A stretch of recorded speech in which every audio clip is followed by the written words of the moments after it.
Patrice, this is Steve in Judy's office. Can you hear me? Hear you a little, it's still very low, Steve. Okay.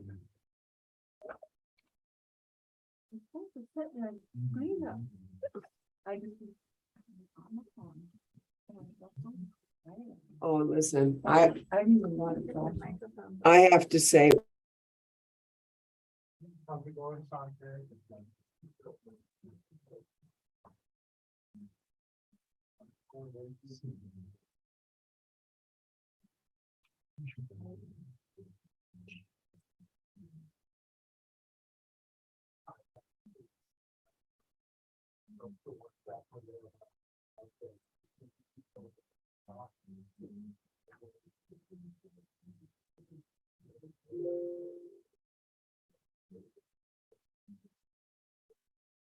Patrice, is the volume better for us?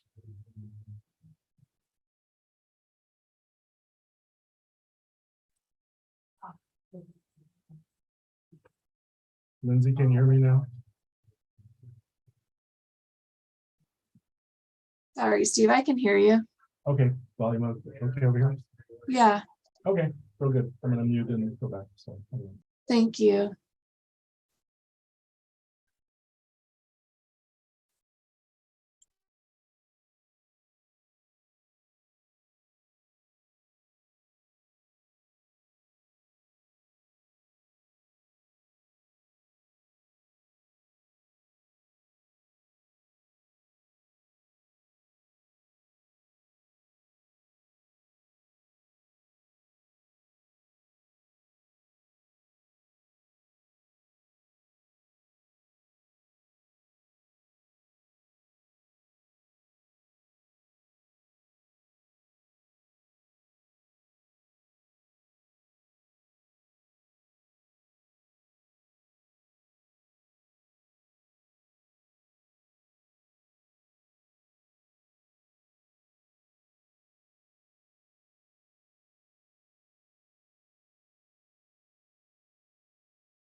Chair, I believe we have all the supervisors here. I love that. Judy, I think, is just getting back into her, there she is. So. Well, good morning, everyone. So it's good to see everyone on this morning, and for members of the public who have joined us, good morning. It's another beautiful fall day. Today's Tuesday, October 25th.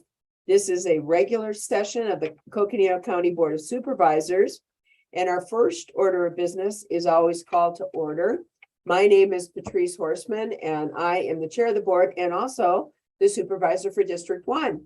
District 2. Good morning, everyone. Jeronimo Vasquez, Supervisor, District 2 and Vice Chair. District 3.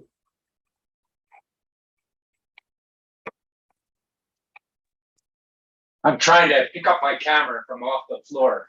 Matt Ryan, District 3 Representative, Supervisor, etc. Thank you. Good Well, we're morning. just glad it's your camera on the floor, not you. So that's good news, Supervisor. I can still get up. I'm doing it. Good. Sorry. Thanks. District 4. Good morning, everyone, colleagues, staff, and whoever's listening in. I just want to say good morning, and I'm in present. Very good. And District 5. Good morning. Have a great day. All right, Supervisor Fowler is with us. So we have the second item of business is the Pledge of Allegiance. For those that can, please rise and let's give honor to our country. And our clerk is going to put a flag on our screen and also the words for the Pledge of Allegiance.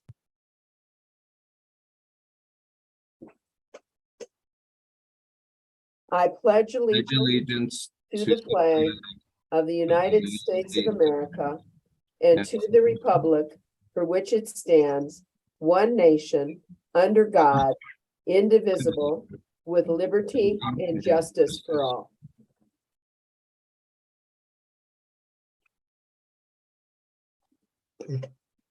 All right, our next item on the agenda is our call to the public. Members of the public, this is an opportunity for you, members of the public, to address Board of Supervisors for any item that you may have questions or concerns or comments that you would like to make for items that are not on the agenda.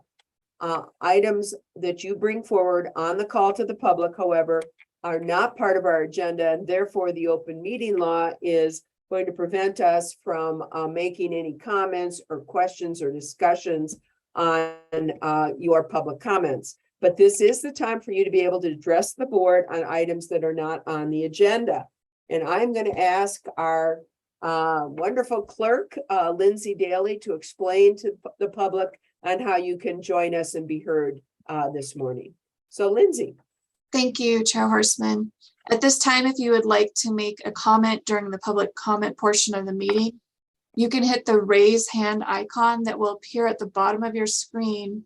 If you hover towards the bottom, a raise hand icon that looks like a hand will appear. And if you click on that, that will raise your hand and notify us that you would like to speak. If you've joined by telephone, you can hit *9, and that will raise your hand and notify us that you would like to speak.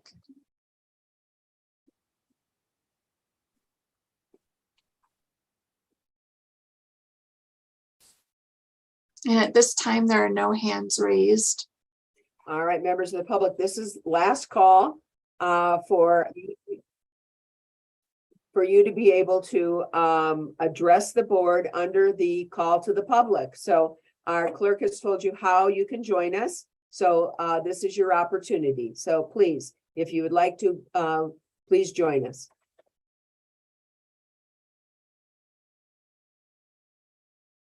And there's still no hands raised, Chair. All right, members of the board, we are going to proceed on our agenda. The next item is the consent agenda.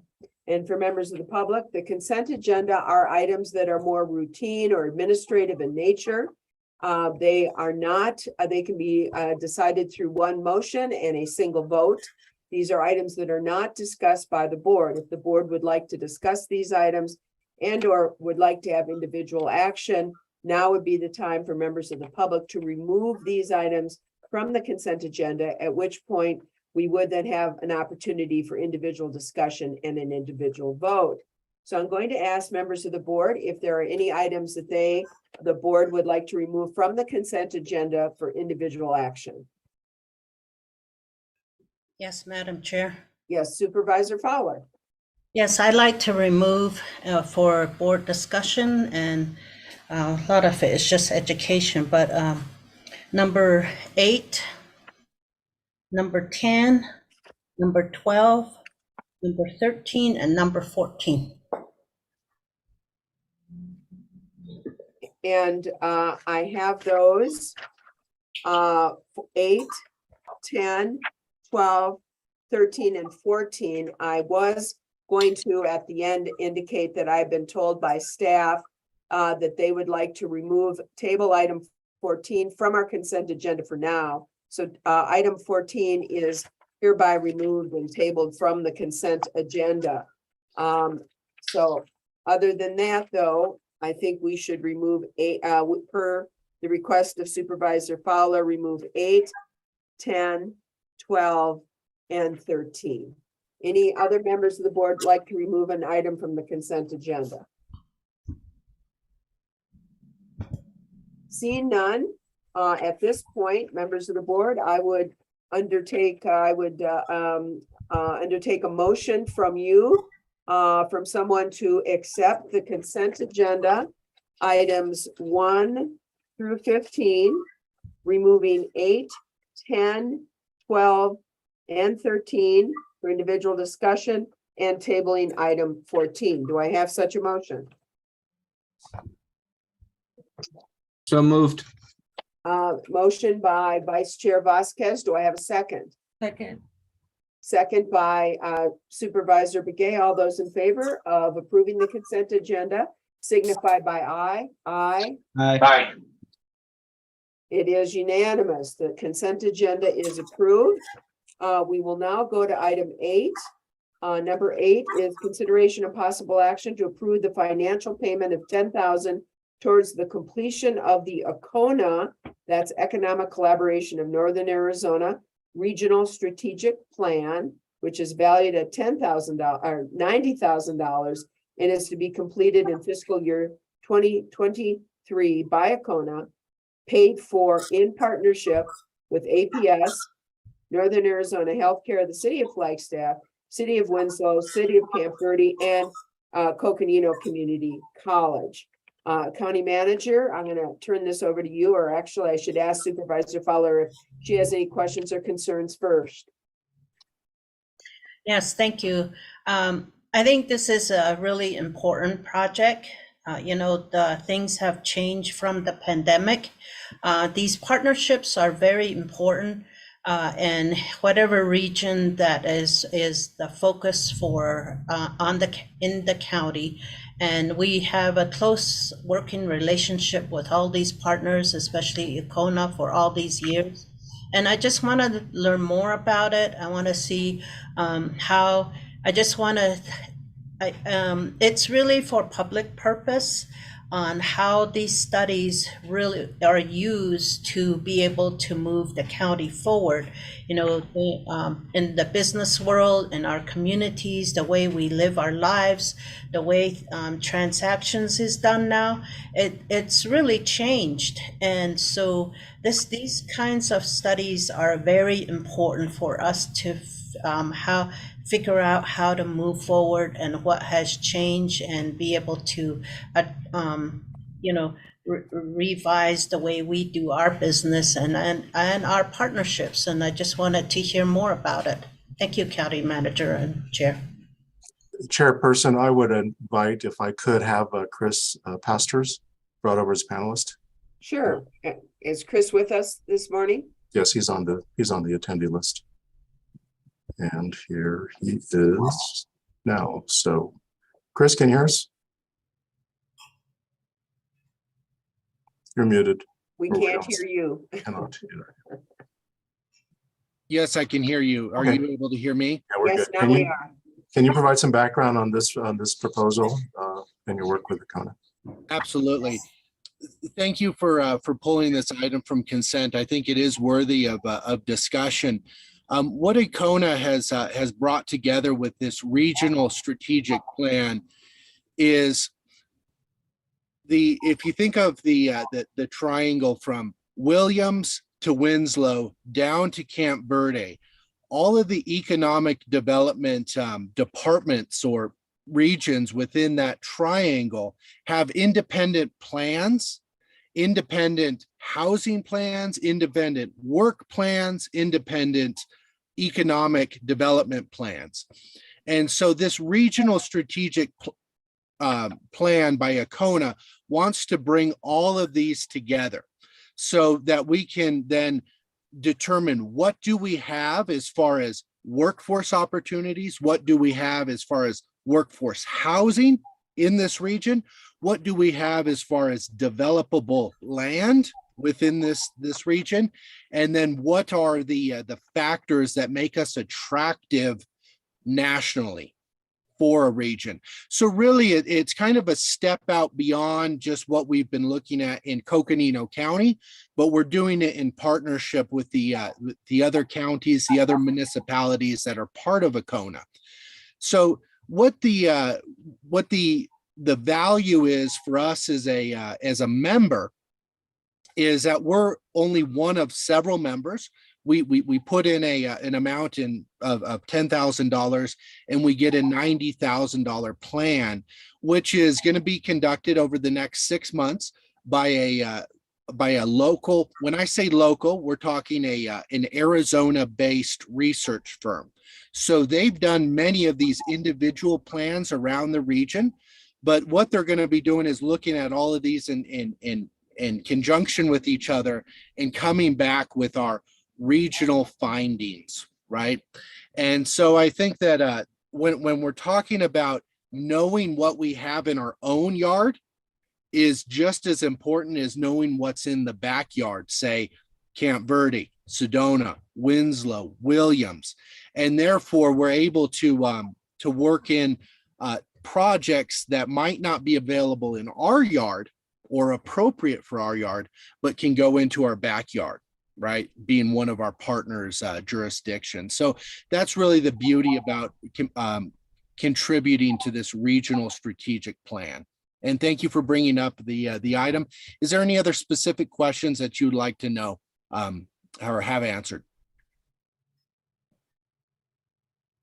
Madam Chair, you're muted. And she fell off her chair. I dropped my pen. So members of the board, anything else? If I may, Madam Chair. Sure, Supervisor Ryan. Thank you, and thanks for removing this, Lena. Chris, this is not just the southern communities. This also includes the northern communities as well. So Supervisor Ryan, you are correct, as in Coconino County serves all of our communities, northern and southern. But really, when we're talking about the partners that are contributing financially to this plan, those partners are really going to have the lion's share of the work done. And that is that kind of triangle that I described. But yes, Supervisor Ryan, we are serving Coconino County at large. But we've got other partners that are putting in that are going to get some of their areas scoped out within this this plan in a little bit more detail. So that adds on to the workload, but the original concept was the regional approach with this, correct? The original concept being the triangle that I said, or broader. The original concept of broader is, I think, because of the dollar amount that we have to put towards this plan, $190,000, the scope becomes too large if we're talking all of Coconino County, Yavapai, Navajo. And so the scope was trimmed down to really focus on the contributing partners of this strategic plan. So then, and I apologize, I should have been more caught up on that Econa rep, but I've missed the past couple of meetings, to be honest with you. This will be a tool that could be combined and used as a regional tool? Absolutely. It will be combined and used as a regional tool. It will also incorporate Coconino County's regional tools. So yes, we can use this across the county. Okay. Thank you, Chris. Other members of the board, comments or questions on number 8? So Madam Chair, thank you so much, Chris. Really appreciate you bringing this to the board. This type of regional work partnerships, studies like this really contributes to the greater county, because we get information that we can use elsewhere as well.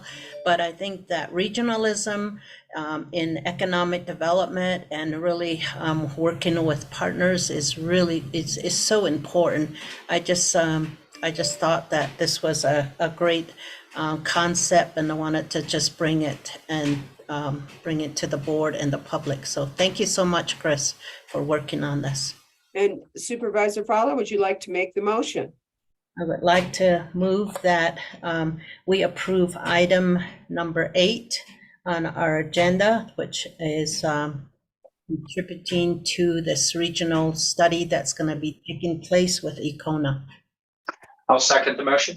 We have a motion to approve the financial payment of $10,000 towards the completion of the Econa Regional Strategic Plan. All those in favor, please signify by saying aye. Aye. Aye. Supervisor Begay, how do you vote? Aye. Very good, unanimous. So thank you very much. So we're going to move on. Number 10 has also been removed from the consent agenda. Consideration of possible action to approve a fiscal year 2023 budget adjustment in the amount of $20,000 for expenses incurred because of the Junipine tornado. I know this affected Supervisor Ryan's district, but Supervisor Fowler, you asked to have it removed. So I'm going to turn this to you. Thank you. Thank you, Madam Chair. And we have our emergency manager, Wes, who is on the, I see him as part of the panel. I just wanted to I want to highlight this because we have emergencies that are happening. We never know when it's going to happen. It doesn't mean that we have to respond, but it doesn't mean that we have the funding readily available all the time. And I think this is such a great example of that. And but we as a county, with our emergency responders, our sheriff's department, our emergency manager, even the health department, and just a slew. Usually, the county manager calls upon volunteers from even our own staff from various departments. Public Works, they're right there. And I just thought that this was a great highlight of how county responds to emergencies. That happens, and that is part of our job, is to be able to respond to these emergencies. I'd just like to, Madam Chair, if I may, have Wes address how they address this tornado that just, that hit one of our communities. Very good. And Supervisor Ryan, do you have any comments you'd like to make? Thanks, Madam Chair. Yeah, actually, I was going to separate it, so thank you for separating it, Lena. And these are the key points. So same thing, Supervisor Fowler's asking for. I turn it over to Wes. Thank you, Madam Chair. Wes Dyson. Yes, ma'am. Chair, Vice Chair, good morning all. Thank you for your time. So Junipine, certainly a significant event. Major event for the county, major event for the residents. It does not, unfortunately, reach a level that would necessitate any form of declaration, which essentially eliminates any opportunity for reimbursement for the county for expenses related to that. So that's one piece. But really what we're trying to do in emergency management now is we're trying to much better track these high impact costly events, whether it's declared or not. We're trying to track these. We're trying to understand the expenses related to these. For example, the fire yesterday at the U Picket, we're actually tracking the expenses on that. Certainly not a declared event, but there was a significant response from Public Works and from emergency management. So to track those expenses and be able to report that back and have that information readily available, I believe is very important. The other advantages are that we are able to report that information to the state and to the federal government for potential grant applications, showing the number of events that our county unfortunately experiences is a positive in those particular arenas. So tracking that information more specifically is really important. Our business manager, Nicole Harris, for example, yesterday for Junipine and for the U Picket fire yesterday, created a project ledger so that we're actually able to track exactly the costs that were put into the response, even though there's no declaration and there's no reimbursement option. The process will be exactly the same for our fires, our floods, anything that is a declared event where we can seek declarations. So it really kind of wraps into the same package. And so we're trying to do a much better job to track that information so we can provide you, the board, and senior leadership with better information. Thank you, Wes, and thanks for the explanation and also for all the work you and your staff do on responding to these ongoing community emergencies. So thank you. Yes, ma'am. Thank you. Supervisor Ryan, any other comments you'd like to make, or would you like to make the motion? And I'll leave it to Supervisor Fowler to second. Oh, I'm sorry. I apologize, Supervisor Begay. Okay, I want to ask a question. And we see that an agreement has been put in place. Is this a new agreement, or is it something that was revised and submitted to the board for approval? Madam Chair, I can answer that. County Manager. Item 10 does not involve an agreement. That is a budget transfer within the county to authorize funding needed for that particular purpose, but there's not an agreement. Okay, and what I'm reading is the, I'm looking at, it says independent contractor agreement. Yeah, we're, excuse me, Madam Chair, we're on item number 10. And this is the consideration, the action to approve the budget adjustment in the amount of 20,000. Okay, I see it now. Okay. And then, Madam Chair, if I could also, but I'm sorry, you should take the vote. And then I do want to add to the item before we move on to the next item. All right, Supervisor Ryan, would you like to make the motion? But, Still have another comment, Madam Chair. yeah, You good? yeah, please. Supervisor Fowler? Yes, I think it's really, you know, with as a county, we are as the county manager and all of the staff, they're constantly adjusting the way they do business when it comes to responding to emergency management. And it's not just the county, it's a whole partnership all the way to the state and to the federal level.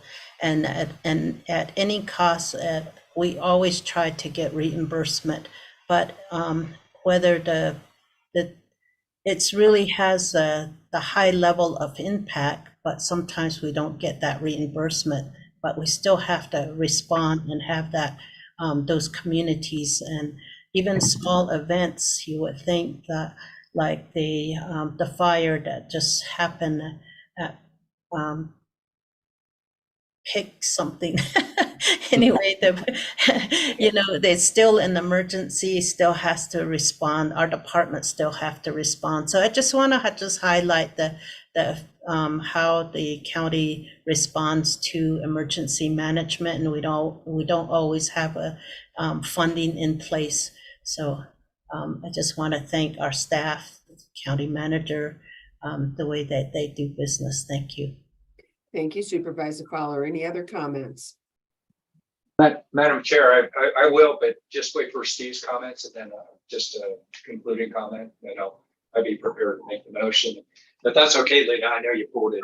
Would you mind? Go ahead. Okay. Thanks, Madam Chair. Madam Chair, I was going to ask Wes to give an update on the salvage yard fire yesterday, so you may want to go ahead and take the vote on this issue. Yeah. Oh, okay. Yeah, that's what Okay. I understood too, the county manager, you were hoping to do it. At Okay. meeting. So, I misunderstood. Just quickly, Madam Chair, Supervisor Fowler's pointing out a lot of the same points I would have made. It really is this network that we've developed that's getting better and better.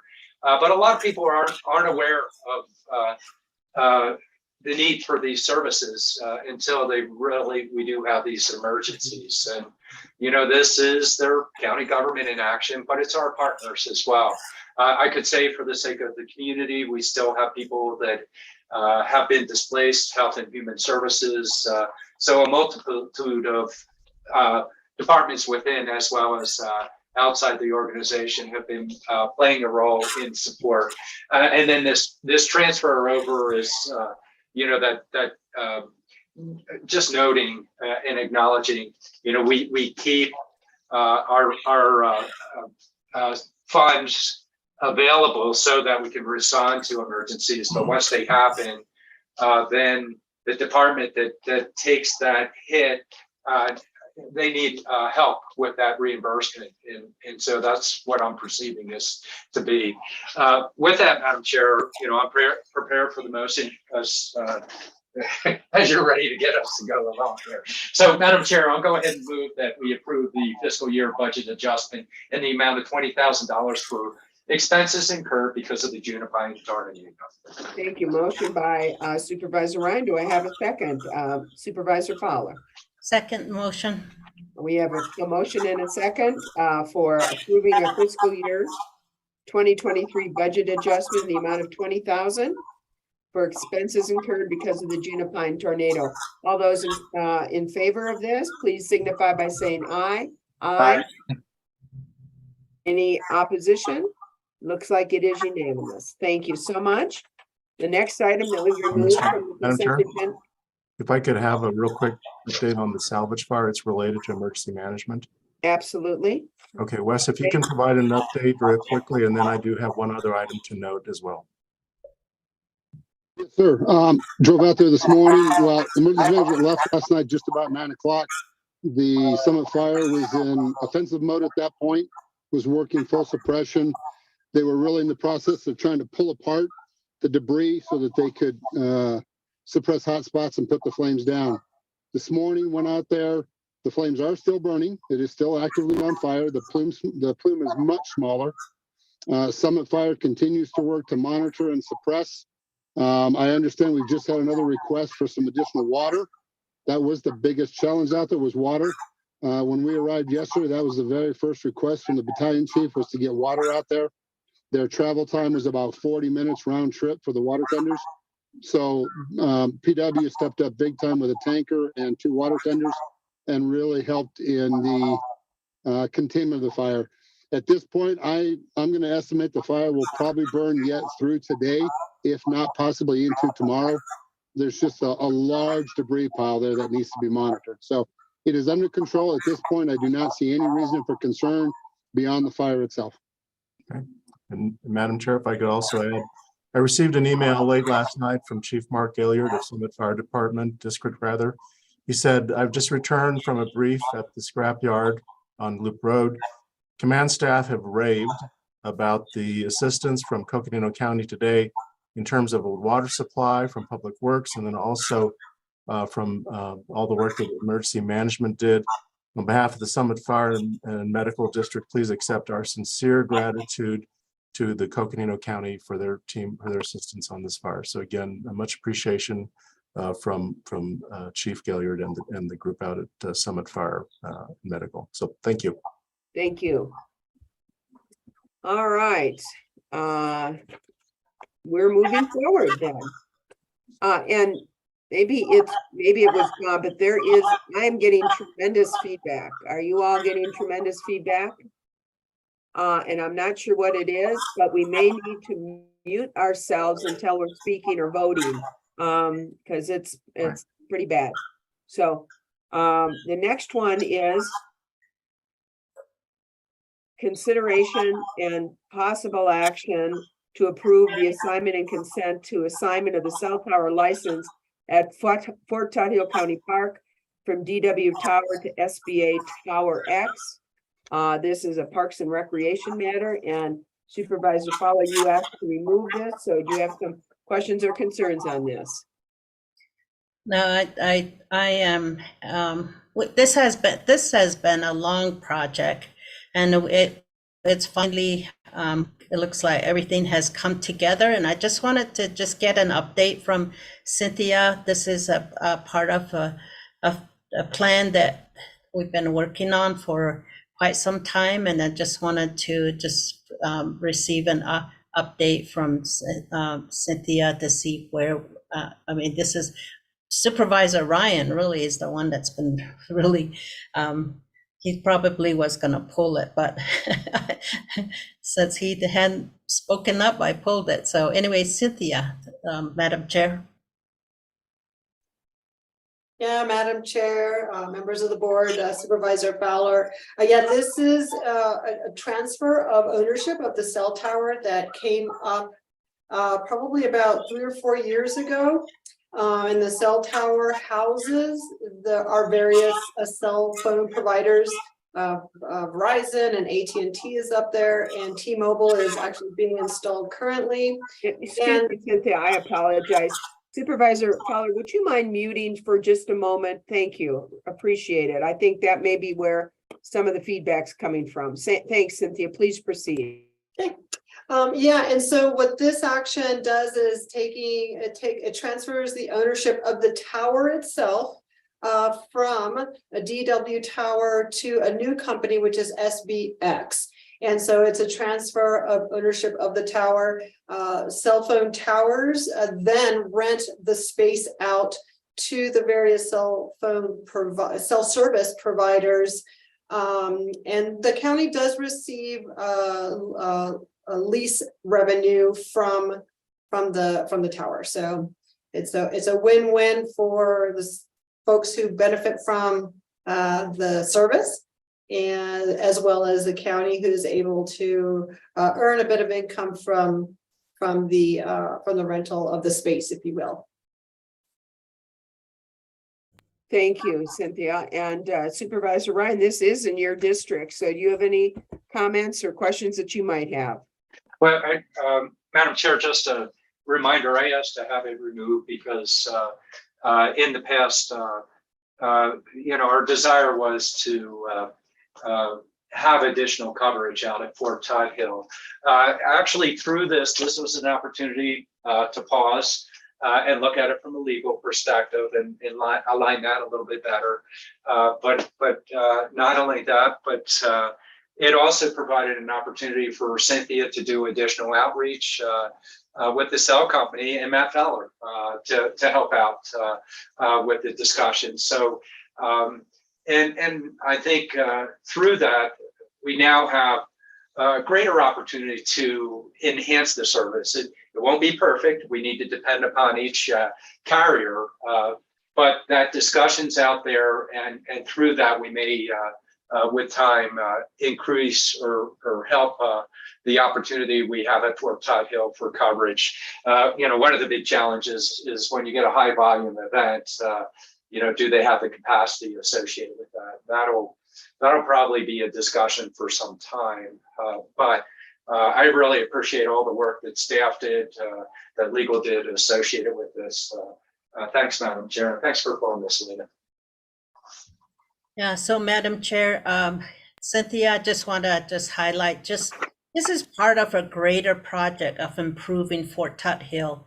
We've been pouring money into it for water line, bathrooms, campgrounds. Through the years, we've been piecemealing it, and that's just really how the county works. We just do not have enough dollars or funding to be able to do everything all at once. So it takes years to be able to get to a certain point in time to be able to provide a better service. In this case, it's a better cell service, and just a better service in that area with this tower coming in. So I just wanted to highlight that, and even the trails and other things, partners that are in the area, they're in need of this. So anyway, just want to highlight that. And Matt, you can make the motion. If I can make a comment here first, and then we will ask Supervisor Ryan to make the motion since it is in his district. So, and that is that, I agree with everything Supervisor Fowler indicated. We're trying to do, Fort Todd Hill is just a gem for Coconino County. And, it may be in Matt's district, but we love it too. So, and I think the other is important to note that there is at least some planned development out in that area. And we're hopeful that maybe with that planned development out in the Fort Todd Hill area, we can look at hopefully partnership with some of those developers on adding to and enhancing our beautiful gem Fort Todd Hill. So this is one of many kind of improvements that we see out there. And Cynthia, we certainly hope that there will be more to come. So thank you, and thank you for your involvement on this. If there are no other comments, I would like to turn this over to Supervisor Ryan for a motion. Thank you, Madam Chair. These are the county fairgrounds. They're not District 3's fairgrounds. They're definitely used by all, and as noted, have been improved to help benefit everybody, and we continue to improve them. So it does give me pleasure, though, to offer the motion to approve the assignment and consent to assignment of the cell tower license at Fort Todd Hill County Park from DW Tower to SDA Towers X. We have a motion. Do we have a second?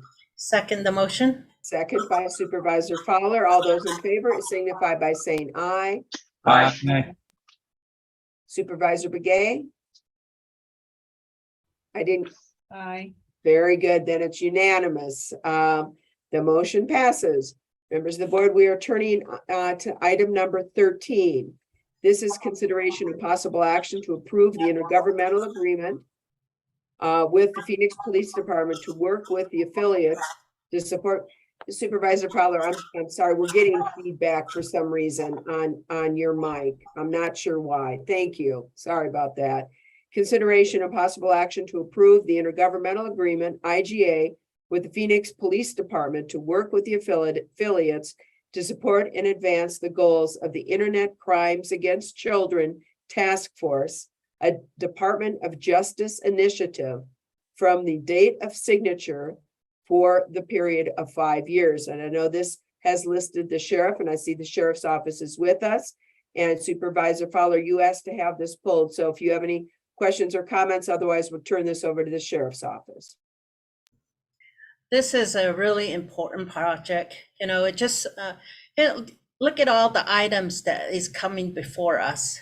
It's all in the name of the public. And in this case, it has to do, you know, I was wondering about the you know, students all of a sudden were on the internet. If they hadn't been on the internet before, with the schools and all the shutdown, they had to start learning how to be on the internet and then using their phones. So this is such an important project here in our county. And so I just wanted to hear more about it, to educate us about this project and how it's being how it will be conducted.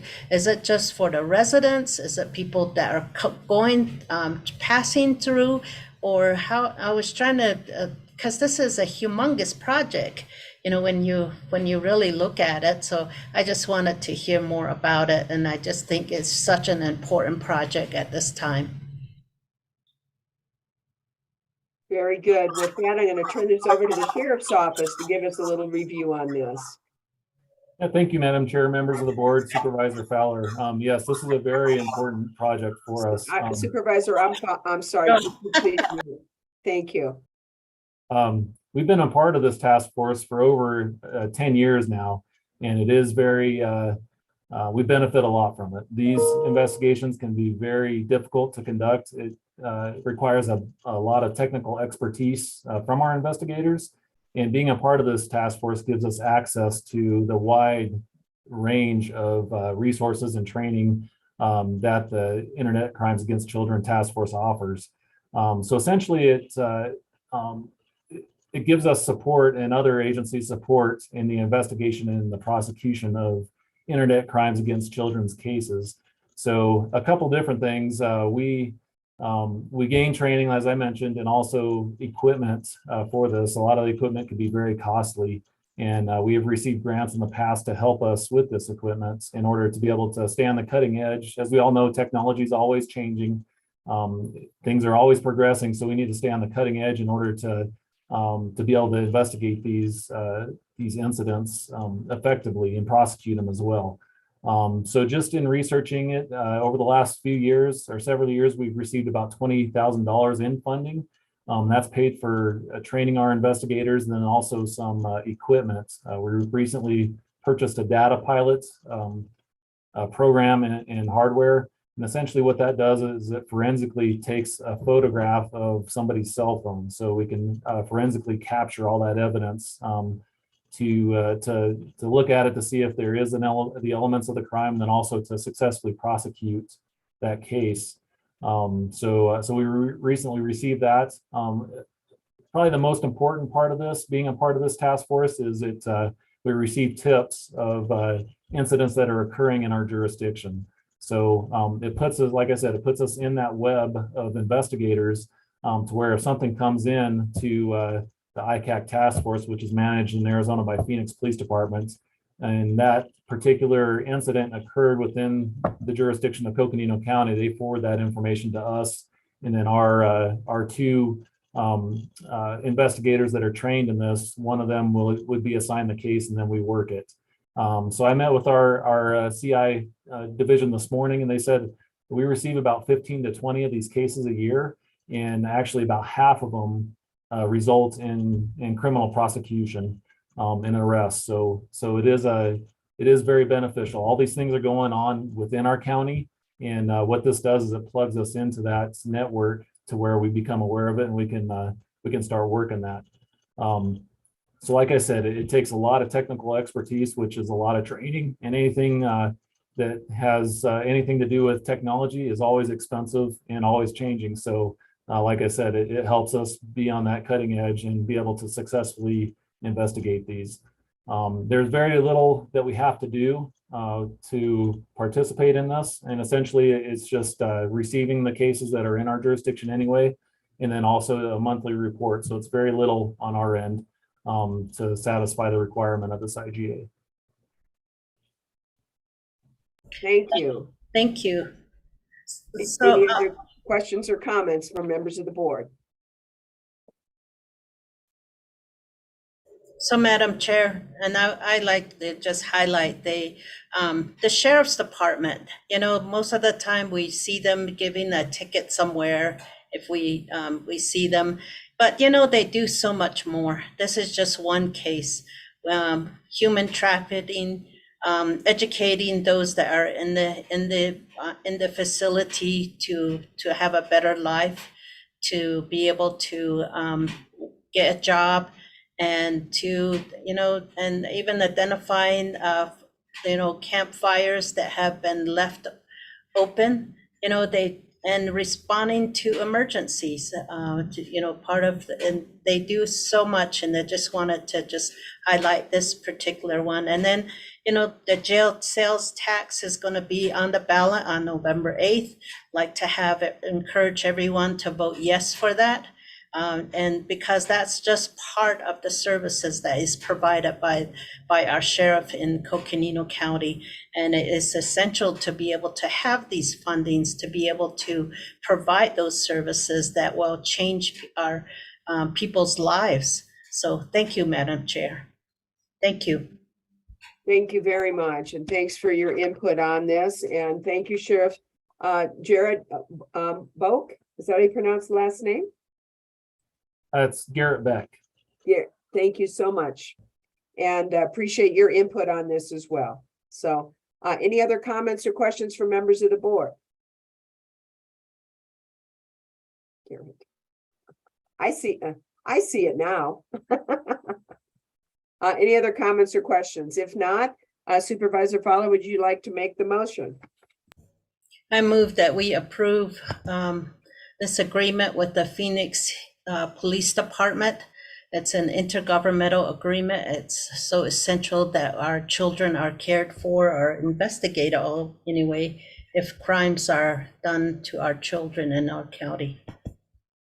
We have a motion to accept the motion to approve the IGA with the Phoenix Police Department to work with the affiliates to support and advance the goals of the Internet Crimes Against Children Task Force. Do I have a second for that?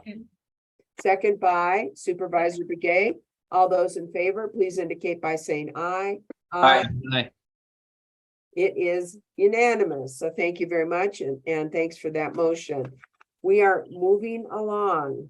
Members of the board, our next item is another consent agenda item, but it's for the Flood Control District. So we must resolve as the Flood Control District Board of Directors. Do I have a motion to do so? So moved. Motion by Vice Chair Vasquez. Do I have a second? Second.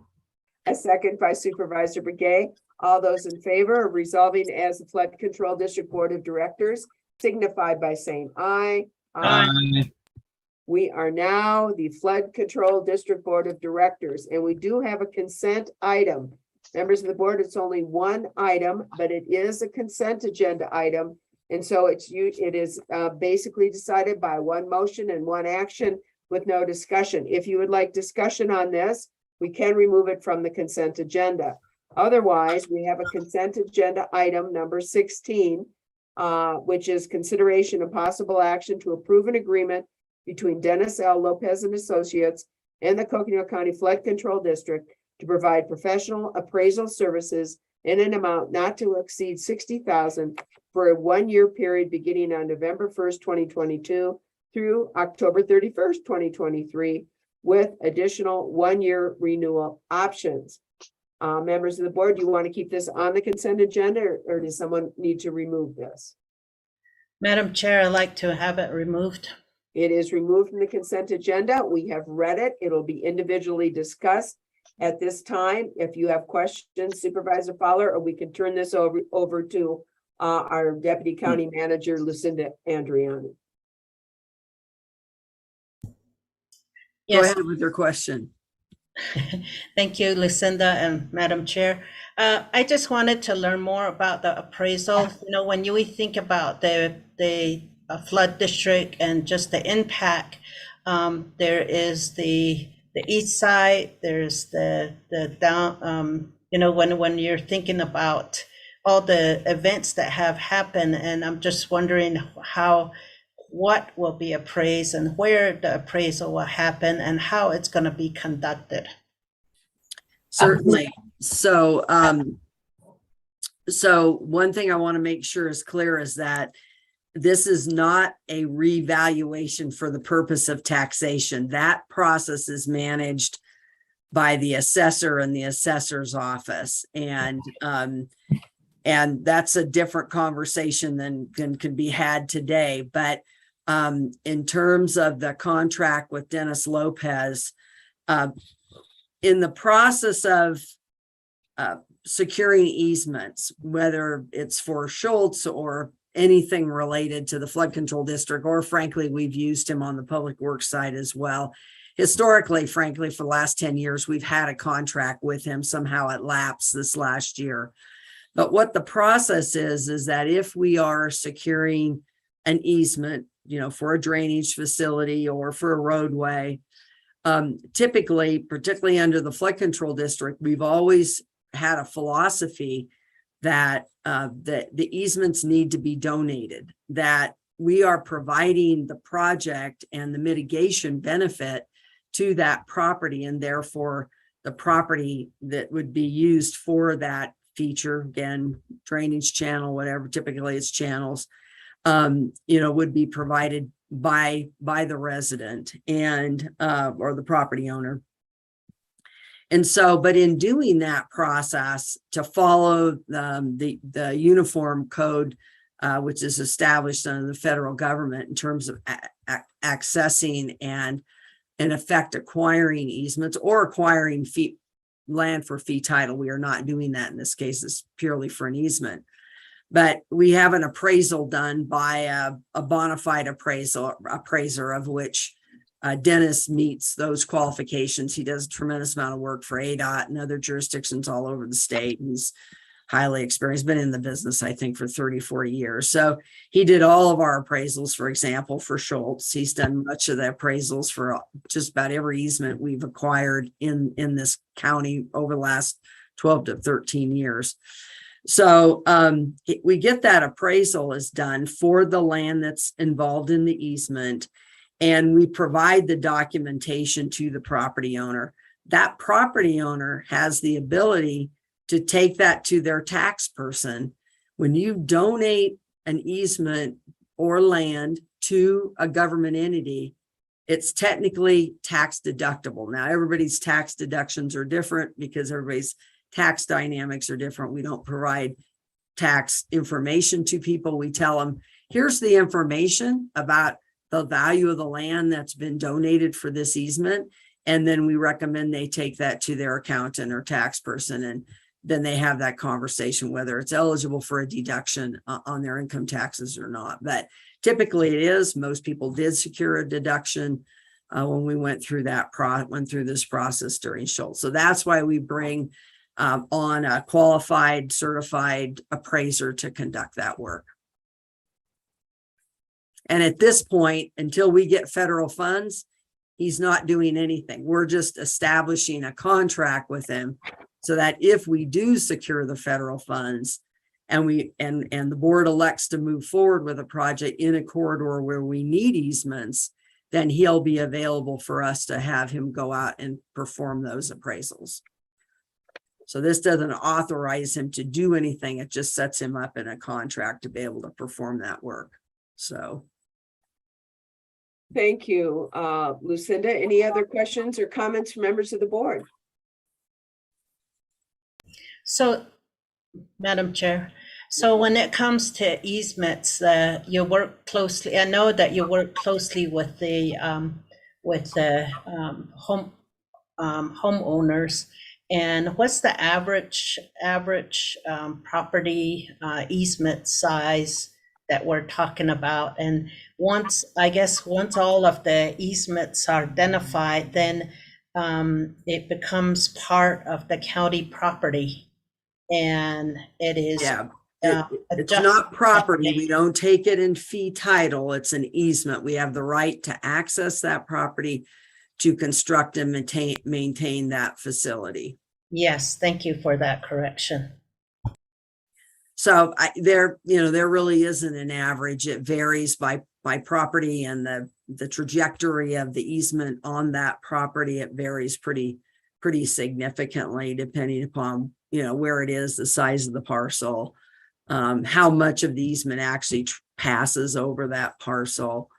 So it varies quite a bit. Basically, he takes from the engineer the design, will identify a legal description and information for that specific easement that's needed. And that's the basis for Dennis's work. He goes out and pulls, comps for the area in terms of sales of comparable properties. And he goes through a process of setting an appraisal for the property. And this is typically, of course, is all vacant property. It's not involving any structures. So.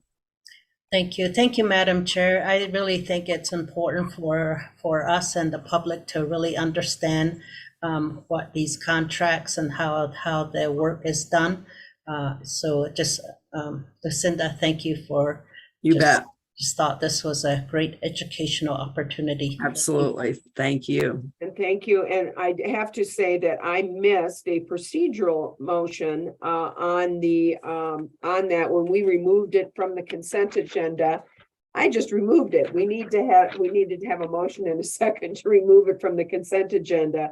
So to just for the record, I'm going to ask for, it's already been discussed, but can I ask for a motion to remove from the consent agenda for individual discussion? And I get a motion and then a second. So moved. Motion by Vice Chair Vasquez. Can I get a second? Second. Second by Supervisor Fowler. All those in favor signify by saying aye. Aye. It is unanimous. We have removed it from the consent agenda and we've already discussed it. So any other questions or comments from members of the board on item number 16? Seeing none, at this time, I'll turn this to Supervisor Fowler for a motion. I move that, let's see, where was I? I move that, oh, I'm at the wrong item. Hold on. Number 16, yeah. I move that we approve item number 16, and which is it's an agreement between Dennis L. Lopez and Associates LLC and Coconino County Flood Control District for the amount of, and it's not going to exceed $60,000, and for a 1-year period from November 1st, 2022 to October 30th, 2023. And another year can be added on, renewed. Thank you. Just for October 31st. We have a motion by Supervisor Fowler. Do we have a second? Madam Chair, just point of note is I'm reading October 31st in there, just a minor. I think, yes, Yes. I think I made that. October 31st to 2023. Do we have a second, Supervisor Ryan? Actually, Supervisor Vasquez, thank you very much. Yes. Second. Supervisor, I'm sorry, Vice Chair, having a hard time hearing you. I said I'll second. Second from Vice Chair Vasquez. We have a motion and a second. All those in favor, please signify by saying aye. Aye.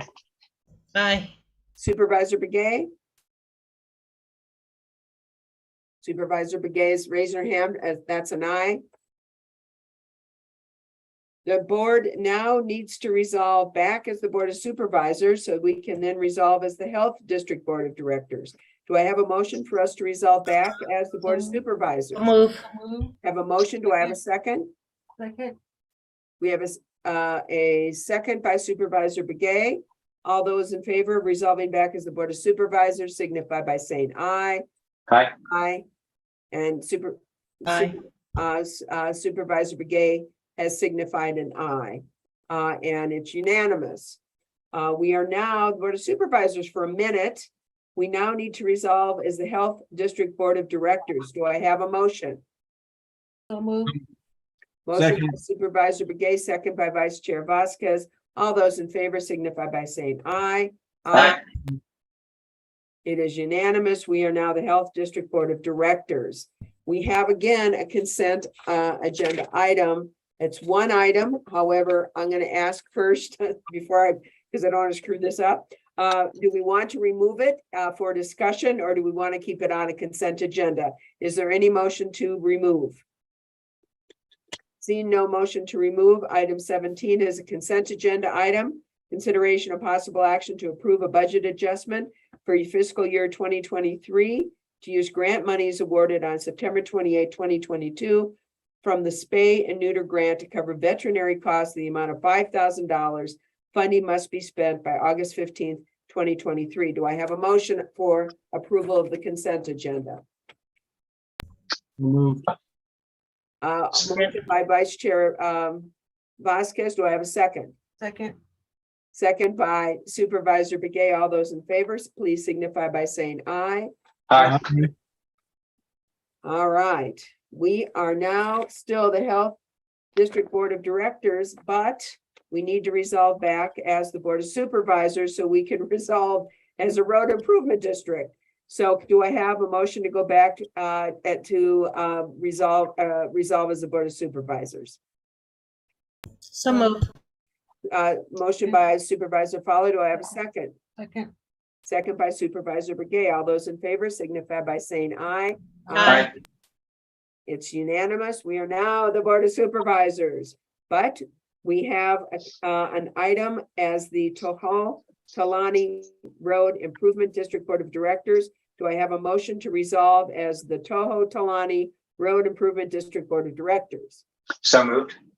Motion by Second. Supervisor Ryan. We have with that second, was that you, Supervisor Fowler? Yeah. Okay, second by. Yes, it was. Thank you. Second by Supervisor Fowler. All those in favor, please signify by saying aye. Aye. Aye. All right, the consent, the action for item 18 has been taken. We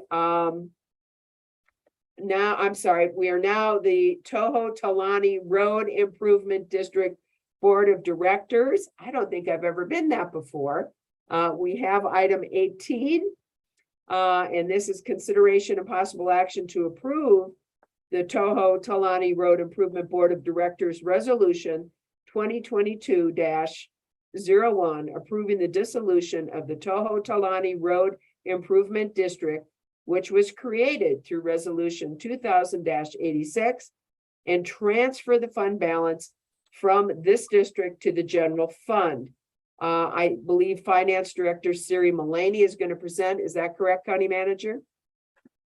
Then I'm going to turn this over to our Finance Director, Siri Mullaney. Siri, take it away. Good morning, Madam Chair and members of the board. So this is one of two items you'll see. We have a bit of a change in process from how we've dissolved districts in the past. So you'll see the item to dissolve the district and then a second item for use of the funds. But this first item is to dissolve the district. It was formed, as you noted, in December of 2000. And there were charges back to the citizens for the road improvement district, all of which have been fully paid. So there are no outstanding special assessments from any citizens out in the district. Also, our debt service obligation as a district and as the board of directors has been fully satisfied. So there's no outstanding debt, there's no outstanding construction costs, and there's no outstanding payments due. So it is at that time where we would normally then dissolve the district. But just to note, there are some funds remaining. And the second item you'll see So this item is to dissolve the district and return the funds to the general fund. That is the statutory allowability that we have when we have special districts that dissolve with a balance. The funds do revert to the general fund, generally as a matter of practice. But historically, then the board has chosen to take action with remaining fund balance and historically has set aside at least a portion of any fund balance for projects in the district. So this is no exception. The recommendation for your second item then will be how to utilize those funds. And it's a recommendation to take half of the funds and set them aside in the general fund, restricted towards projects in the Coconino Village area where this district was, and the other half to repay some money from the forest fee funds. As a reminder on this district, there were some things that changed during the district from the original estimates that led to higher than originally anticipated costs. And those higher than anticipated costs were covered in a few ways. One of them was additional transfers from forest fees to support roads. So the county contributed more than they had originally planned, or that was normally our policy. So that's why 50% is to repay that portion. And then the other part came from other dissolved districts that had already happened in the Coconino Village area where there were funds remaining that also then went to support this project in Coconino. So the other 50% is really to reflect that balance that supported the district. So again, this is one of two items. This first item, though, is just simply to dissolve the district and revert the funds back to the general fund. Thank you, and thank you for explaining both items 18 and 19. Any questions or comments from members of the board on this? Madam Chair, if I may. Yes, Supervisor Ryan. So you can see the year 2000, but this began years prior to that, with the community coming together and trying to work their way through improving the roads. For those folk that were around then, Coconino Village and Mountain Air at the time, down in these two communities, they had a dust problem. The dust would linger in the air and where the cold air settles. Actually, it was, it could be considered a health concern. Community came together, tried to put petitions out there, tried to do every road in Coconino Village. They kept getting to about 47, 48%. So they went and they rewrote their petitions, one to try and do all of the area and another one to do just the sections where they saw they had a more than 50% support for it, but to keep the roads connected as well.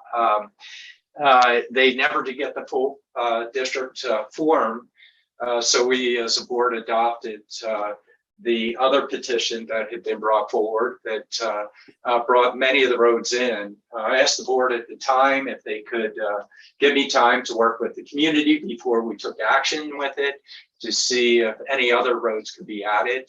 Went door to door to all those roads, all the community members, and actually in total, look, if you're going to get on board, you need to do it now.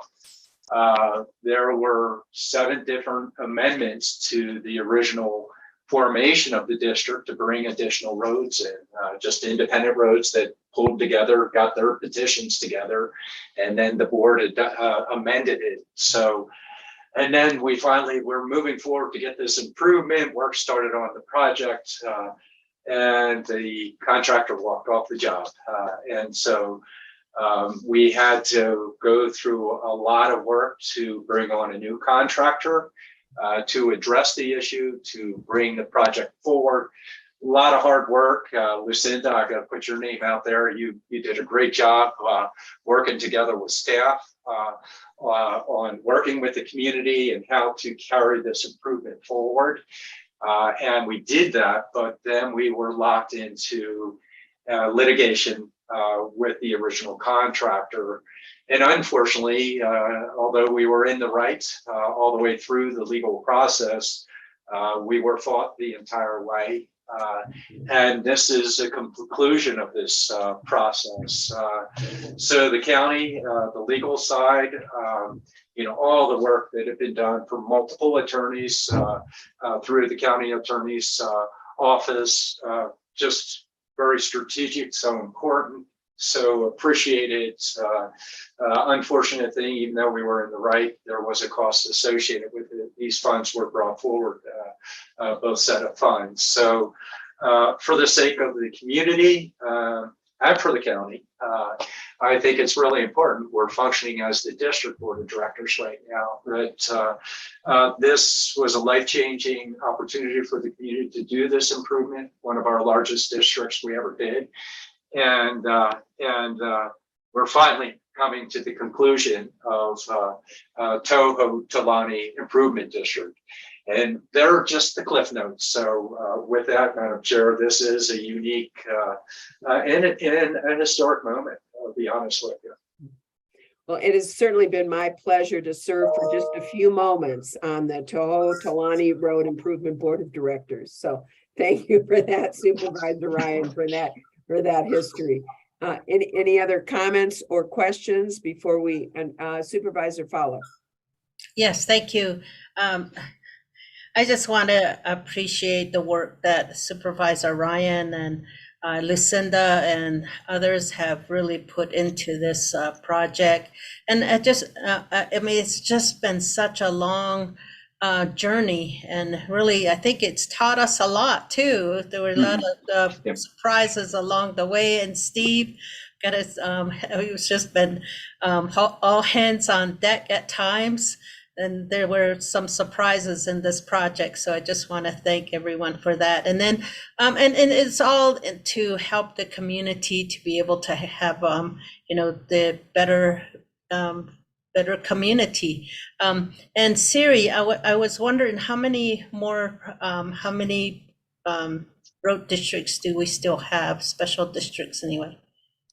Yes, thank you, Supervisor Fowler and members of the board. I'm happy to report this will be the last one for us to dissolve.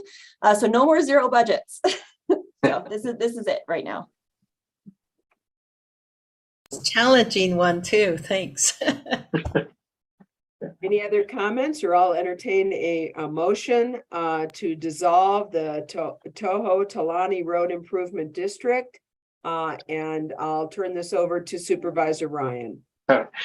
Thank you, Madam Chair. And just to note, District 3, there's some unique situations that come about in our district. They keep us working. They keep us working.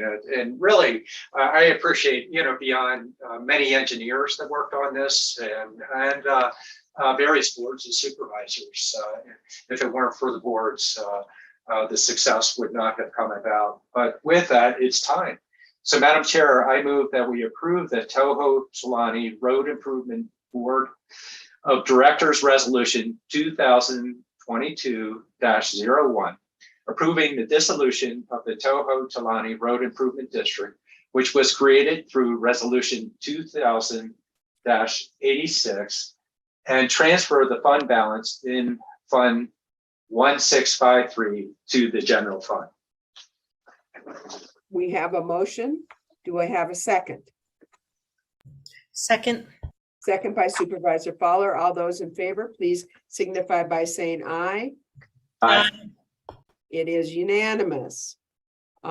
We must now resolve back as the Board of Supervisors. Do I have a motion? So moved. Motion Second. by Supervisor Ryan. Oh, Madam Chair, Yes. we have. Wait, Oh, that's right. I'm sorry. is that, okay? Yeah, I'll stay with my motion. I'm sorry, Madam Chair. We have okay, now I'm confused. We have a motion and second, right? Yes. All those in favor signify by saying aye. Aye. Aye. It is unanimous. Wasn't sure if we did that, but it is now. And we can now go back as the Board of Supervisors. Am I right, Lindsay? Have I missed something? We're now the Board of Supervisors? You are correct, Chair. All right, good. Madam Chair, I confused you because we are stepping into the Toho Talani, but it's no longer Toho Talani. I know, Sorry, Madam and I'm disappointed. I can't say that any further. So that's great. So thank you. We are now on an action item number 19 that is related to the item we just talked about with Toho Talani Road Improvement District. And this is as the Board of Supervisors. It is consideration and possible action to approve the transfer of 50% of the funds remaining after the dissolution of the Toho Talani Road Improvement District to Fund 1441 National Forest Fees, Title I, through a budget amendment and reserve 50% of the remaining funds for projects in Coconino Village. And I know, Siri, you did present with item 18, but do you have anything further that you'd like to add for item 19? No, thank you, Chair. I'm just happy to take questions. All right, any questions or comments from members of the board for item 19? Supervisor Ryan.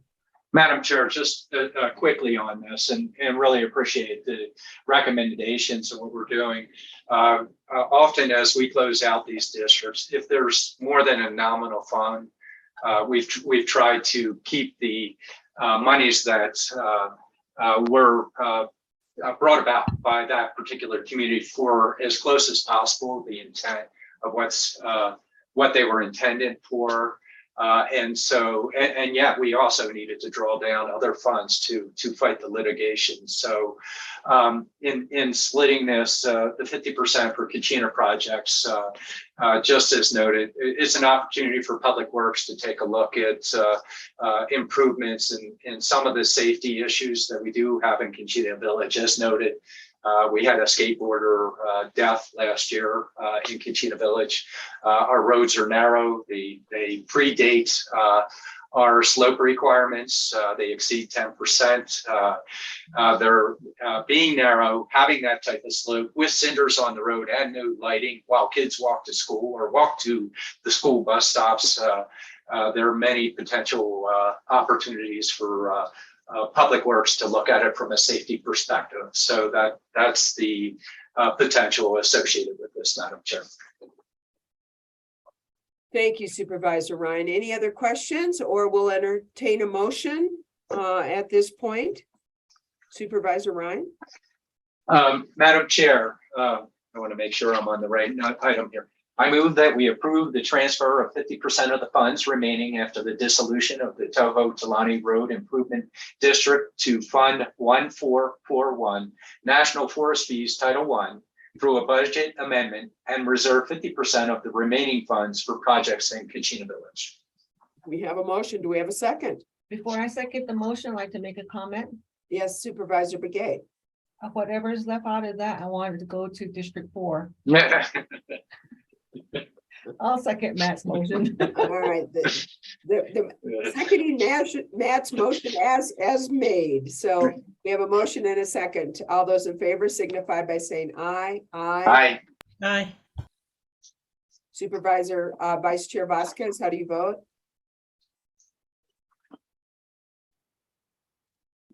Oh. I think that's supposed to be, is it an aye? One finger is an aye. Okay, all right. It's unanimous vote.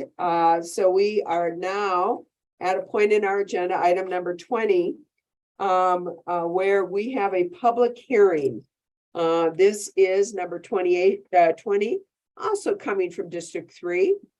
Public hearing, consideration and possible recommendation of approval to the Arizona Department of Liquor License and Control regarding a liquor license application number 206921 for a series 010 beer and wine store liquor license for Parks Feed and Mercantile located at 101 Parks Road, Parks, Arizona 86018. The agent is Sean Edward Freight.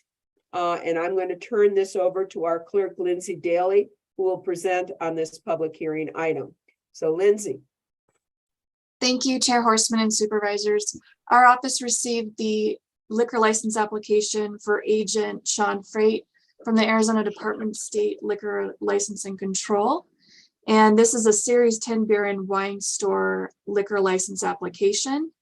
We did have the application reviewed by our various departments, including our risk manager, community development department, health department, and sheriff's office. None of them have concerns regarding the application. I will say the agent is the new owner of the establishment. There has been a liquor license at this location previously, and he just purchased the business recently.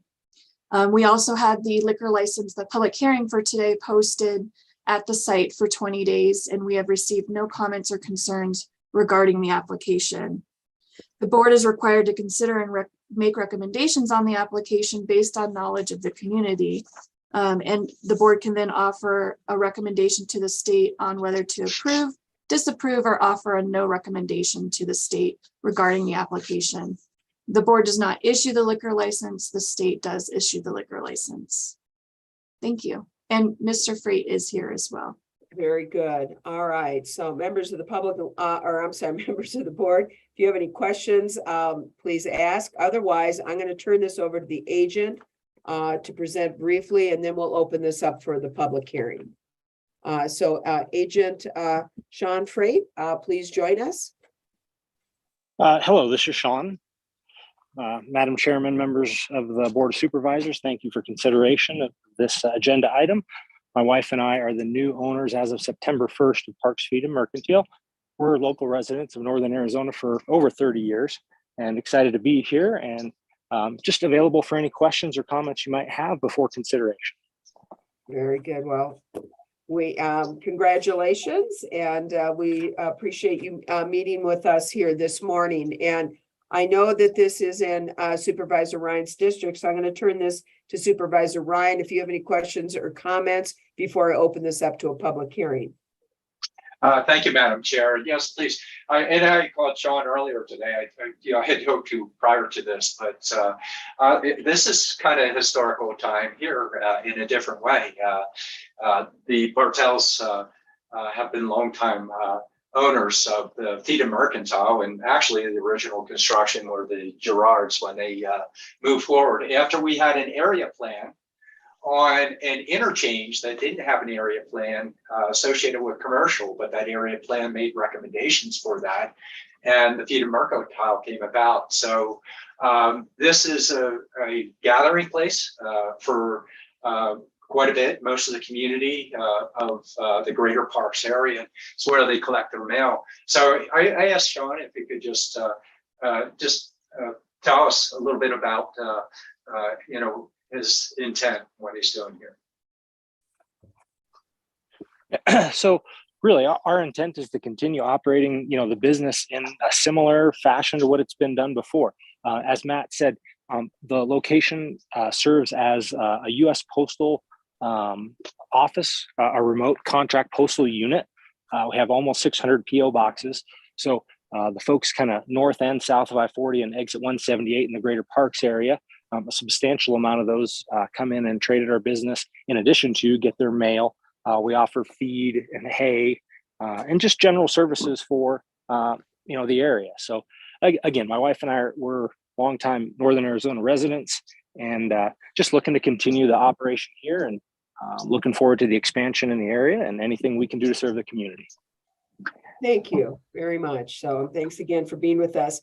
I just have some follow-up questions just for the record with our clerk. The application was received and was, I take it, in good order. Is that correct? That is correct. And it was posted for 20 days at the clerk's office, and I understand you've not received comments. Is that correct? Correct. And it was posted at the location of the business. Very good. And the liquor license was reviewed by the sheriff's office and no concerns have been presented. Is that correct? Correct. All right, very good. Then at this time, I would like to open it up to members of the public. This is the public hearing portion of this. You've heard the background and information for the consideration of a recommendation of approval of an Arizona Department of Liquor license for Parks Feed and Mercantile. If there are any comments, questions, concerns from the public, now would be the time to let us know during this public hearing. And I'm going to turn this over to the clerk to have her explain how you can join us and be part of this public hearing. So Clerk Daly. Thank you. At this time, if there's anyone that would like to provide a comment for this public hearing, if you hover at the bottom of your screen, there's a raise hand icon that will appear that looks like a hand. And if you click on that hand, it will raise your hand and notify us that you would like to speak. If you're on the telephone, you can hit *9 and that will raise your hand and notify us that you would like to speak. Now is the time, members of the public.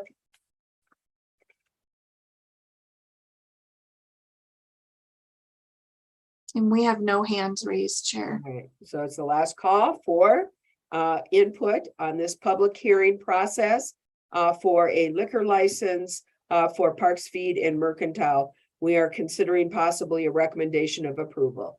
Members of the public, now's the time.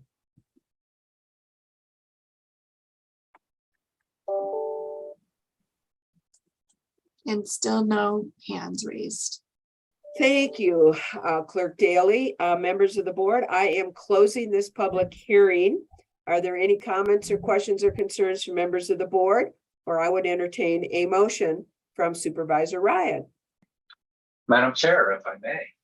Yes, you may. And Madam Chair, also noting for the record that the review by the Sheriff's Office, the Health Department, and Risk Management goes along with this recommendation. But we have a responsible owner coming on related to this. So I move to recommend approval to the Arizona Department of Liquor Licenses and Control regarding application 206921 for a Series 10 beer and wine store liquor license for the Parks Feed and Mercantile.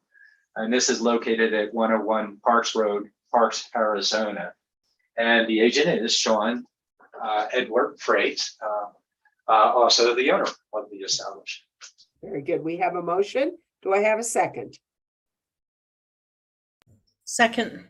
Second by Supervisor Fowler. All those in favor of a recommendation of approval to the Arizona Department of Liquor License and Control for Parks Feed and Mercantile, please signify by saying aye. Aye. Aye. All right, and Supervisor Begay, are you back with us? She had to take a leave for just a moment. You back? Then the vote is 4-0. Supervisor Begay was not present for the vote. All right, we are going and moving on. And Madam Chair, Yes. good luck. Good luck to you, Mr. Freight. Thank you all very much. Have a great day. Congratulations. We look forward to seeing you down there. Bye. We are on item number 21. Do we want to take a 5-minute break before this? We're a little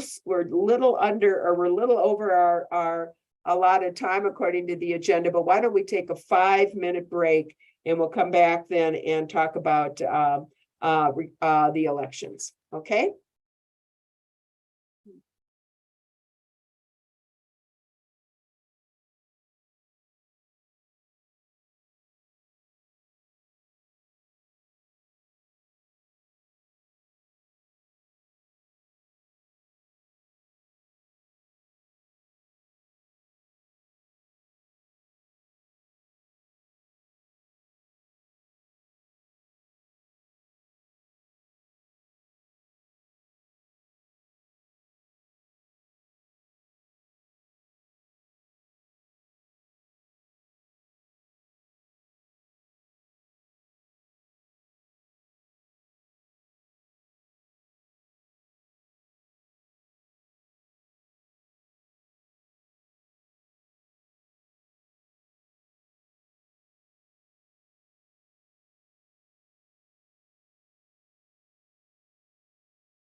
All right.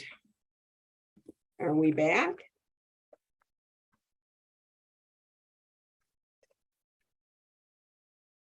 I see Supervisor Ryan. County Manager's back.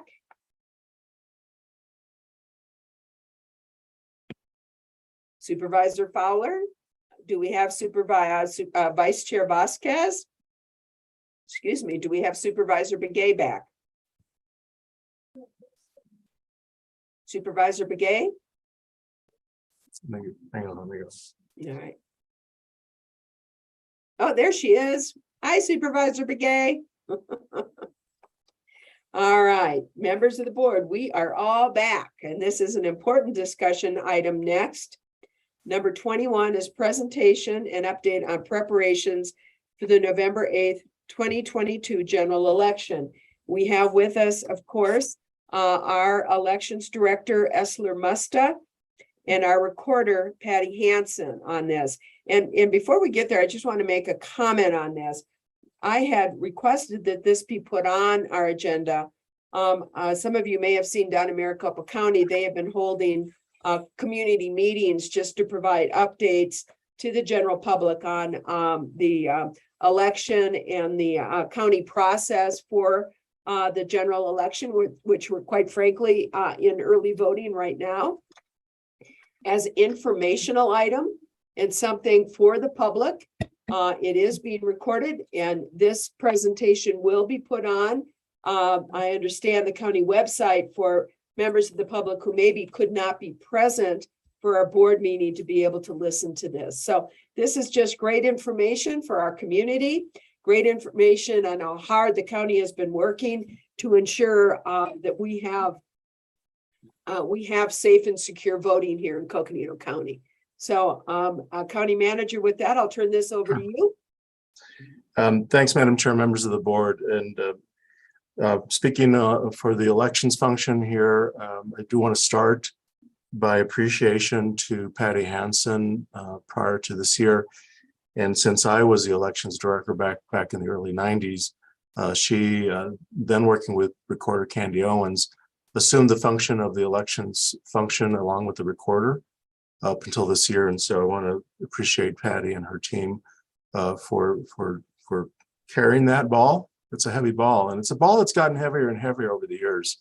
And I've always said that of all the positions I've held here at the county, one of the more complicated positions I held was elections director. And so if you think about this back in the early 90s, life was a little simpler back then. And so you look at it now, the ball has gotten heavier and heavier, more complicated and complicated. So again, just want appreciation to Recorder Hansen and her team for carrying that ball as it got heavier and heavier and heavier over year. So again, as you said, Madam Chair, we're here to provide an update on a function that we are excited and honored to be providing to the public.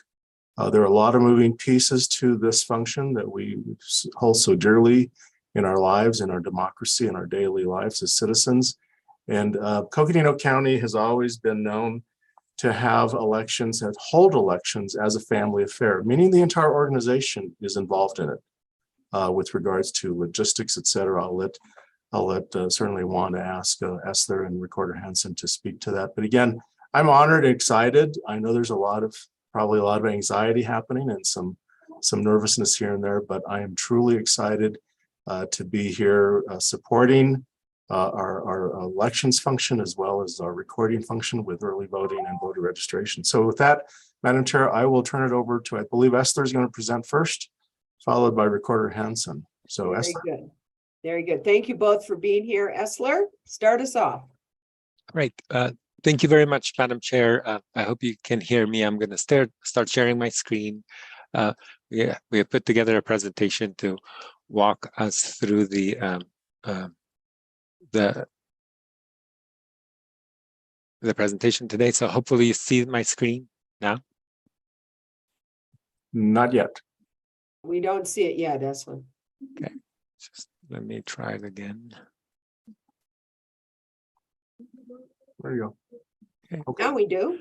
Great. Well, thank you, Madam Chair, members of the board, County Manager and Peru and Recorder Hanson, thank you very much for having us here. This is our busy time with the election season upon us. We're already in the election mode and implementing our plan. So this is a great opportunity to share with the board our preparation of our entire team. Because it is a group effort that makes this possible and makes this happen. Some of the important dates that I want to share and very briefly highlight are the key milestones. We are starting our tabulation and ballot counting on Friday this week, on the 28th, and we are bringing in all our special election boards, which are bipartisan boards that help us with any snags and ballot duplication and all the processes that we mobilize for election day. In preparation for setting up our polling places and testing of our equipment, on November 7th, we will send 10 different trucks, like covering all the different covering all the different polling places and implementing the polling locations at all 45 counting locations. And election day is our show time. We start really early in the morning at 4 o'clock in the morning and go through the next morning around 2 a.m. One of the items I wanted to highlight is that the initial election results will be released around 8 p.m. on November 8th. These will be election results primarily of the ballots that have been counted to early ballots that have been counted prior to election day. By statute, we are required to also start within 24 hours to start our political party hand audit, and both political parties have agreed to credential and assign hand auditors for us, which is a great thing, and it's an important element of, again, guaranteeing the fairness and the clarity of the election results. And we'll release an official final results around the November 16th, which is the deadline for curing any signature or on the ballot, like signature issues on the ballot, or bringing in additional identification, which is a legal requirement. And then prior to us canvassing and certifying the election results, we'll conduct also a post-election logic and accuracy of our equipment to make sure that everything ran as it was supposed to and everything is tabulated correctly. When Steve alluded to this, Madam Chair, like voting in Coconino County has always been safe, secure, and transparent, despite a lot of anxiety and a lot of attention around the election. Like, we serve all our voters, all our registered voters in Coconino County through bipartisan boards with accessibility and compliance with all the ADA requirements, and we also provide language access to on the ballot in Navajo, Hopi, and Spanish as well. What's on the ballot this election? There are definitely the federal and state races that get a lot of attention nationally, but there are also county races on the ballot this election for the Justice of the Peace, for the Superintendent of Schools, for the Clerk of the Superior Court. And then there are several local city and town races for that are on the ballot, as well as a number of state proposition.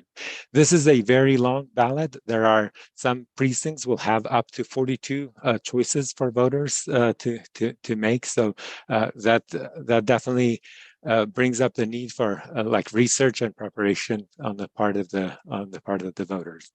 One of the most prominent races that are local to Coconino County that have gotten a lot of calls on our end have been two write-in races for the Page Justice of the Peace as well as the Flagstaff Council member races.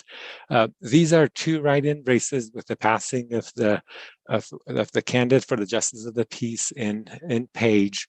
We had to reopen the write-in candidacy and application period, which meant that there are now 5 different candidates that are vying for that position. The city of Flagstaff is in a similar in a similar position with the council races. There are 2 candidates on the ballot, but there are 4 seats total up for election for the city council race. The names of the candidates for both the official names of the candidates for both these races will be posted at all our polling locations as required by statute, as well as they are posted on our website in order for people that are voting early or want to do the research to get access to that information. Again, in response to some of the questions that we've gotten from the public, we've pushed out some of the information with help from the public information director here at the county on how to properly fill the entire ballot, but also the special attention that's required around the write-in candidates with filling both the oval as well as the name of the write-in candidate. In anticipation, and this is a model that we've put together in anticipation of what would be the potential turnout on election day of voters in person. We developed a model based on several assumptions, and they are listed here.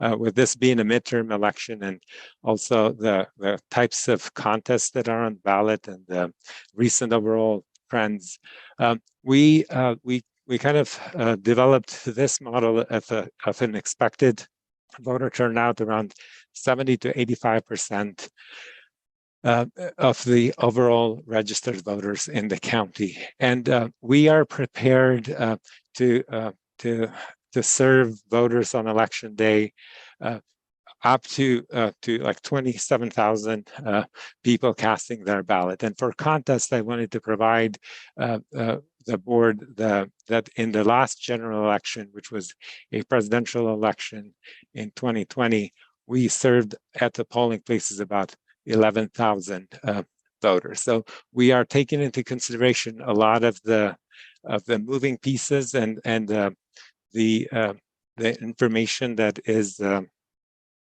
available, and preparing to serve close to 3 times the number of voters on election day, and have made all the provisions to address like all those issues by monitoring, with the recorder's office, like monitoring the early voter trends, to deploy the right amount of equipment and the right and the number of people to support a smooth election day. In-person voting on election day, again, like I said earlier, we are setting up 45 polling locations throughout the county. The official hours of voting are 6 a.m. to 7 p.m., with the exception of the Havasupai village that has special election hours due to some health restriction and traveling restrictions to that community. The 45 places also include 3 vote centers. 2 are here in Flagstaff and 1 is in Tuba City. Those vote centers serve all voters in the county, regardless of their assigned precincts, because we have the technology available to print ballots on demand for those at those 3 locations. And again, we are staffing the vote centers in anticipation of a healthy voter turnout, as well as with all the all the information, including the write-in list and withdrawal candidate list, so every voter can have that information accessible at the polling locations. We are also implementing our voter utilization and voter lines to make sure that we have information readily available to deal with any dynamics that may arise on election day. We are setting up an election operations center that includes several functions. Some of those functions are technology support for our election poll workers and procedural support for them in dealing with different issues that may come up on election day or questions. And our call center will also field any questions from the public or media. We have a great collaboration and we'll have, as part of our operations center, access to the TLO that from the sheriff's office, as well as the county attorney's office, the deputy county attorney, that will be with us in order to, again, address issues right away and have and guarantee that access is not jeopardized in any shape or form on the part of the voters on election day. In terms of informing the voters about the polling locations and where the polling places are and hours, we've by law we are required to do a direct mail of the sample ballot that was sent to over 20,000 households in the county. These are households that have at least one voter that is not on the permanent early voting list. We are also pushing information through our website and the radio and social media, and have constantly pushed out our main phone line for questions and inquiries from the public as well. Who is involved with our election? And I think this is important because we kind of just touched base on the logistics and the setup of the polling places, but who is involved with our elections are definitely our community members and family members in a lot of instances that staff the polling locations. Our goal is to have to deploy on election day around 425 election board workers, and these make up our bipartisan boards at polling locations, at our central counting location, and at our receiving board and the warehouse functions. We are almost 85% fully completed with the recruitment of the poll workers, and have a healthy list of backups for certain areas. But we are safeguarding because we want to be mindful of the party balance. We are safeguarding some of the places for party balance at different polling locations, and are working very closely with both our political party chairs, the county party chairs, as well as the Office of the Secretary of State to find election board workers that meet the minimum qualifications, as well as are willing to travel to some of these hard to fill locations in Coconino County. We, in terms of the setup too, is in the way we are supporting our election board workers, we're also deploying on election day 15 troubleshooters that will have that will cover an area of 2 to 3 polling locations, and that's an additional support for those poll workers to serve the voters on election day. The troubleshooters receive a higher level of training, and most of them are currently already working with us as temporary employees. We have broken up the training in both in-person and online. We have over 45 in-person sessions available for election board workers to teach the legal requirement, the procedural requirements that everybody needs to know as they take the oath to serving the public on election day. And we also have an online platform where some of our returning poll workers can get the certification done through an online platform. Another group that is also involved with our election is the political party observers for both the political parties. We have already 25 observers that have been credentialed by the political party chairs, which is again a requirement by statute in our state, and they are observing the election process at polling locations. They're observing our counting board and the tabulation at our central tabulation process, as well as our receiving of election materials and on election night. We do all of the activities that I've been talking about with the idea to effectively and efficiently and timely release election results for the public and for the candidates that are involved in the that appear on the ballot. So I just wanted to very briefly touch on some of the milestones of when the election results are going to be available and released, so the public has a good expectation of what's all involved. So the initial results are going to be released at 8 p.m. on November 8th on election day. And again, the first release will include all the tabulation of the early ballots that have been verified and tabulated to that point.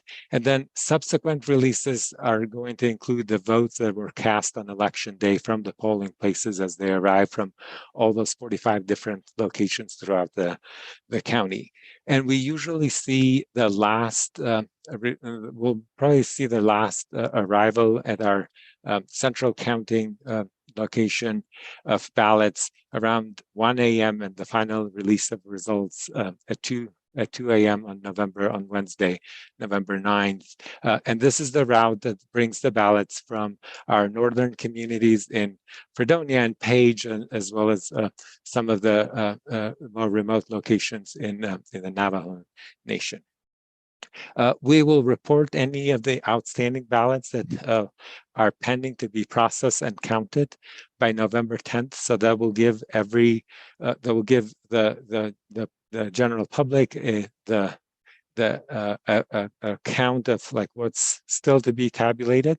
Our official write-in results will be also updated on November 10th. And then every day at 5 p.m. So for those two important races that I highlighted earlier, we will be able to have those write-in results released on November 10th, and then every day as we continue our tabulation of the ballots.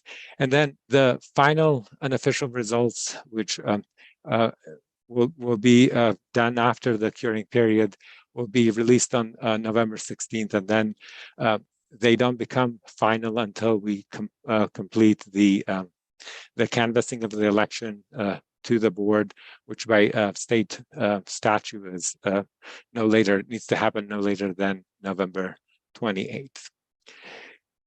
And with that, I wanted to also note that the reason why we have tentatively scheduled the results to be canvassed on November 28th is due to some legislative changes and amendments that happened that automatically make races eligible for recounts. And previously, automatic recounts were tied to 1/10 of 1%. And the state legislature this year passed legislation and increased that margin to 1/2 of 1%, which automatically meant that more races are likely now to get into the process of an automatic recount. And in order to sync the calendars with other counties statewide for any potential statewide recounts, we might need to canvass our election results on November 28th. And then this is, again, a little bit more information and contact in terms of how to reach us and kind of the general social media presence as well. So with that, I'll turn it over to Recorder Hanson. why don't we see if there's some questions maybe from the board members, and then we'll turn it over to our county recorder. Is that all right with everyone? Then if I can, just a couple comments and then a couple questions too. First of all, thank you, Esler, for you and your staff. And as was pointed out by the county manager, it is this is always difficult to make sure that we afford our population what is the centerpiece of our democracy, and that is open, safe, accurate, transparent elections. So for the work that you and your staff are doing, and I know that over time it hasn't been made easier, and we certainly appreciate all that you and your staff have done, and to ensure members of our public that in fact we do have a highly efficient, highly operating, safe, accurate, and transparent voting process in place here in Coconino County. So I want to really thank you for that. The other is just a couple questions that I'm getting. That this is unusual in that we have local elections, city council, which are obviously something that are of great importance to our city of Flagstaff and residents. And there are three potential write-in candidates. So the question is for the write-in, and I really appreciate the work that the county has done, putting the names at the polling stations, putting the correct names and spelling at the websites. And quite frankly, that ad is great. And I even put it on my social media pages that the county took out to show the public how to fill in their ballot and how to write in a person's name on the ballot, and really appreciate that. I think that's been very helpful. But what happens if someone screws up and writes the person's name in, just like we've shown them to do it, but they've misspelled the name, or they've used, instead of a full name, they've used a abbreviation for the first name, instead of William, Bill, for example. What happens to that vote? Thank you, Madam Chair. So our the write-in candidate tabulation process goes through a bipartisan board that does the adjudication and reviews each individual write-in race, and they use very specific voter intent guidelines to determine that the voter intent is clear about maybe like a typo in the spelling or a transposing of letters on a particular candidate. And that bipartisan board again uses the same methodology and the same voter intent guide in order to determine consistently and without any equivocation that the voter intent is clear and that the ballots are tabulated and cast for the correct candidate.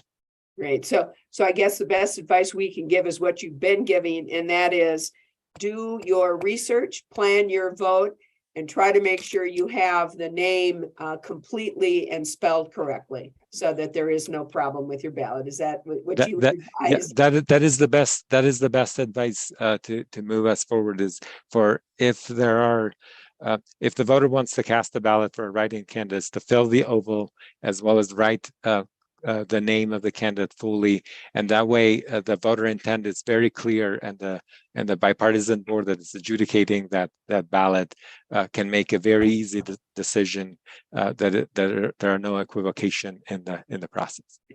Very good. And then the other question I have that has been asked is, you've explained the poll workers, which are county workers, there on behalf of the county, and then political party observers. Can you explain what the difference is, and how, if you go to the polling place, can a voter tell who's who or who's what? Absolutely. So the election board workers that are running our polling locations, they are bipartisan, like they're members of the different political parties, but on election day, they're serving all the voters of Coconino County, and they are representing the values of the county as a administrator of the election fairly and without any political agenda. So those are the election poll workers, and that's the 425 people that we want to deploy on election day at our polling locations, and that make up our boards. The political party observers, they are credentialed observers and trained by the political parties to observe at different stages of the election process. They are not county. They don't work for Coconino County. They are not, like there is a code of conduct that goes along with being a party observer, including not intimidating the voters, not reaching out to voters directly, or engaging in any obstructive activities at the polling locations. And again, we have the commitment of both political parties that their party observers will live up to that code of conduct and allow us to have and serve the voters on election day without any issues. Thank you. And are people wearing credentials? Are you going to be able to identify? Yes. Who, and if so, how? So all of the poll workers will have a name tag as well as a pin that makes them the official election board worker, and the party observers will be in a particular area of a polling place, and then they will also have a name tag with their name and their party affiliation, and there can only be one observer per party at a time at a polling location. Very good. Thank you, Esler. Members of the board, any other questions or comments before we move on to our county recorder? Yes, Supervisor Ryan. Thank you, Madam Chair. And you're hitting on certain areas I did want to ask questions, and just a quick follow-up associated with these. So one of them, but the intent of having multiple parties on a board and a balance associated with that is to assure that it is fair, so that no one party is an election board and or by the same token. Well, I'll ask that first. So that's the intent. Is that correct, Esler? Yes, Supervisor Ryan, that is the intent. And by statute, we are required to have a balanced board, and we balance our board by having both the major political parties, but also independent voters, which is a very large block in our county, as well be part of the process too. So they can see the process and be part of it and understand it fully. And then a follow-up on the observers, similar idea. There's a code of conduct, but it also provides the opportunity and access for each party representative, that observer, to go through the process and see various points in the process to assure that elections are being handled correctly and fairly. Is that correct? That is correct, and again, the party observers go through a training with their own political parties. We were both able to go to and do like an opening remarks at both those political party observer trainings that were held here in Flagstaff, and share with them the code of conduct and the expectations that we have of the political party observers at polling locations, that we welcome them to be. But beyond the code of conduct is to assure each party can observe independently the process. Thank you. And then one other piece on the write-ins, and this brings me back to once upon a time working under Manager Peru as an election worker.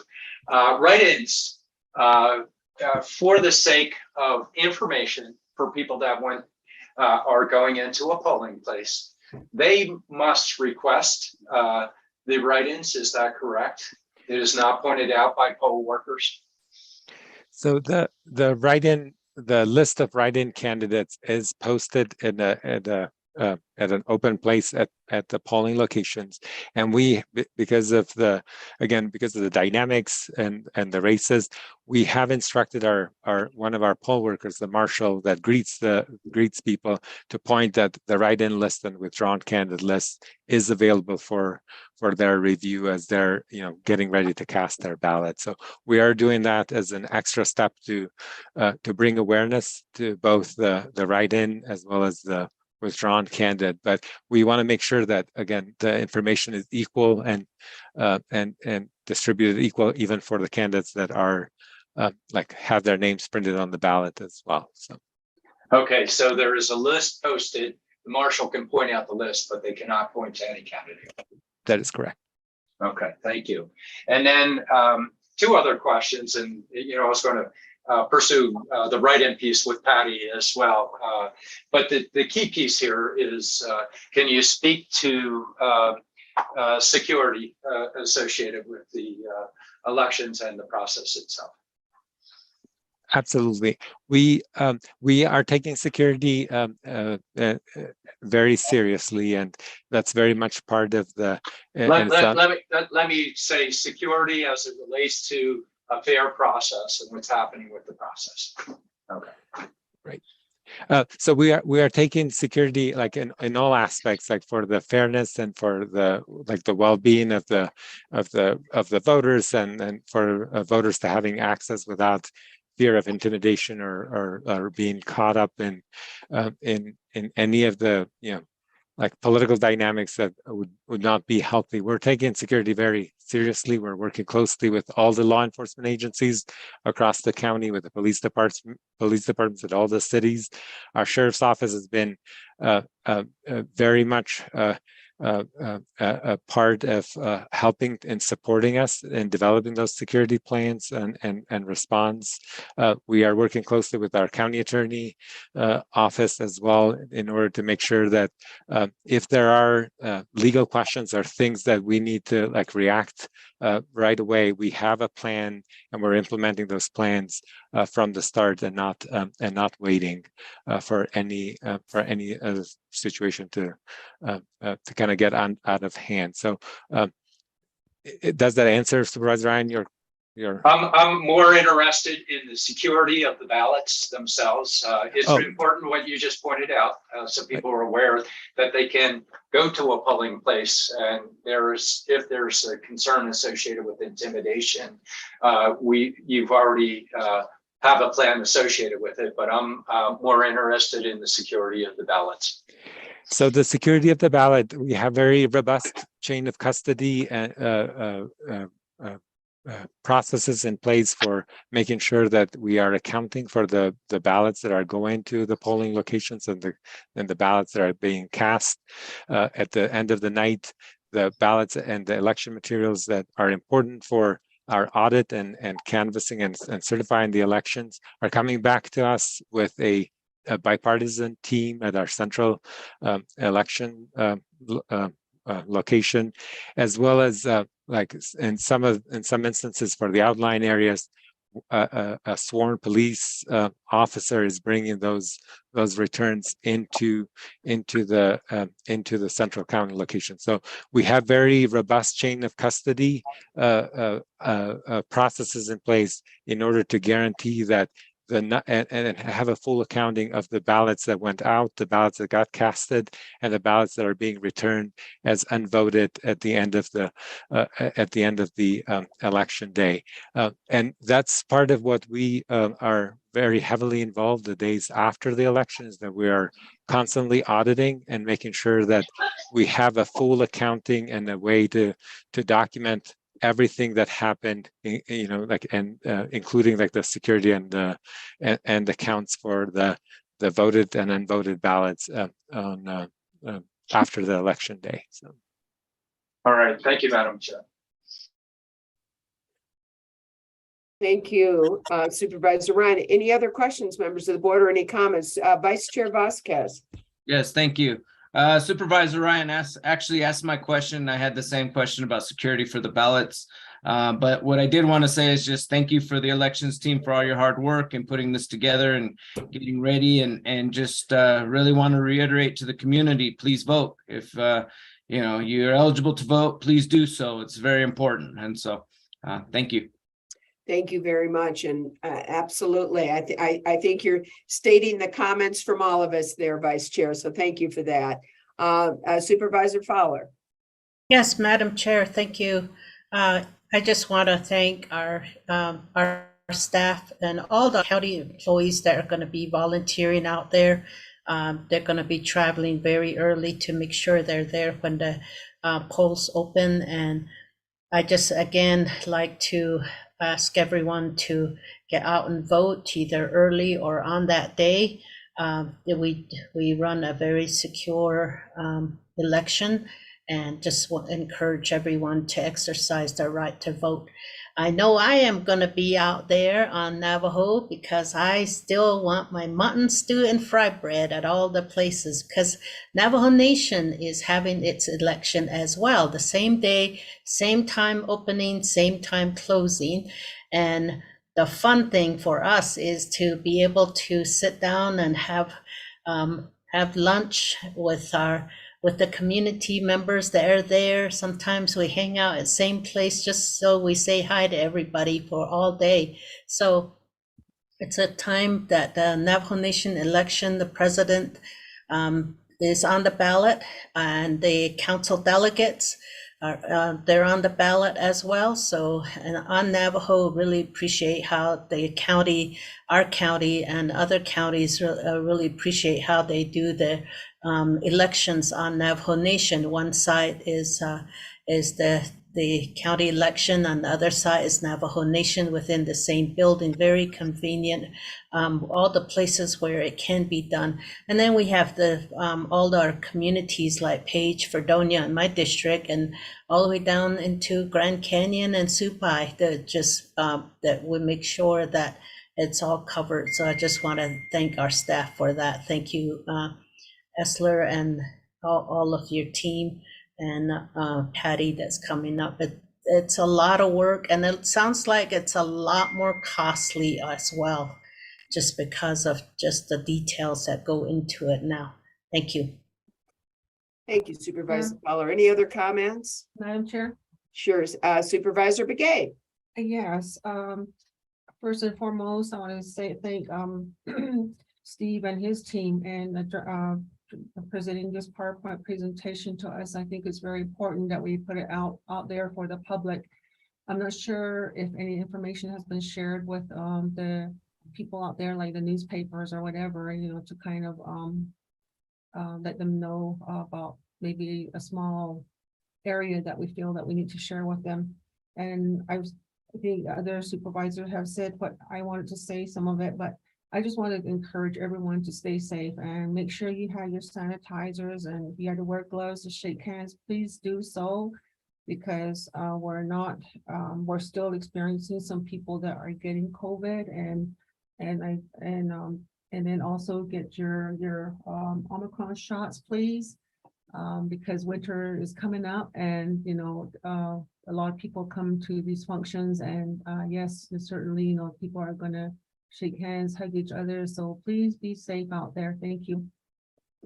All right, thank you. And just comment before we turn this over to the recorder. We've obviously thank the poll workers. I mean, you all really, and it's just amazing that we have such a large group of poll workers, folks from our community who have agreed to come forward to be the front line of our democracy and assist us on making sure that every vote and every voter gets heard and every vote gets counted. So really, really appreciate that to the poll workers. And then just encouraging the public. We are so lucky here that in Arizona that we have early voting, and it's pretty easy for you. The ballots are out. You can fill those ballots in, and you can do your research and get those names correct for those write-in votes. And you can vote by mail, turn that ballot into the mailbox, or there are white mailboxes. We have one over there at our our building, I keep forgetting the address, there on Cherry. And, you know, we encourage you to drop your your ballots off in the white mailbox. And if you do early vote, and, you know, Esler, you might be able to underscore this. If you do early vote, you can then check up online to make sure that your vote, in fact, your ballot was in fact received. So you can follow up just to make sure that your ballot is safely in the hands of the elections office. So, and you might want to speak on that for those that may want to double check to see if their early ballot has been received. So how do you do that, Esler? Well, that's a great segue to Recorder Hanson, because she can talk about that. So Okay. I'll stop sharing. We'll segue over there to make sure that our ballots are counted. So, and Recorder Hanson, thank you so much for joining us. We know that in the past you have for quite a few years overseen the elections here in Coconino County. And I know you and Esler have been working to make sure the smooth transition, to make sure that our elections go off here without a hitch. And as we've said, we have safe and accurate and transparent elections here in Coconino County. So thanks for being with us. It's now afternoon, so thanks for being with us this afternoon, and we look forward to hearing from you. Thank you, Chair Horstman and members of the board, members of the public, and also county employees that are listening in. Yes, the elections are going, and we already have early voting going on. I'll start with a slide that shows the number of registered voters. These are essentially the number of voters that are qualified to vote in the election this year. We have 90,829 registered voters.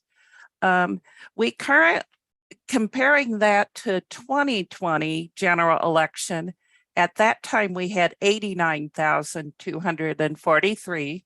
So we have more registered voters than we had at the general election in 2020.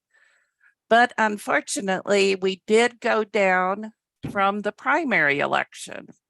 In the primary election, we had our highest number of registered voters we've ever had. That's 92,988.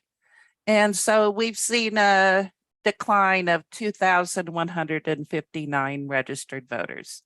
I think this is because of our NAU students. The primary was early this year in early August 2nd. And so when we mailed out the early ballots to registered voters on the active early voting list, if they come back undeliverable, we have to make them inactive. And so that takes them out of the registration count. So I think that's what we could see from it. And we are seeing some people moving out, I think, of our county, specifically in Flagstaff. You can see this compares by party, the party breakdown from the August primary to the November general. And you can see with the Democrats, Republicans, and Libertarians, we did see a decline in those registrations, but we did see a little bit of a increase in the number of unaffiliated or independent nonpartisans. This slide shows the turnout from general elections from 2000 to 2020.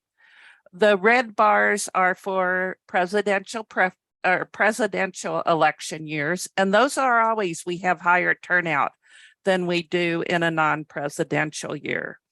So for the blue bars, this would be more comparable to the turnout that we will probably have for this election, because we don't have president on the ballot. And this you can show, I just pulled out for general elections with the governor's race and not the presidential race. And you can see it normally we're in the 52 to 58% turnout. I'm predicting that I'm not as optimistic as Director Musta. I think we're going to probably see a turnout in the 50% range. We did see a 67% turnout in 2018. I think we can contribute that to the very hard fought presidential election in 2016.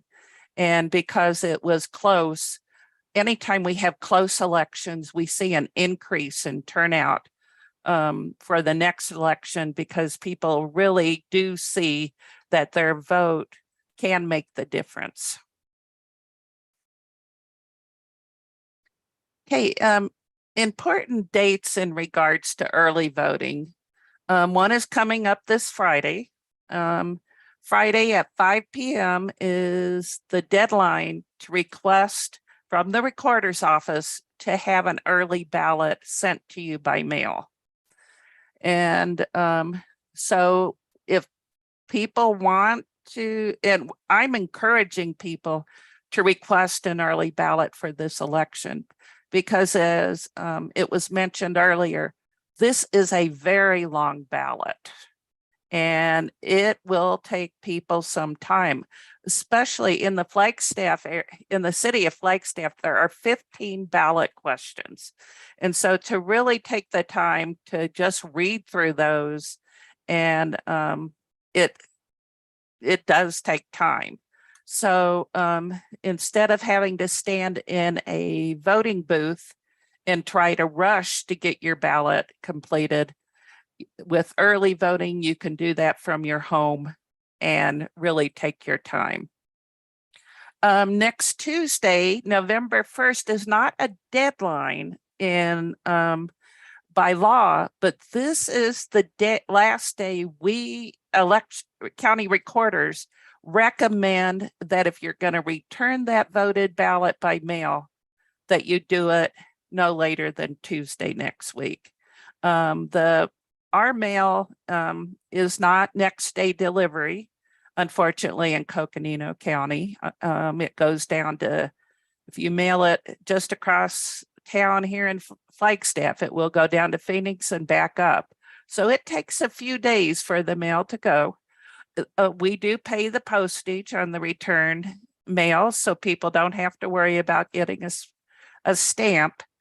And we do pay for first class treatment.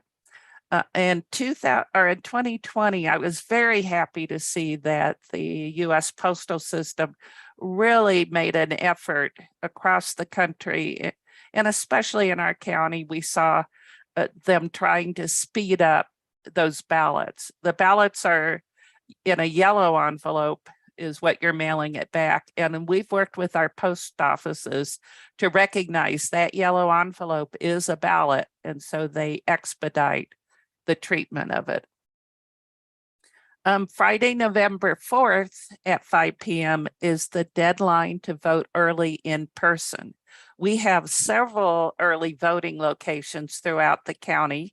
Most of them are at city clerk's offices, though we do have one at the Grand Canyon Superintendent of Schools office, and of course our Tuba City office, which is on Main Street.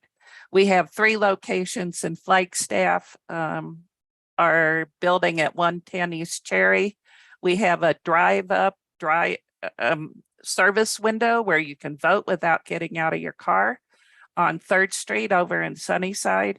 And then we have an office at the Flagstaff Mall next to Planet Fitness. We also are doing mobile early voting sites on the Navajo and Hopi Reservation.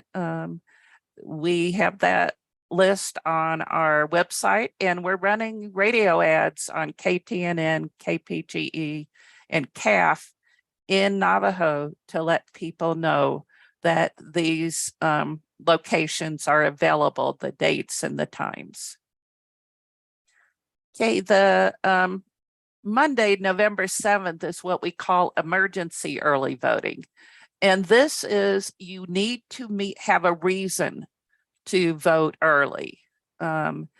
So you find out you're going to be out of town at the last minute on election day, November 8th. You can vote early, and that's done in person we have 3 emergency early voting sites in the county. The board approved it a couple weeks ago. It's at our office downtown, Flagstaff, the mall, and the Tuba City election office. And then the most important date is election day, November 8th. Ballots must be received by 7 p.m. You can't stick it in the mail that day. It must physically be received either at a polling place, an early voting site, in a ballot drop box.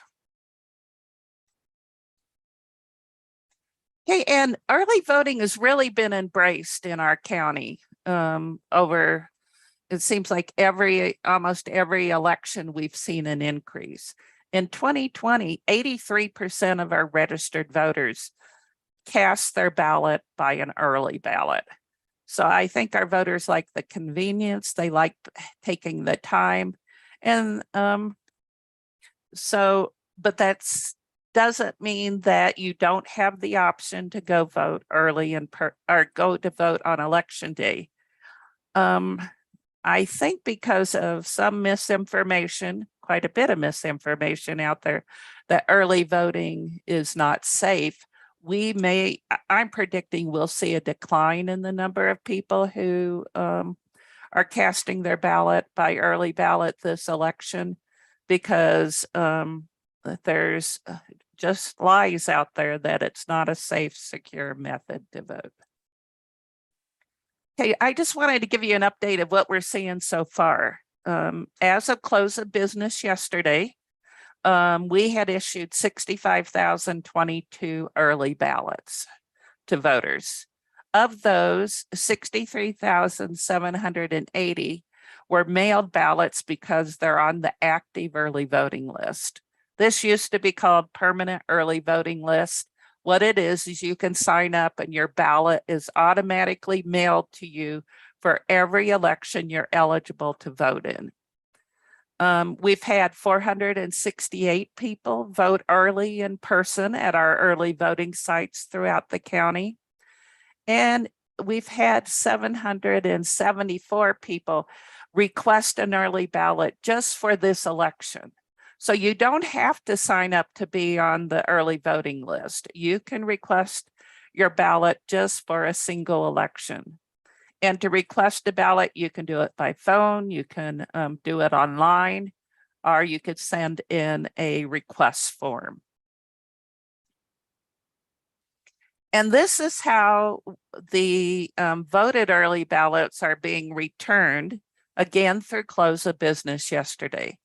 So far, we've had 11,412 early ballots returned to be processed.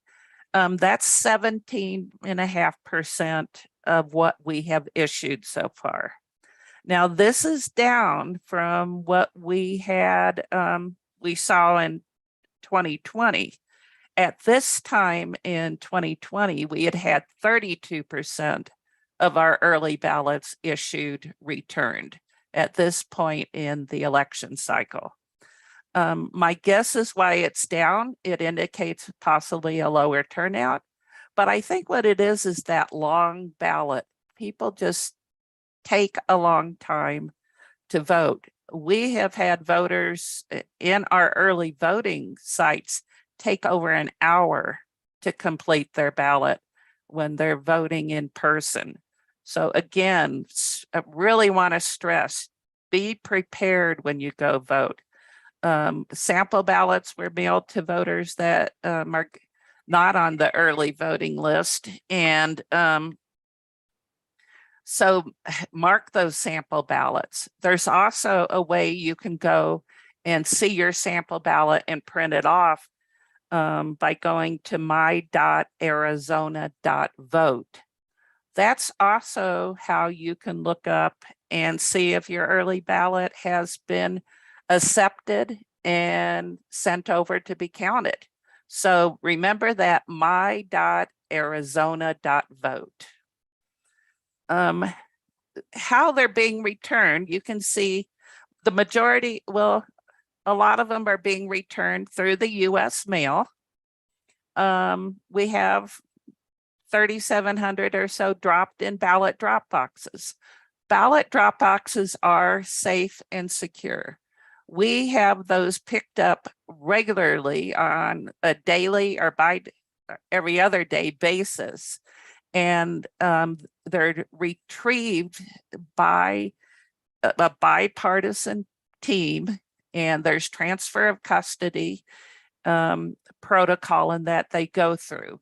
So this election, I don't think we're going to have as many returned through ballot drop boxes as we did in 2020. In 2020, 45% of our early ballots came to us through a ballot drop box. Now, I think because you may have seen, there have been some concerns, mostly in Maricopa County, with people watching these ballot drop boxes. We've only had a couple instances of ballot box watchers, I call them. They've been very polite. They have not been close to the ballot drop box. They just have been sitting in their cars watching. It's at our office here, people dropping off their ballots. In fact, they've only come a couple days for a few hours, and so I'm hoping that continues. I'm not anticipating problems with any type of harassment or threats of people dropping their ballots off, but we do have plans and have worked with our sheriff's office on how that would, if a situation arose, how that would be dealt with. As you can see, our early in-person voting site, we are Navajo Nation mobile sites. Those locations, they can vote early at the site or they can drop their ballot off. And these we're very excited about. We used them in 2020, that you can get language assistance if people need Navajo language assistance. UACAVA is the Uniform and Overseas Citizens Absentee Voting Act. These are our military and overseas voters. Several of our voters take advantage of the online system, especially those in the military. And it's through a secure system that is set up through the Secretary of State's office. So far we've had 88 of those ballots returned that way. And some of our UACAVA voters do use the snail mail system and receive their ballots through the mail and return. UACAVA ballots go out 45 days in advance of the election instead of the 29 days. And that's because we want to make sure that any additional time for your ballot to get to you by the mail overseas is taken into consideration. My concerns for this election, misinformation. It's unfortunate, but especially on social media, it seems like there's people putting out information that's just not true. As I mentioned, long lines at the early voting sites. Be prepared when you come vote. We're not seeing any lines right now, but as we get closer to the election, more people show up to vote early. So don't delay. You can go vote early now and not have to worry about lines. And I'm hoping this does not happen. And in fact, I think we have a very good community in Coconino County that there won't be voter harassment or intimidation at the ballot drop boxes. One thing I think people need to keep in mind to fight this misinformation is the signature on every early ballot envelope is verified against the signature or signatures on the voter registration record. And every staff member that does this signature verification goes through a forensic signature verification training.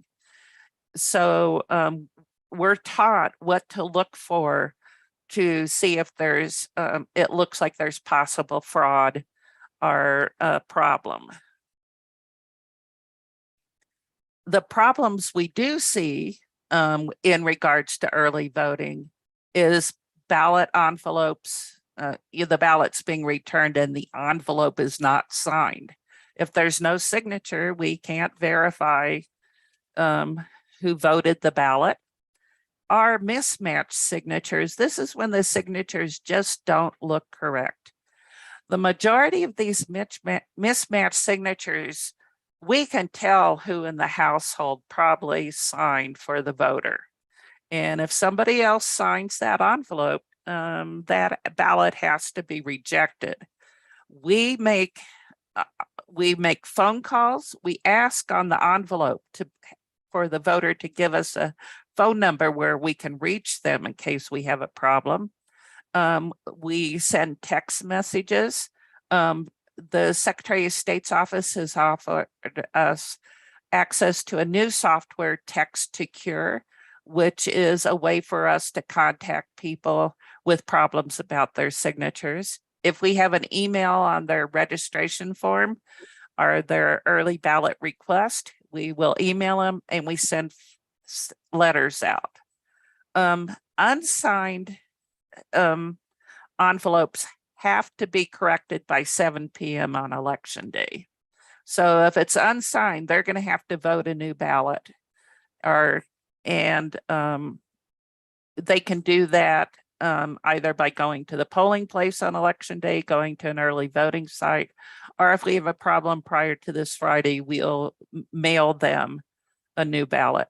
Mismatched signature problems, they have until 5 business days after the election to get back to us so we can resolve those problems and verify whether the signature is changed or if they did not sign. If they did not sign it, the ballot is rejected. So that was kind of a quick overview of voter registration and early voting. One thing I do need to mention, we're seeing a higher number of spoiled ballots this election than we normally do. I think it's because it's a long ballot. So if somebody makes a mistake on their ballot, they shouldn't try to erase it or use whiteout. They should contact the recorder's office and we will reissue you a new ballot. Or if you're unable to do that, if it's getting close to the election, they really need to indicate on the ballot what their voter intent is. Don't put an X through it and then cut it through the oval. We don't know if that means you're wanting to vote for that person or not, right? Yes or no. But the best thing to do is to have us reissue the ballot to you. So I think I've touched on everything I was going to. Be happy to answer any questions you may have. Thank you. It was 110 East Cherry that I was. Yes. I don't know why I was not coming up with that. And yes, really those little white voter boxes that are a secure and safe way to deposit your ballots, as is the US mail system as well. And you can't even verify that they've received your ballot. So my.az.vote. That's not AZ. I'm sorry, Chair Horstman. Arizona. You have to spell out Arizona. My.arizona.vote. Yes. So you can make sure that people have, or that the elections has in fact received your ballot. So, I think what both of you have really underscored is not only it's important for you to plan your vote. This is a long ballot, so it's important for you to plan your vote. Do a little, you can check on the on various internet sites if you would like to get further information. You can look at your sample ballot, but plan your vote. And if you can, early voting is the way to go for all the reasons about both Esler and Patty have indicated. So, both of you, thank you so much for all the work that you've done to make sure that we have safe and secure voting here for Coconino County. I think everybody here in Coconino County can be assured that they do have a safe, secure, and transparent voter system. And please, please get out and vote. It's so important. Early vote or vote in person. The most important thing is you need to vote. So thank you both for what you're doing here for Coconino County. Supervisor Ryan. Thanks, Madam Chair. Yeah, just quickly, and first and foremost, thank you, Patty. Really appreciate this. Just could you clarify how people handle write-ins associated with mail-in ballots? We have it posted. You can look on our website to see the list of write-in candidates. They don't make it real easy for write-ins. No. State law is real clear. We couldn't include a list in with your ballot. So go to the Coconino County Elections webpage, and there will be a list there of the official write-in candidates. And one thing to remember with write-ins, if you write in an unofficial person, say Mickey Mouse or Donald Duck, you're throwing your vote away, essentially. It's not tallied separately. So that's why we really stress, if you want to know who the official write-in candidates are, you do need to check and make sure you know who they are. And so, thank you, Patty. Another piece, just for clarity, because of your presentation, you were noting that November 4th is the last day for an early vote. And then you note that on November 8th, people can return their early ballot, but by returning their early ballot, they still have the opportunity to vote November 8th, correct? If you have not returned your early ballot, you can go to a polling place or a vote center on November 8th and cast your vote. Yes. Oh, fantastic. And now the security question. And I'm going to go a little bit further with you, pretty much because you purchased our machines, but there's security associated with our machines. Could you speak to that? Yes, our ballot tabulation system is air gapped. That means it's never, ever been connected to any other network or in any way to the outside world.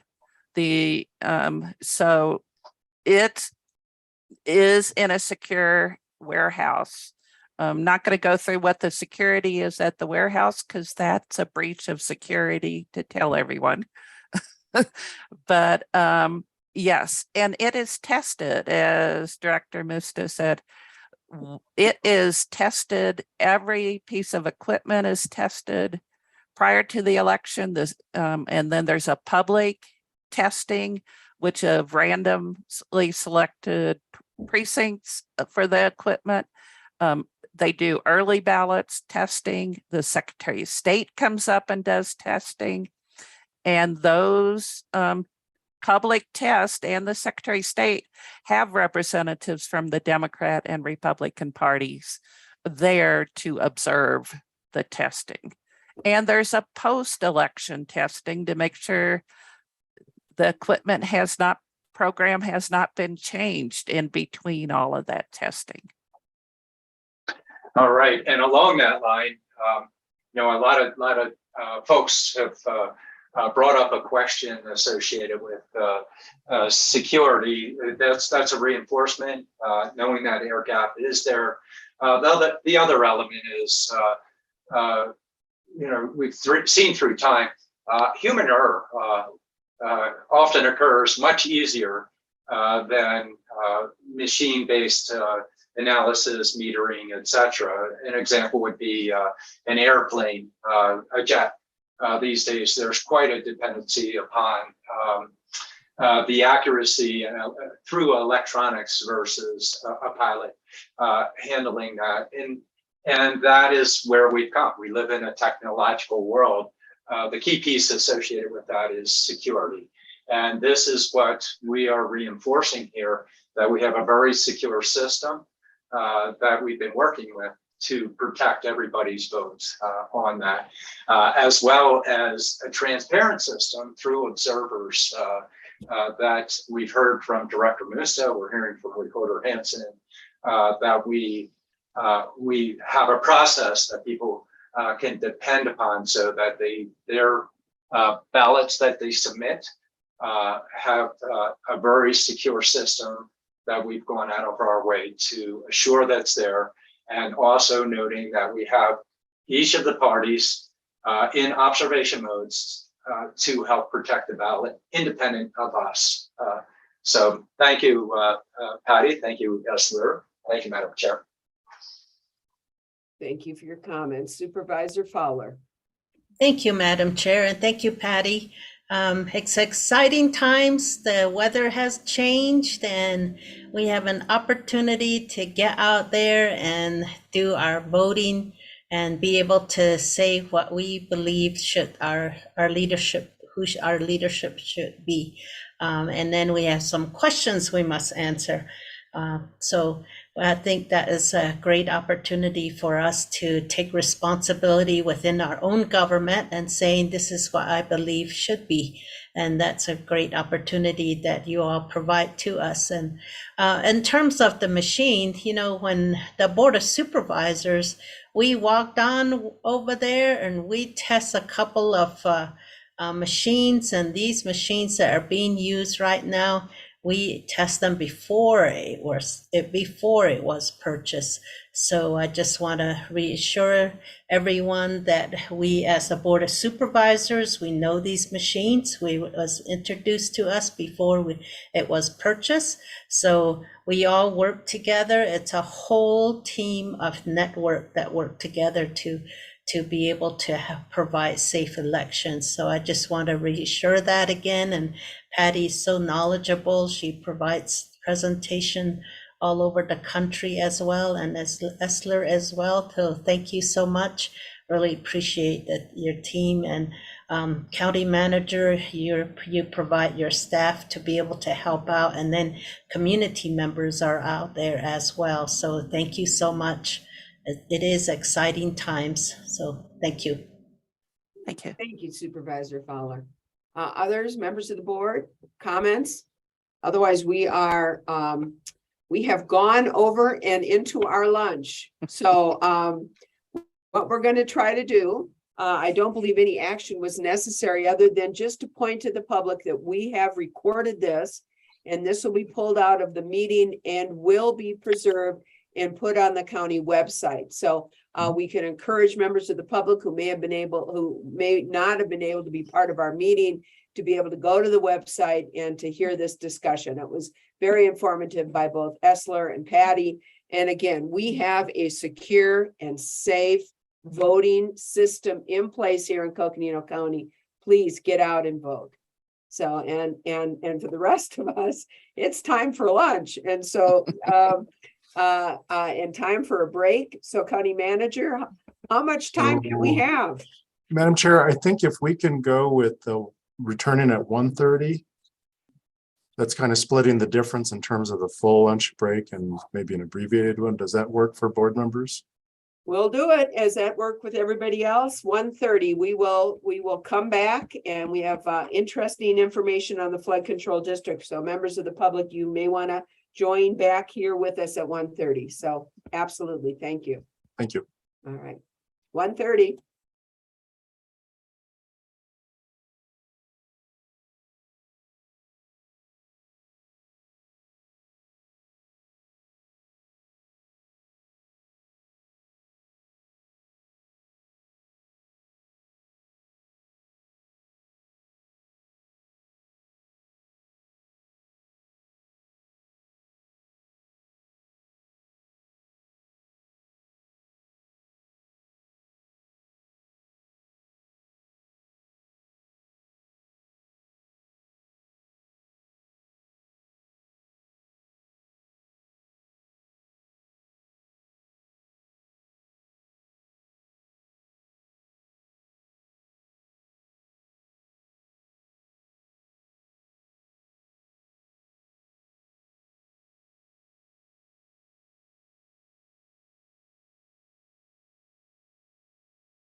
Sean, are you on?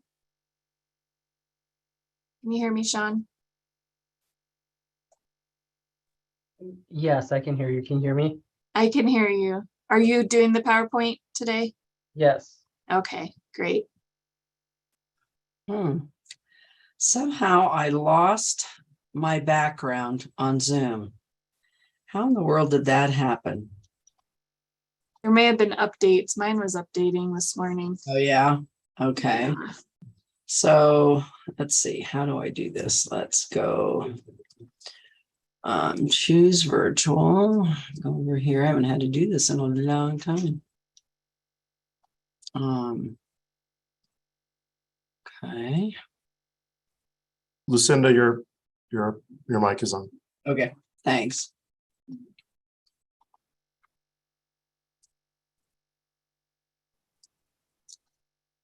we go.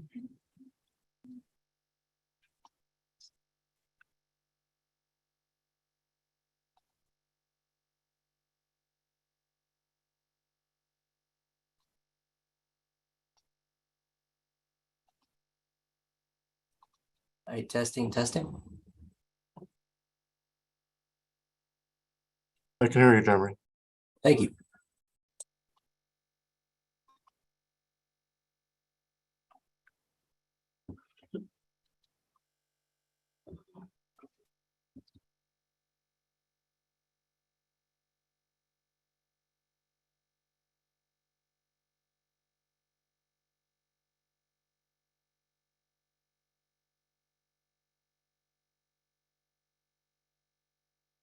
All right. Aaron, I see you. Can you accept the promotion? There you go. Thank you.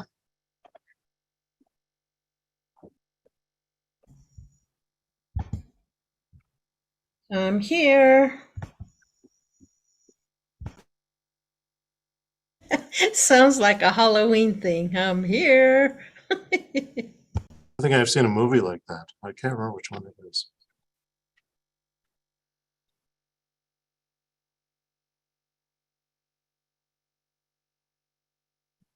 Okay, I saw the vice chair is here.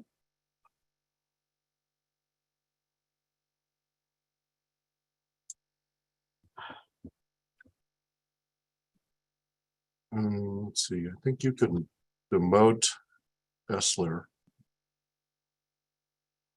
Unless he has a. Sorry, should we demote you?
Good news is we have a lot of candy here for Halloween, so we have dessert.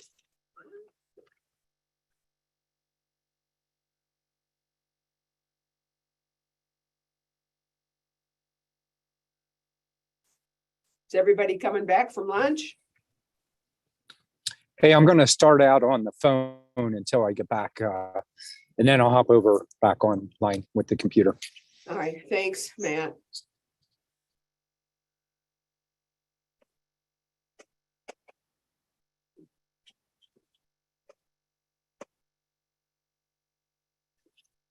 Looks like we have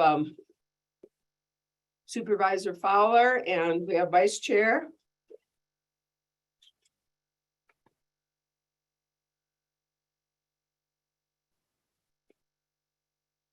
There he is. Hey, Geronimo. Hi, Chair. I wanted you guys to know I was here. Thank you. We missed you for lunch. Yeah. It wasn't much of a lunch. Well, we had hot dogs and chili here. Oh, man, if I would have known. And now I'm having junior mints for dessert.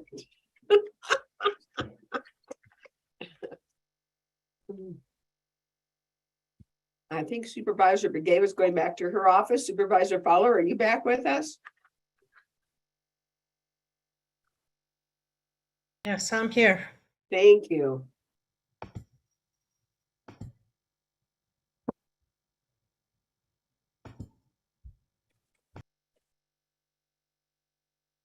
Supervisor Begay, are you back? Yes, I am. All right. Well, I have 1:30 and I know we have a busy afternoon. And so Steve, is everybody that we need, we have the board, we have the full board back. Supervisor Ryan is going to join us by phone for a while and then he'll get back to his computer. So do we have the staff members we need for our next item? Yes, we do. If we can have Lucinda and the Flood Control District appear. It's like, it's supposed to be on cue, appear. There they are. Yeah, just a moment. Sean and I are making sure that we have all the attachments pulled up this time. Just a moment. Okay. Yep, so we're Well, getting. while you're doing that, we need to resolve as the Flood Control District Board of Directors. Do I have a motion from the board? So moved. Motion by Supervisor Fowler. Do I have a second? Second. Second by Supervisor Begay. All those in favor, please signify by saying aye. Aye. It is unanimous. We are now the Flood Control District Board of Directors. So Lucinda, our Flood Control District Director, when you are ready, let us know. And we will then proceed with item number 22, which is presentation, discussion, and possible direction regarding Schultz Pipeline Long-Term Flood Mitigation Plan and funding and financing the long-term flood mitigation plan. All right. Well, good afternoon, Chair and members of the board. Pleased to be with you today and continuing to move this process forward to address our disaster that's underway and unfortunately going to be underway for some time frame. It actually shows two items on the board agenda. We've kind of got a standing item looking at the long-term flood mitigation plan, but we're not going to focus at all on that today. We're really going to focus on the second item, item number 23. Just as some intro comments though on the long-term plan. As you're all well aware, that it requires a significant investment in excess of $100 million. And obviously, due to that, it's going to require significant federal and state funding. And we're continuing to pursue that with our congressional delegation. And just as a quick update, What we understand at this point is, again, everyone's aware, Congress is on recess right now for the election. We do expect that they will come back in the latter part of November. And actually, they'll come back mid-November for a short time frame, from what I understand, mostly to brief in any new congressional members. And then they'll come back in December after the Thanksgiving holiday, and they are expected to take some actions at that time. The government right now is funded through December 16th. So there is an expectation that there will need to be a continuing resolution to continue to fund the government. Our goal in working with our congressional delegation is to incorporate into that continuing resolution an emergency supplemental piece of legislation that would fund not only the disaster relief programs that we're pursuing for funding, but other programs as well. As everyone's, again, very aware, we've had Hurricane Ian, hurricane impacted Puerto Rico. We've had fires out in the West, throughout the West, horrible flooding situation in Kentucky earlier this summer.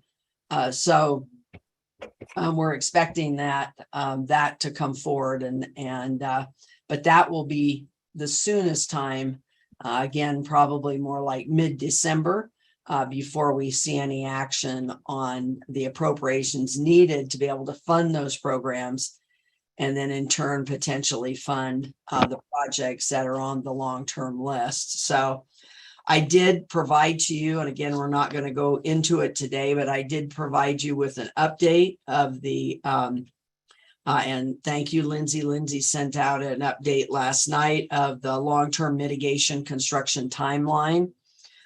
Looking at that timeline, you'll see some changes. And mostly looking at, what do we think in terms of the timeline, in terms of construction and those types of things, and some modifications to some of the costs and so forth, based upon continuing conversations with NRCS as well as with Department of Transportation and Federal Highways. So if you have any questions after reviewing that, I'm certainly happy to meet with you individually and go through that. So with that, we're going to go ahead and move into what is. Lucinda, I apologize, just 1 minute here. 22 is presentation, discussion, and possible action. I don't think you're really wanting possible action, it sounds like right now. But I do want to give on the long term, there's no action. On the short term is the action. We're on number 22. And so we've been on number 22 before we go to 23. And I'm anxious to get to 23 too. Before we get there, any questions or comments from members of the board? I would just really briefly make a comment on 22. And by the way, thank you for the completeness of the information and the updated information. It's extremely helpful and important for us. And I appreciate you and your staff's time in getting this together. And I think that at this point, really, before we can talk about long-term mitigation, we really need to know what monies are out there, what federal monies are out there. And I know you and your team have been working diligently to also determine what other funding sources are out there and what other grants, et cetera, may be out there. So I don't see really we can go much farther on 22 other than the information presented until we know what funding and what funding sources we might have to pursue long-term mitigation. So that'd be my comments. Any questions or comments before we move on, members of the board? Seeing none, let's get on to 23. All right, thank you, Madam Chair. And so today we're here to present a package of short-term, smaller scale projects that we believe that we could complete within I'll say the current construction season. To some extent, some of this may move into early to mid-spring, but For the most part, these projects are smaller scale projects. And we believe that we could accomplish them within a reasonable time frame. In terms of the presentation today, so Sean, go ahead and bring up the presentation if you would, please.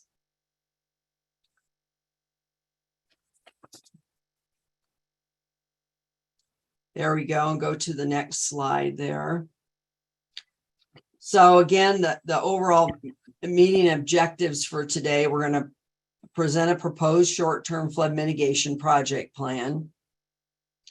We're going to review the current flood control district financials. Sean will go through what is the current status and update you on the expenditures, revenues, reimbursements, etc. Jeremy will share an updated flood control district 10-year plan and showing if you were to approve this short-term plan, what would be the impact on that 10-year plan. And then Siri's going to share the general fund 10-year plan and discuss how this plan, if it were approved, again, the short-term plan were approved, how would that impact the general fund 10-year plan. And then we'll come back to the actual action item, which is requesting approval of a budget amendment to fund the short-term flood mitigation plan. So with that, Sean, you can move to the next slide here. So before we launch into this, I kind of want to do a recap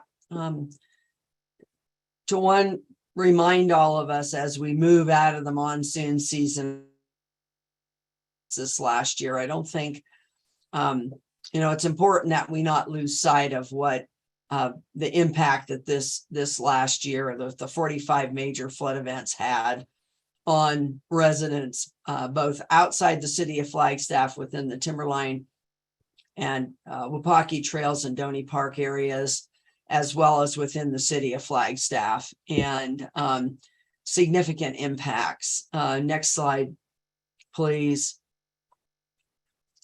And this just shares again, the devastating impacts that we've seen to primarily those upper watersheds. And this is the government tank watershed, the one to the furthest south out on the east side. And you can see how it burned all the way to the top of Schultz Peak. Next slide, please. And I'm not going to share all the videos again, but I think it's important to note, I wanted to share that. Go ahead, Sean, and begin to roll this. We'll see if it includes the audio or not. And looks like we're going to have to get the audio working. But you can see in this video that the water is highly bulked with sediment, and as a result of that, it's carrying, boulders and tree trunks and stumps down through. This is the Copeland watershed. We've seen this now in several of the neighborhoods and watersheds and what this really demonstrates is that those watersheds have unraveled. And last night, as you know, Chair, and Vice Chair, you were both at the Schultz Creek flood corridor meeting that we co-hosted with the city. And Alan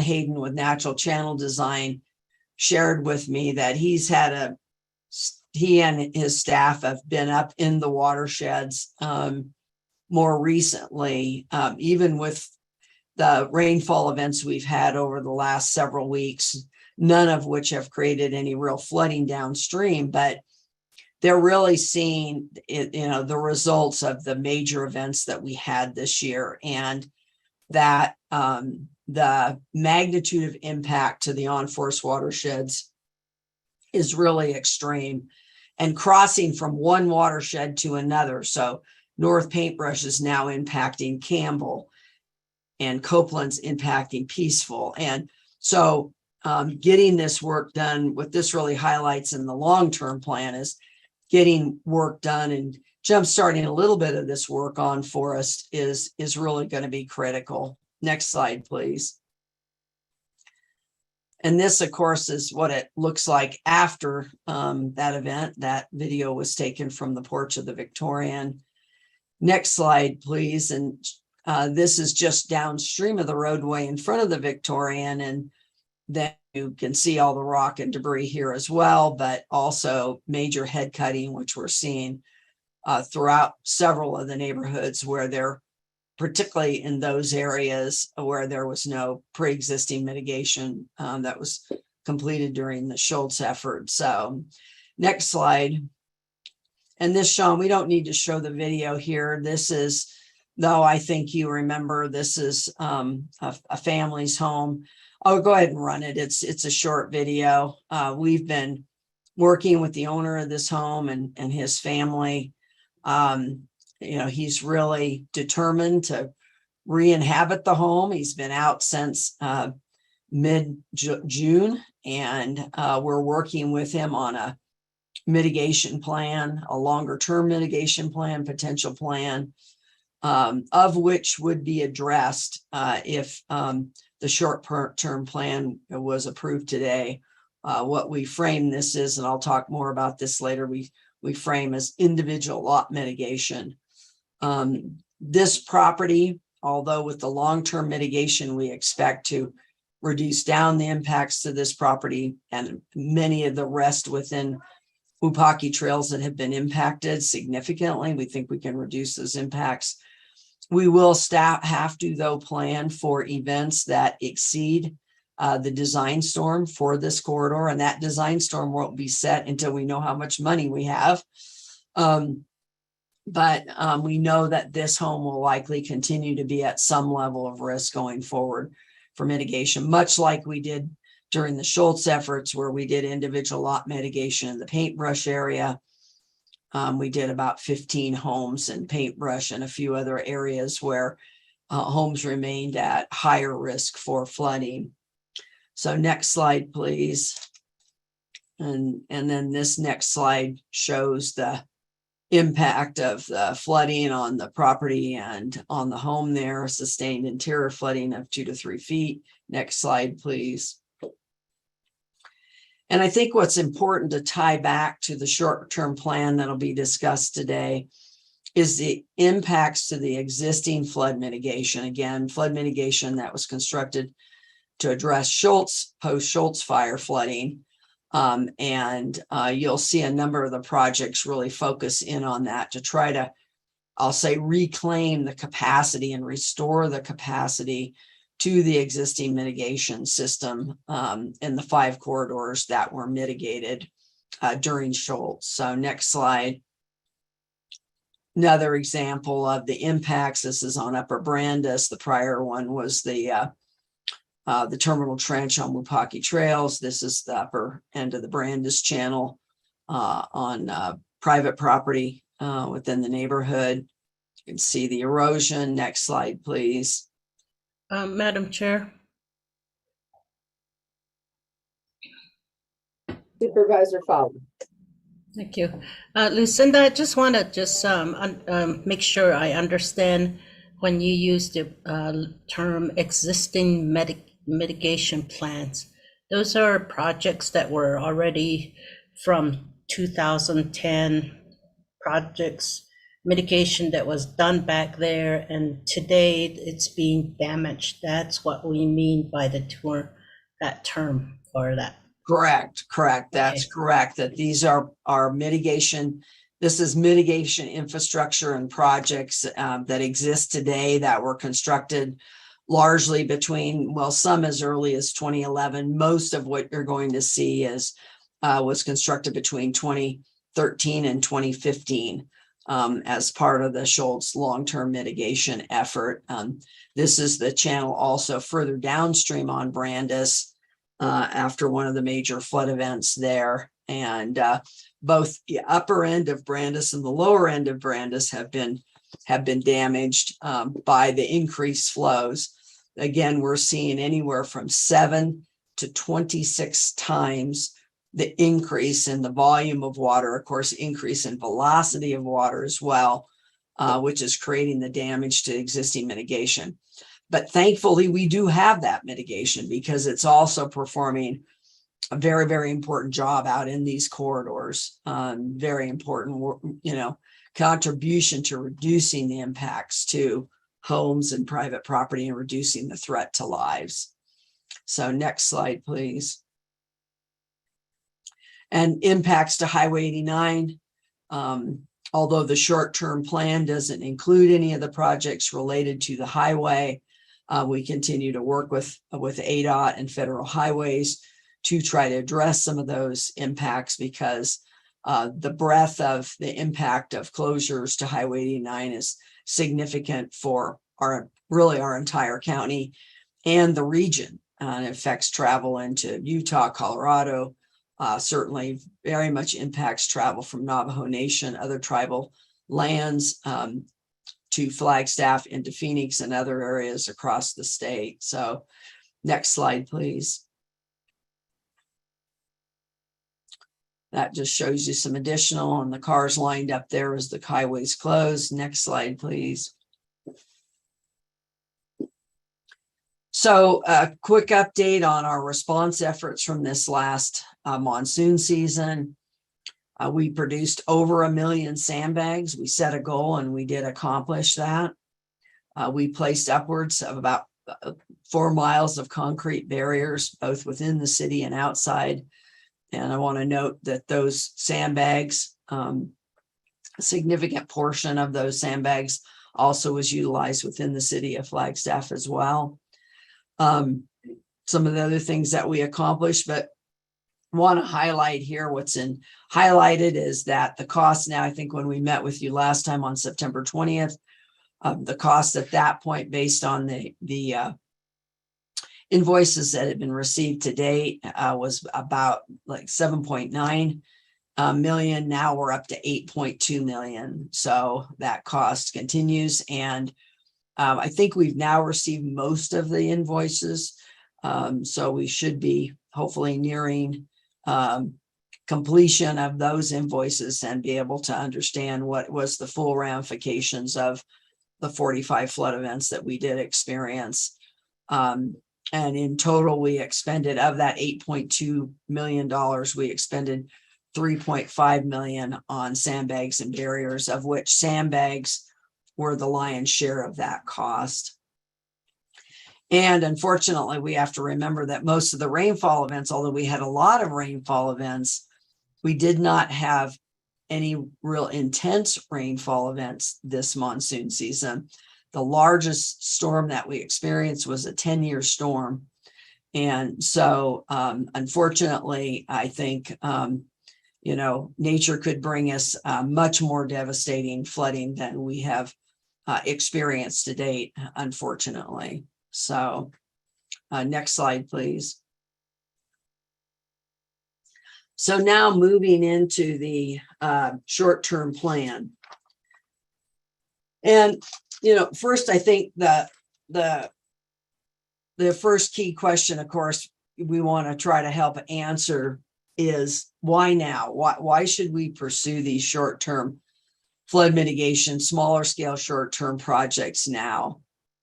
And I think the primary reason is that because we did see such a significant impacts, even from smaller scale projects, that the district is very interested in trying to chip away at that large list of projects in the long-term plan and get some of the projects completed in the near term. And again, primarily these projects will focus on repair to existing mitigation. Again, that mitigation that was constructed post Schultz fire and during the Schultz flooding. And there are a couple of new projects, and the new projects largely focus on a set of berms that I'll talk a little bit more about that are really necessary in terms of addressing impacts into Donny Park in particular. Certainly these set of smaller scale projects are not going to achieve the overall mitigation goals.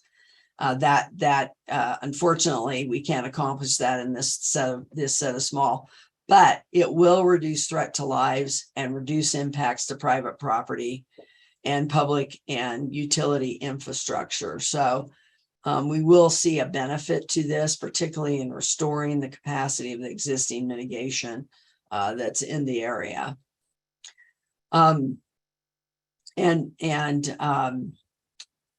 Restoring that mitigation, we, irrespective of what would have potentially contributed, much like when in 2018 we had a rainfall event in the major 1,000-year rainfall event in the Brandis Way corridor, and we went in there and we had to make repairs to restore that capacity. And so much in the same way, we are proposing to do so now as well. The other important point is that we do have the financial capacity given the expected reimbursements. Now, there's a set of these projects, and I'll go into this when I walk through the list of projects, a set of projects that are on the short-term list that we expect full reimbursement from DFFM. They have reimbursed us for similar type projects to date. And then they are also considering a set of projects for reimbursement as well. So, so we will see some reimbursement. We're also pursuing reimbursements. Well, starting right now, I mean, we have been pursuing our reimbursements for the projects we've been constructing in the museum flood corridor. And then, of course, pursuing reimbursements both from DEMA and DFFM for pipeline expenditures as well. We also have some additional capacity within the flood control district budget due to the delay in the forest restoration projects. We had been hopeful that we would secure this budget year, this fiscal year, matching funds from the Forest Service and identification of projects that we could move forward with soon, very soon. Unfortunately, that isn't playing out. It doesn't mean that we won't utilize those funds in the future, but for this year, we have a little bit of flexibility in terms of cash flow, given that delay. And then lastly, and probably the most important point, is that we have been in receipt of the first tranche of the ARPA Wyden funds. As you'll recall, under the American Rescue Plan Act, there was a segment, an element that Senator Wyden moved forward with the support of our congressional delegation that provided funding directly to counties that are very dependent on PILT and Secure Rural Schools funding. So counties that have a significant amount of federal land within their county jurisdictions. And so we did receive the first tranche of that, which is $6 million, and Siri will speak to that. Today, we aren't discussing how to utilize those funds. That'll be a future discussion with the Board of Supervisors. But in terms of the overall general fund capacity, that does provide additional capacity within the general fund. So, and continuing with what I've shared prior is that I don't intend to come back to you for additional projects until we secure federal and state funding. We do not have the resources to pursue those projects without securing significant funding from federal and state. So I don't see coming forward or coming back to you. There may be some operational costs that we have to continue to sustain within the flood control district. Maybe back to look at that at some point. That would not be, a large scale cost. Those would be smaller scale costs, more day-to-day operations of the National Flood Insurance Program and those kinds of things that we may need to fund. So moving on to the next slide here. So that kind of covers why now? Why is it important to move forward now? and why are we proposing this now? Then the next key question, of course, is what criteria was used to select these short-term, smaller scale projects? And really, if I had to capture it in a simple statement, and again, within your packet, and Sean, if you have those, can you bring those up on the screen? I think I highlighted them largely on the slide, but if you can bring those up so those members of the public can see, that would be great.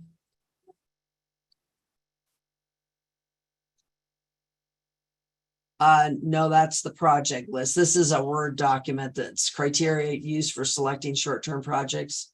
There you go. So I think first the recommended short-term projects address kind of a wider range of needs across the impacted area. You know, again, while we are pursuing the funding for the long-term mitigation and you know, reducing that longer term, you know, if we can move forward with some now, that will provide us with hopefully some capacity down the road when we do get those federal funds. So kind of simply put, these are projects that can be mobilized very, very quickly. And the reasons for that is that, again, most of these projects exist within the existing footprint of the Schultz mitigation. And so both on and off forest. And where they don't, there's a couple projects that are new projects that are within the Forest Service area. We have already received permission to move ahead with those projects. So the Forest Service approvals, I said expected very soon, but we've actually already been given approval to move ahead. The projects don't require any utility relocation. So there's no coordination or time frame needed to address utility relocations, again, because the work is within those existing easements and existing structures. We do not need to secure any drainage easements from private property owners. So again, we're within that existing easement footprint.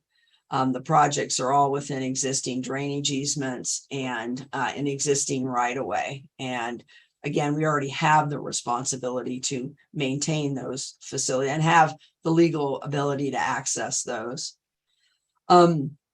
These projects, because they are largely all repair projects, don't require very limited engineering and no other types of permitting. And so we don't need to go to ADEQ and get, if you're relocating a water line, you got to go to ADEQ and get a permit, so forth. We're not needing to pursue any of that. Several of the projects are post-monsoon cleanup, particularly related to our detention facilities, the Copeland Detention Facility, the Lupine Detention Facility, Hutchinson Acres Detention Facility. And we need to clean the sediment and debris out of those so that they're prepared to receive floodwater in the future. And certainly we have historically within this county experienced rain on snow events. We've experienced other types of tropical rainfall events, particularly in December, where we can get flood events over the winter. So we want to get these basins cleaned out as soon as possible. And we are expecting, because they have reimbursed us for this type of work already, that DFFM will fully reimburse those projects. They total 1.2 million out of the total amount. And we also have 3 other projects, which is to replace the surface of those channels. We used a turf reinforcement matting when we constructed those during Schultz. We want to convert that now to concrete shotcrete. It's a type of concrete that's blown onto the surface, much like a swimming pool, if you think about that. And we have three existing channels that we want to convert from turf reinforcement into shotcrete. And DFFM is reviewing that now, and we're expecting that they will reimburse us for those projects as well. Haven't gotten that confirmation yet, but I know Wes is working with them and feels relatively confident that they will support that. And those projects amount to a little over $2 million. So the berm projects, go ahead and scroll down there a little bit more there, Sean. The berm projects that are proposed near Landfill Road are critical to reducing the impacts to Donny Park. And, any type of long-term flood mitigation within Donny Park is going to be extremely expensive. And so as much as possible, if we can utilize other lower cost options upstream to reduce those impacts, that's a positive in reducing the overall cost for the long-term mitigation. So those are a couple of very important. We have two different sets of berm projects that I'll go over as well.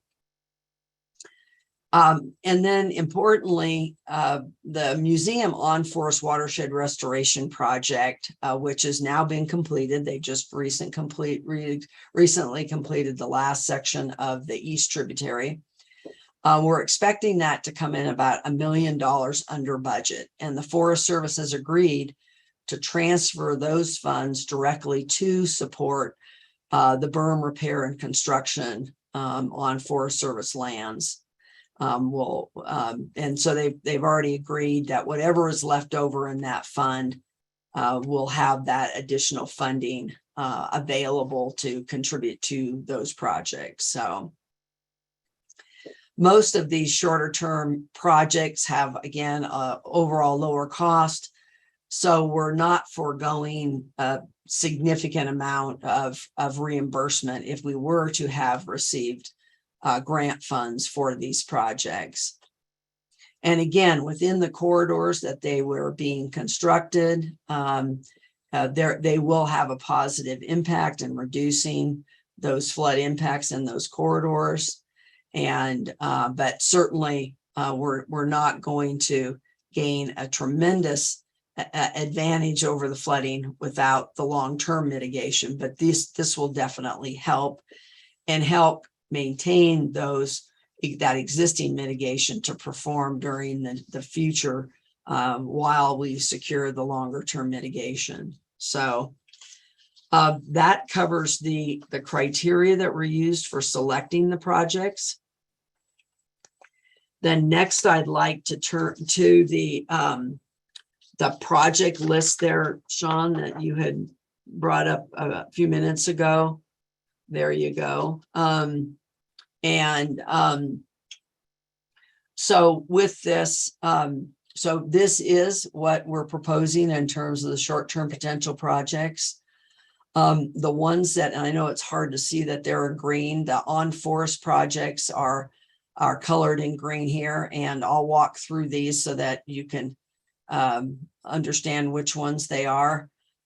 Construct the triplet berms as well as the new twins. Those are the berms I just mentioned. They're near Landfill Road and would provide some significant benefit to impacts that are in the Donny Park area, both on the southern flow into Donny Park as well as the northern flow into Donny Park. And I'm going to come back and show you a map so you can see physically where these projects are. But those berms, along with the next two projects are repair and clean out the existing twins. That project will be fully reimbursed by DFFM, that $200,000 for repair and clean out of the existing twins that are just west of Landfill Road, near the landfill. And then expanding those existing twins is also an element of another project within the project list.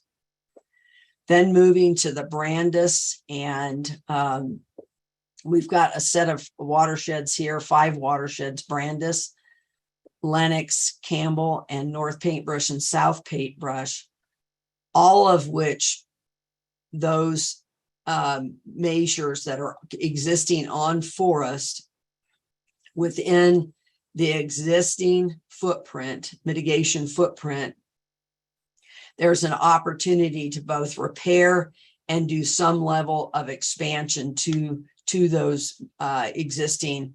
Most it's a terminal trench transition channel, to some extent expanding the fan For example, on Lennox and Brandis, we will be expanding the fan within that existing NEPA footprint from the Schultz project. So those are the set of on-forest projects that are encompassed within this overall short-term plan. And again, they're all within the existing footprint beyond the two sets of new berms. But again, we've received approval from the Forest Service to be able to move ahead with the construction of those berms. Lucinda, Madam Chair, Lucinda, I'm just wondering what is the Forest Service doing on its part? We're doing the projects from the existing Schultz Fire projects. Now, what measures is the Forest Service? We haven't received a report from the Forest Service on how our projects and their projects merge to be able to protect these communities. In terms of the Forest Service, right now, they are advocating for funding at the federal level to support our projects. I mean, the goal is to, so these projects are all existing mitigation measures that are, out on the landscape now. And so we're talking about really primarily restoring, to some extent, some small scale expansion of those alluvial fans, restored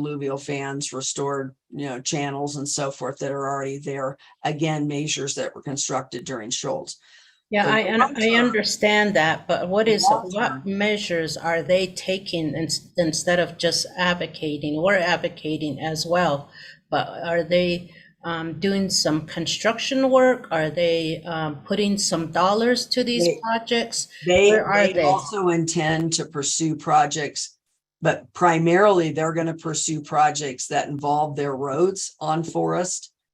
And so that what the intent here and the plan is to secure the full funding for all the long-term on forest projects, the 40 million from the Forest Service. That's the goal.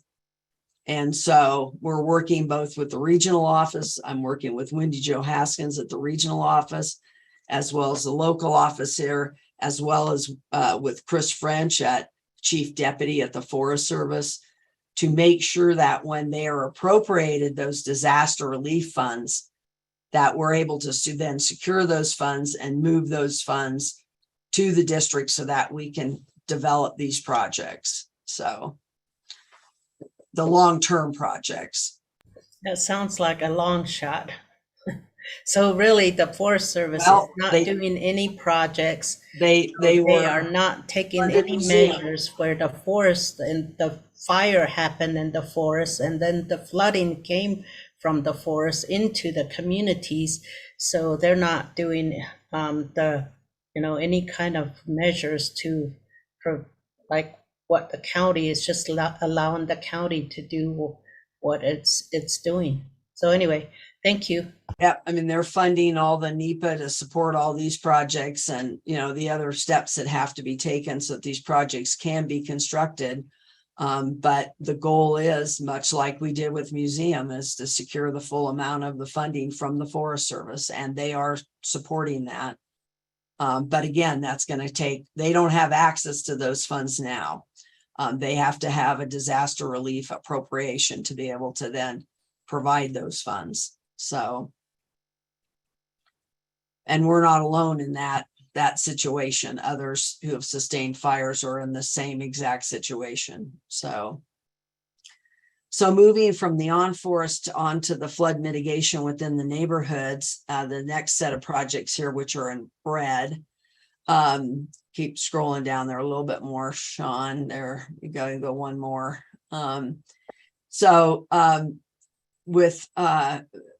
I'll actually start here with the Copeland Detention Facility. You'll see that there are two projects there.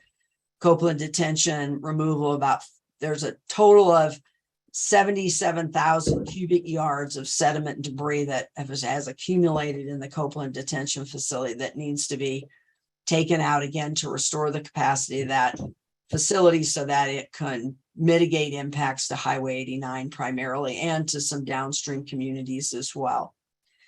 We broke this into two pieces, and the reason we broke it into two pieces is that some of the material coming from the Copeland Detention Facility can be used to construct the berms off of Landfill Road. So rather than having to purchase material, we're going to reuse the material that's come off the mountain. Enough of that material sediment has good clays and so forth in it, and we're going to transport that over to the Landfill Road area and utilize that to construct the berms there. And both of them, another set is just to then also clean out the remaining. We need about 45,000 cubic yards to build the berms. And then the remaining amount, some of that will be made available to the community. People have requested access to that material to fill in head cuts on their property. We'll stockpile it, and people will be able to come in and pick that up. They'll have to transport it or themselves and so forth, but we will make it accessible to them. And that's being, again, done kind of under two different contracts and two different pieces of work.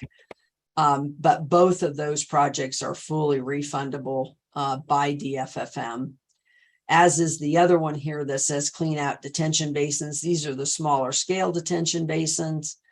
That $200,000 is highlighted because I actually have a contractor developing the cost estimate for that now. But again, that cost will be fully reimbursed by DFFM. So going back up to the top of the list here, we have the Campbell Flood Corridor, not the very top, sorry, Sean, back to the top of the red projects, the Campbell Flood Corridor. This is to slightly expand and stabilize the upper section of that channel, given the volume and velocity of the flood water. It tore up that turf reinforcement mat. We're going to be replacing that with shotcrete. That's also included. We're taking that same type of measure, both on the north paintbrush channel as well as the south paintbrush channel. And then in addition to that, we have the ability to, again, do some level of expansion to the storm drain inlets, both at north and south paintbrush. And those are two projects that we want to pursue as part of this short term. Again, providing some additional capacity to these corridors, but for the most part, it's really trying to stabilize those and so that they can continue to perform into the future. Then lastly, you'll see down here at the bottom, scroll down there, Sean, the individual lot mitigation. And during Schultz, one of the things that the Natural Resources Conservation Service brought forward to us was the opportunity in those corridors where we had properties that, even with the long-term mitigation, would likely sustain additional flooding, particularly if there was a storm event that exceeded the design storm, that we could develop individual lot plans for mitigation, more permanent mitigation versus sandbags or just barrier. And we did a series of properties. Like I said, I think it was probably about 15 that we did, primarily in the paintbrush corridor, which had been extremely hard hit during Schultz. And this has proven to be very successful. Now with the increased flows in both paintbrush corridors that, of course, meet at the top of paintbrush lane, that they're seeing, much greater volume than the design storm. And as a result, are seeing flooding there, and that individual lot mitigation has really paid off in reducing the impacts to homes. And so we want to take a similar approach. We've got a set of properties now. We've got a property, the one that was shown in Mupaki Trails, that definitely needs some type of individual lot mitigation, and will continue to need that because that will continue to be the overflow path if we get a storm that exceeds the long-term mitigation. Mostly what we're talking about in terms of what actually happens on the landscape in these projects is It's barriers with soil that's compacted over the barriers, and then that's reseeded. And people have done a beautiful job reseeding the barriers with, you know, native plants and grasses. We'll come in and do the reseeding with native grasses. And then, but people have planted other things and to, you know, help stabilize that soil. And again, it's performed exceptionally well through this. There's also some contouring. I wouldn't say channeling. I would say more contouring on the properties. And on some properties there were, I think maybe 4 or 5 where we did a small low water crossings for driveways. And so these aren't major measures. These are fairly small scale, again, localized to that particular property. But if in fact they adjoin another property that would get individual mitigation, they are obviously designed to work in concert with each other. And we've got a set of properties out there now. We probably, with this amount of money, we'll probably be able to do somewhere between 5 and 10 properties. When we did this back in Schultz, we spent about $45,000 to $55,000 per property.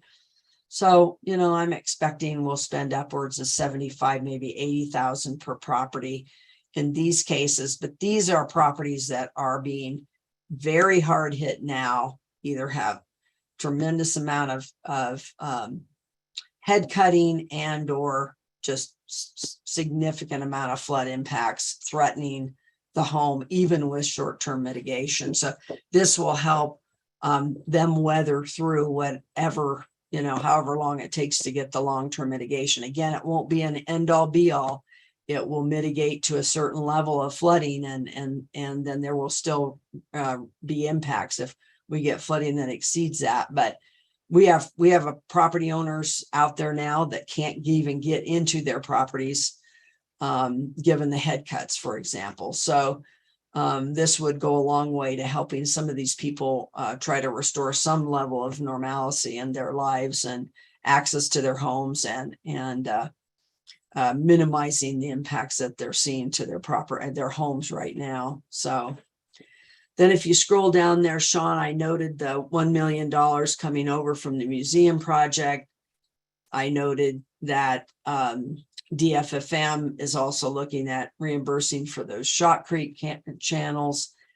And then the bottom here, it kind of totals out the total request for the project's cost. The total project cost is about $11.5 million, of which the known reimbursement from DFFM would be $1.2 million.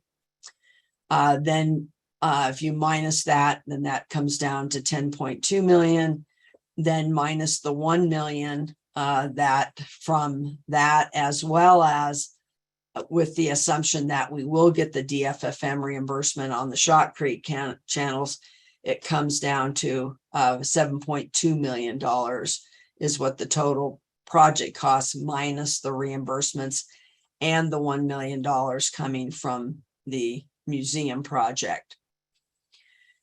In terms of the actual ask for the budget amendment, we're requesting $10.5 million, so $10.5 million in total.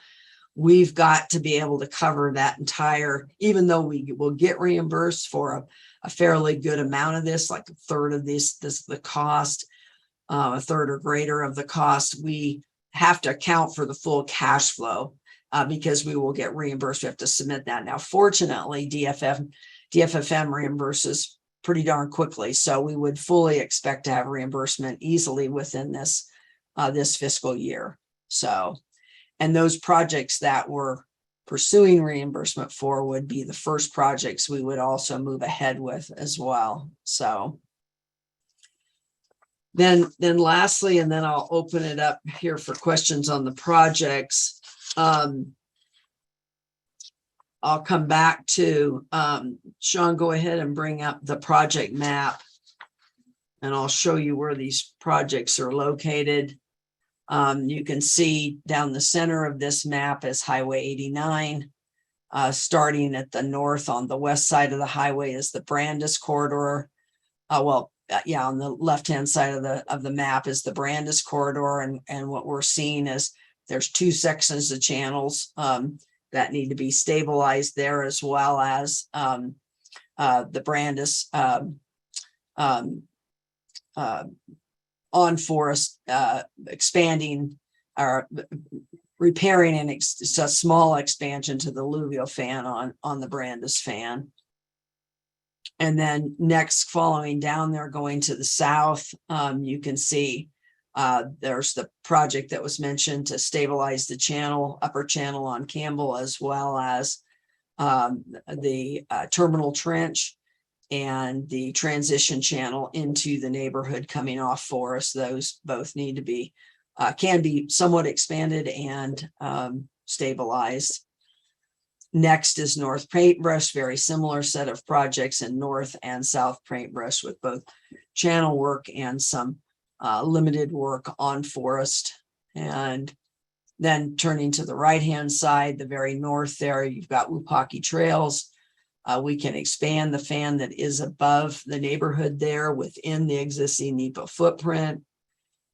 And then moving down to the Copeland Detention Facility, of course, clearing the sediment from that detention facility, both to recapture the capacity and to construct then the last set of projects here, constructing the new berms near Landfill Road on both the south and north government tank flows, as well as expanding, repairing, and clearing the sediment of the existing twins who have performed amazingly well this year. We would have seen so much more catastrophic flooding into Doney Park, much worse than anything we saw if we had not had those berms in place. They were really critical. So that covers kind of an overview of the projects, and I could certainly, Chair, take questions on the projects themselves. The next step is we'll move into the financials, so we can either go through the financials now and then take questions at the end, or I can take questions relative to the projects themselves now, or the project criteria if you would like to have some discussion on that as well. Well, those are a lot of options, Lucinda. And I appreciate the completeness of your presentation. And I'm going to ask if people would like to ask, my board members would like to ask some questions now, or do you want to wait till after the financials? Looks like Vice Chair Vasquez is already wanting to ask a few questions. So let's go ahead and take a break and before we get the financials, and let's ask some questions now. So Vice Chair. Thank you. First off, thank you, Lucinda, for the presentation. Always thorough as always. And each time I seem to learn more, even though I saw this presentation last night. But I appreciate the detail. It's important that we know all the different pieces. The map that you just showed, I noticed that all the work of these small mitigation projects are only on areas that we did mitigation previously. Is that correct? Correct. So the areas that did not give up easements last time and thus did not have projects put in, we're not pursuing those measures at this time. Correct, because primarily for two reasons. One, we don't have any of the funding to be able to pursue those larger scale projects because, just for example, the channel through Wupaki is 5.4 million. Channels through Copeland Peaceful are, many millions of dollars. Government tank is upwards of $24 million. So we have to have federal funding to be able to pursue those. Second, even if somebody wrote us a check tomorrow and some gracious person out there or the feds came forward and said, hey, okay, here's your money, go do it. We'd have to secure all the approvals for on and off forest. We'd have to secure the drainage easements from the private property owners. We'd have to, some of these projects will require utility relocations. We have to work with the utilities to get those relocations planned and completed before we could construct. So there's a whole lot of work that goes into those corridors that don't have any existing mitigation before you can actually construct. Got you. We have to finish the engineering. This is all based on conceptual level engineering right now. And that's part of what the federal funds would fund. That's part of what NRCS funds is the engineering of the projects. So. Okay, thank you. And these short-term mitigation efforts that we're looking at, these, obviously we want to do something. We don't want to just wait to hear from federal funding. So, part of the reason why we're looking to do something on the short-term end. How much of an impact are you anticipating if we're able to do this work that's proposed on the short-term mitigation? How much of an impact are we expecting in terms of between now and next summer?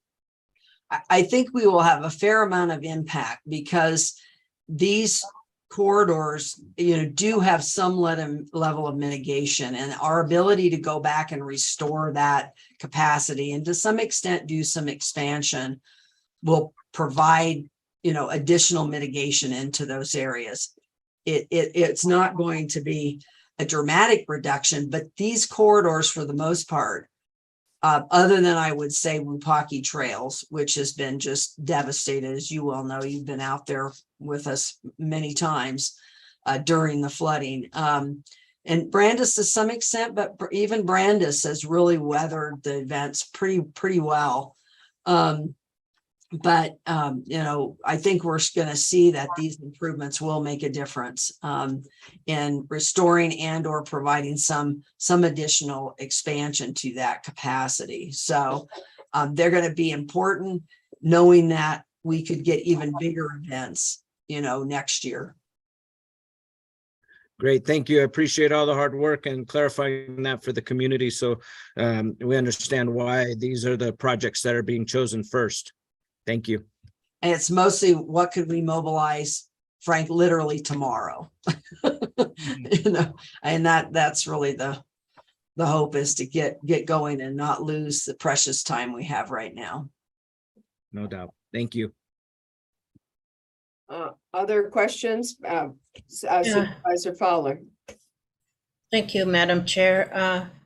I think these are, to me, they're huge projects. They're millions of dollars. And we already approved, how much have we approved so far? The board approved a transfer from the general fund of $5 million. And now this 10 million is from what budget? From the general fund. And again, we'll go through the whole financials next. So we're not in the final discussion. This is more to answer questions about the projects themselves. The projects have dollars attached to them. And so these are millions of dollars that are being proposed for this area.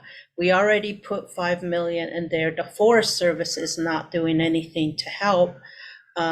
And I understand they're existing. We've gone through that with the Schultz fire. We were there, we toured the place, we saw all the projects, so we know where they are.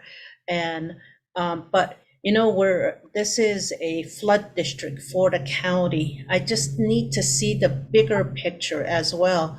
The flood district is not just dedicated just to this area. It's for the whole county, and we have not given, I feel like we need to see that. We're just getting piecemeals here and there. And yes, some of these projects are much needed. And this is it sounds like you all had a meeting last night, but this is the first time I'm hearing about it. I like to see how I guess it's from your engineering and all of that costs has been put together on how it's going to be, the projects are going to run. But I like to see also the project, is that the project listing, the priority listing, the way that you have it listed out? Well, this is the projects that have been prioritized using that criteria that I shared earlier for a short-term investment. Know that this investment of $10 million, $10.5 million, is about 8% of the total need. So when you think, yes, is it a big ticket? Yes, it's a big ticket. But in terms of what is needed in total to mitigate this disaster, and frankly, no other area in this county is facing this kind of disaster where people have been moved out of their homes and so forth for now extended periods of time.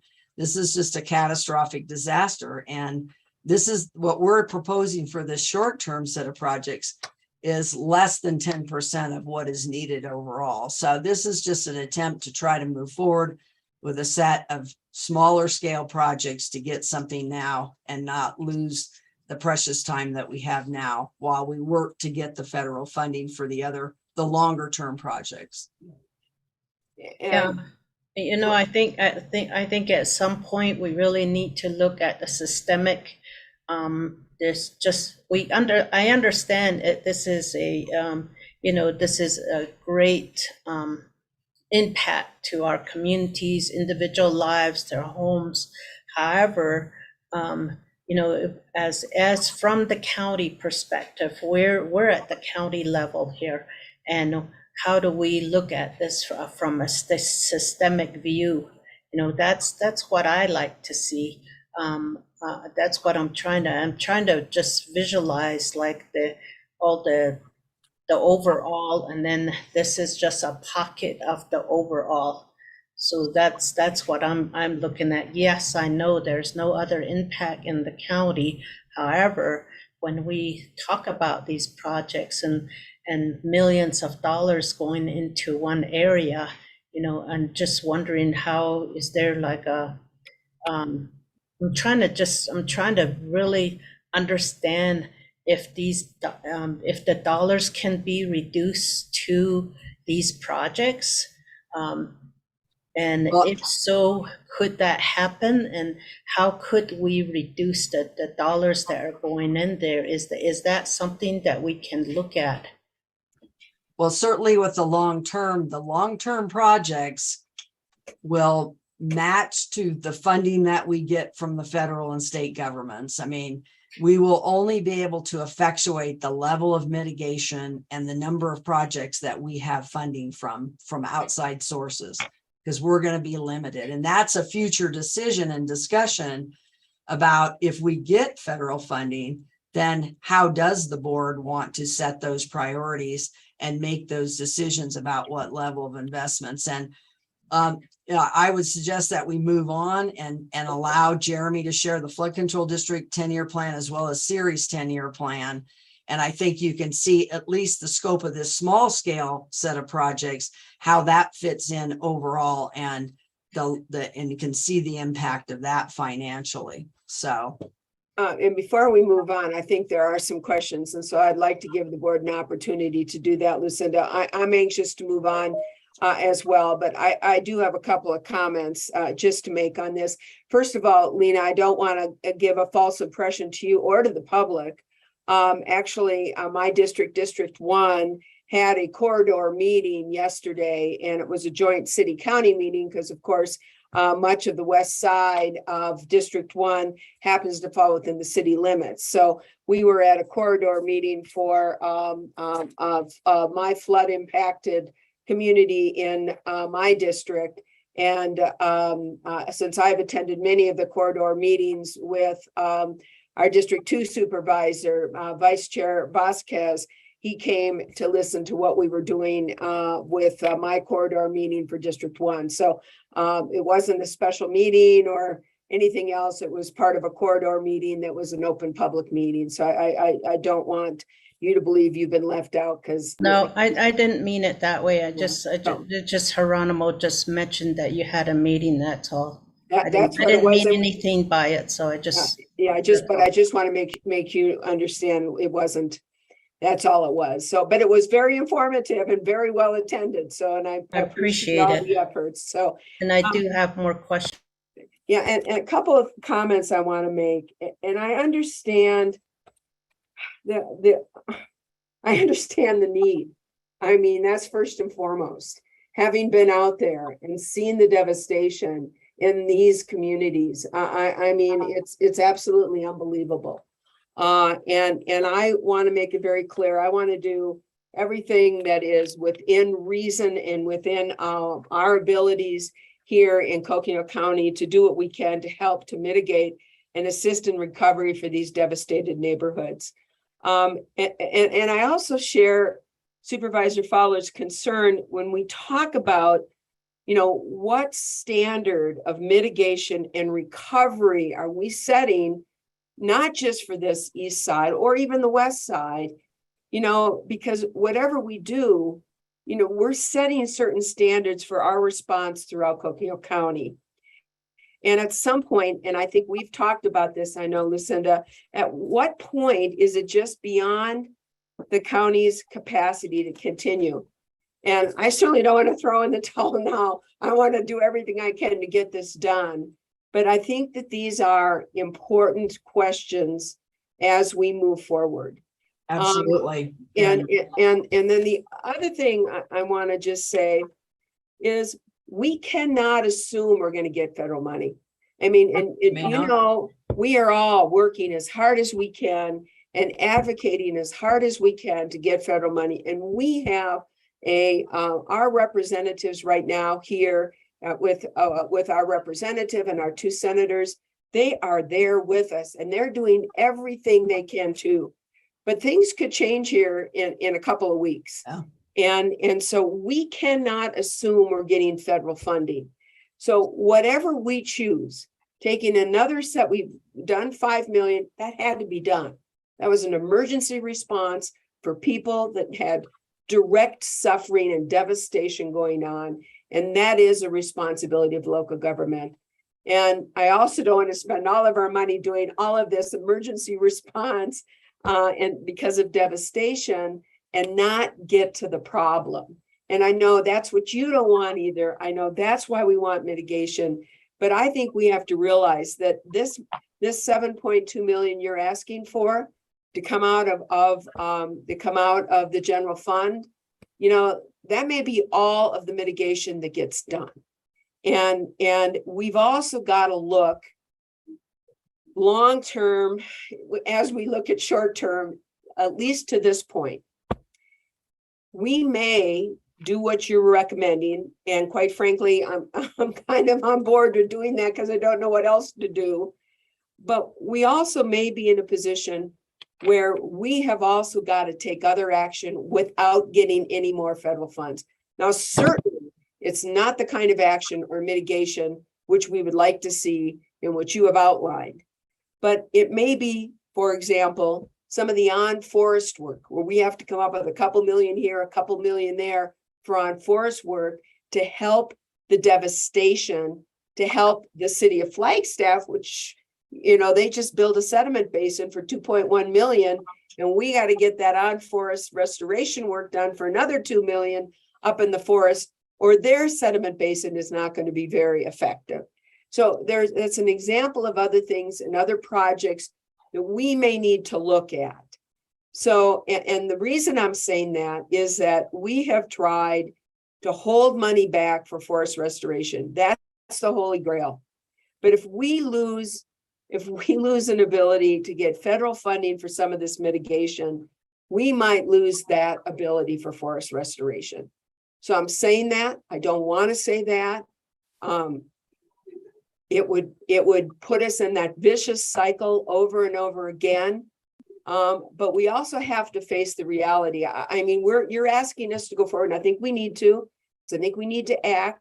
We need to do what we can so these people are put in the same position next monsoon season. And if we don't start acting now, they will be in that same position. And most of what you're recommending has to do with fixing what was done. And isn't going to really help a whole lot for the excess, but at least fixing what was done. My other concern, if we just fix what's done, is if we get big, and you've said this a million times, we've had small rain events. If we get if we fix it to where it was, and we get large rain events, is it going to wipe what we've done out? And we just threw $7 million, you know, down the floodwaters. So I think to that point, I think what we're proposing is far more sustainable against future events, larger events than what we have right now. Much more sustainable because of the work with the channels themselves in particular. One point with the on forest, you can't, unfortunately, this is a system and you can't really separate the on forest from the flood mitigation neighborhoods. Now, I will say in the Schultz Creek corridor, there can be some flexibility with that because of the opportunity the city had, because they own land and they were able to do the detention facility. So we do have some flexibility there. That project, though, is probably going to be $3.5 to $4 million.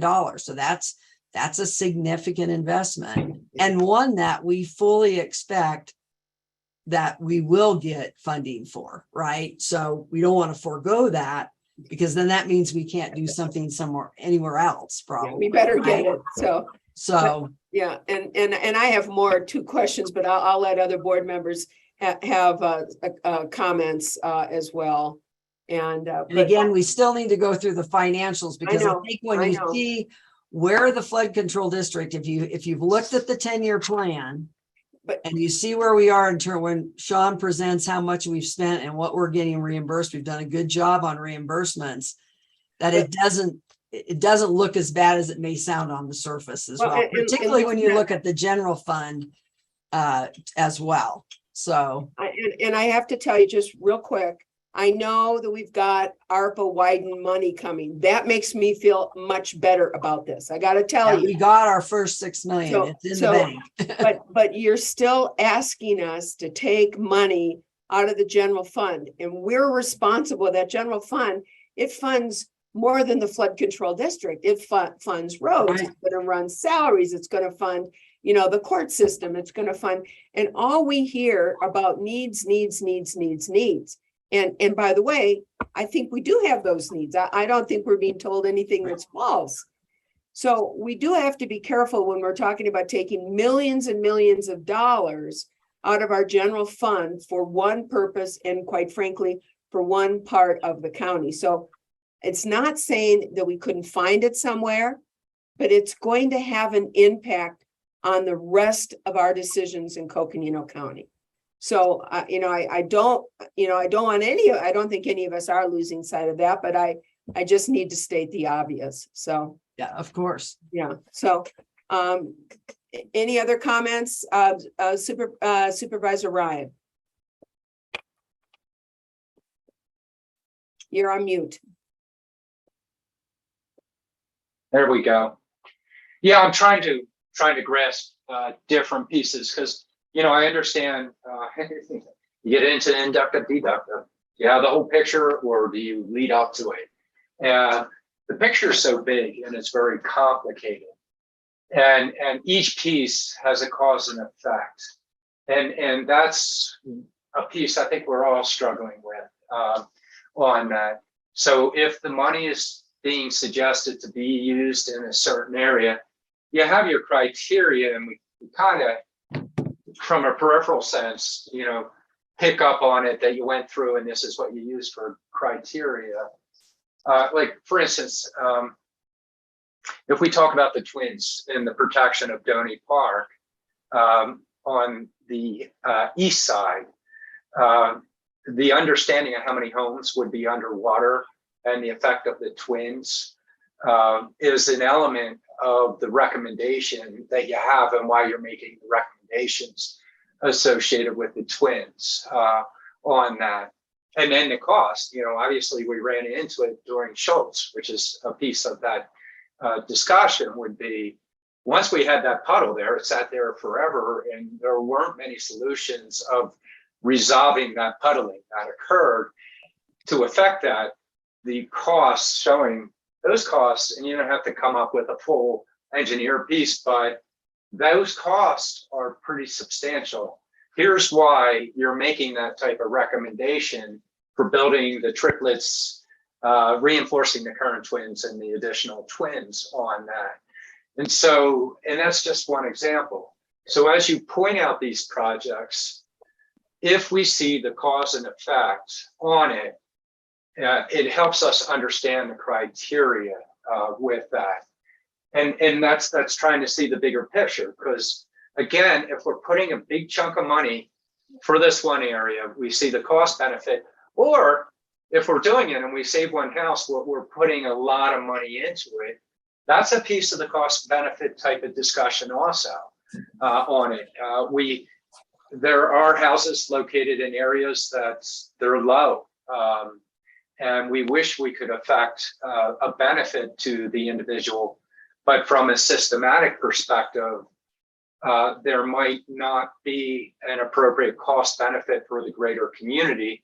Not only that, but these are private properties also, and people need to work through their insurance, et cetera.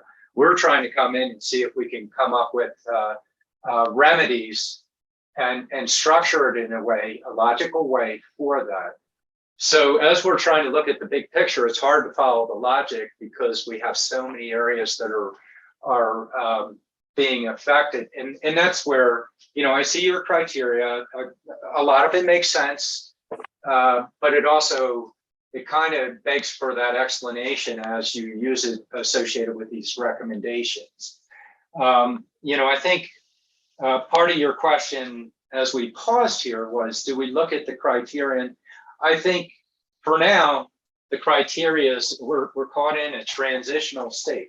We're dealing with an emergency that we've been impacted, and we're trying to remedy it so that we're not paying response costs that are quite a bit, and using the time, how can we optimize our effect to reduce the impact where we can on communities. I think we also, though, need to start to transition away from that in terms of criteria, or at least using what you have, but building upon it in a broader picture of how you're making those determinations. I forget what we call it, our infrastructure pieces that we put together before Lucinda, but kind of similar, when we went through and started to evaluate which communities do we affect. There are so many houses that might be affected, or, here's where the flood levels are within a particular community. I want to say IEAs, but I have so many acronyms running in my brain. Right.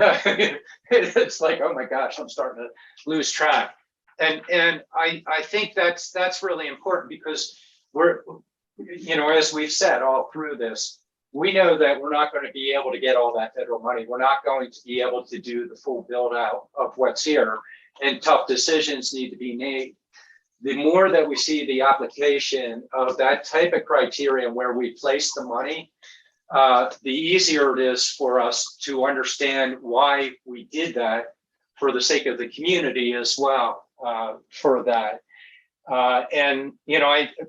I see, based on my knowledge that I've built up over the Shoals piece, along with what's in there, why you're affecting certain areas, but we need that additional piece, I think, for all of us. As we get into applications associated with federal money, the same logic applies. If we want to optimize, we want to use money to bring in that additional money, and we can affect more. But we better have a logical approach associated with it. And I think the intent is there, but sometimes we get caught up into that money's available, let's grab it. And we really want to, but is it the appropriate corridor, the appropriate place? If we're affecting one corridor, that we do that and it's a nominal effect versus we use other money for federal money in a corridor that has a greater impact. That helps us start to analyze that criteria. We see it on the map, and that helps, and attach it to numbers associated with it. So those are the pieces they're in my mind. And I'll wait until later on, but a piece of my question, I think you explained it, but I'm trying to watch a couple pieces, and so I lost it when you gave the explanation. You were showing that we're hitting that approximate 11 million cost associated with this when we were talking about 7 million. And I think my understanding is you need that until this other money comes in. but I need to know why we shifted from the 7 million up to 11 million related to that. I think as we work with criteria and develop criteria, because this isn't going away, we're in this for a number of years to try and figure out what to do. We have to understand that there needs to be a built-in mechanism for some flexibility as long as the criteria is used and the logic associated with that. We definitely need the flexibility of it. We suddenly have that opportunity to affect another area with that. So those are big pieces. I know this conversation is for later. It's been mentioned a couple of times.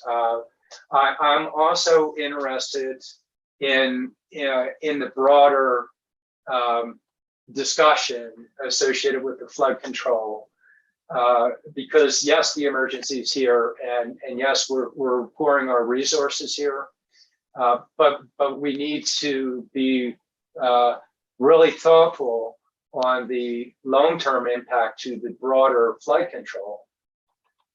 I'm not saying we're going for a bond measure, but if we ever thought about going for a bond measure, if we put all the money here and we're not thinking about the broader flood control district, getting support for a broader flood control bond would be very difficult.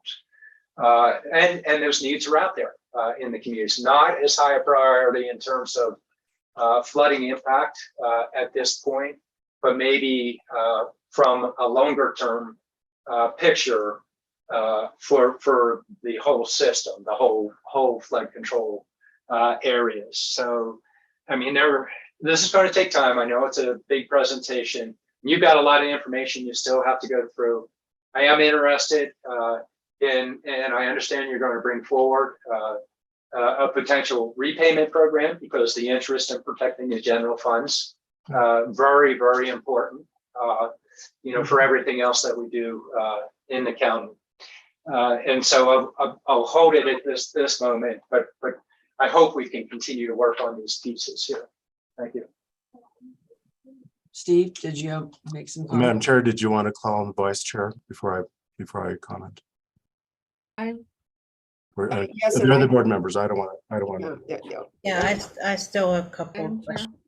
Supervisor Begay, and then we'll go to the vice chair and then back to Supervisor Fowler. But Supervisor Begay? Yes, I just want to say thank you to Lucinda and her staff, for really working hard on this presentation. And we do have them, they are experienced in making things work, and there's so many years of service that they have behind them, acknowledge and all this and that. So I think, it's good that, we're having this conversation, but for me, I wholeheartally trust the staff and how they're approaching this. And when we were meeting on it, I was told that it was something that's the bare minimum that they can try to work on, with limited dollars, and we need to help the communities and stuff like that. So I'm just sitting here thinking, I just want to say I do trust the staff that are working on it, and that certainly there's a lot to talk about, but we all have to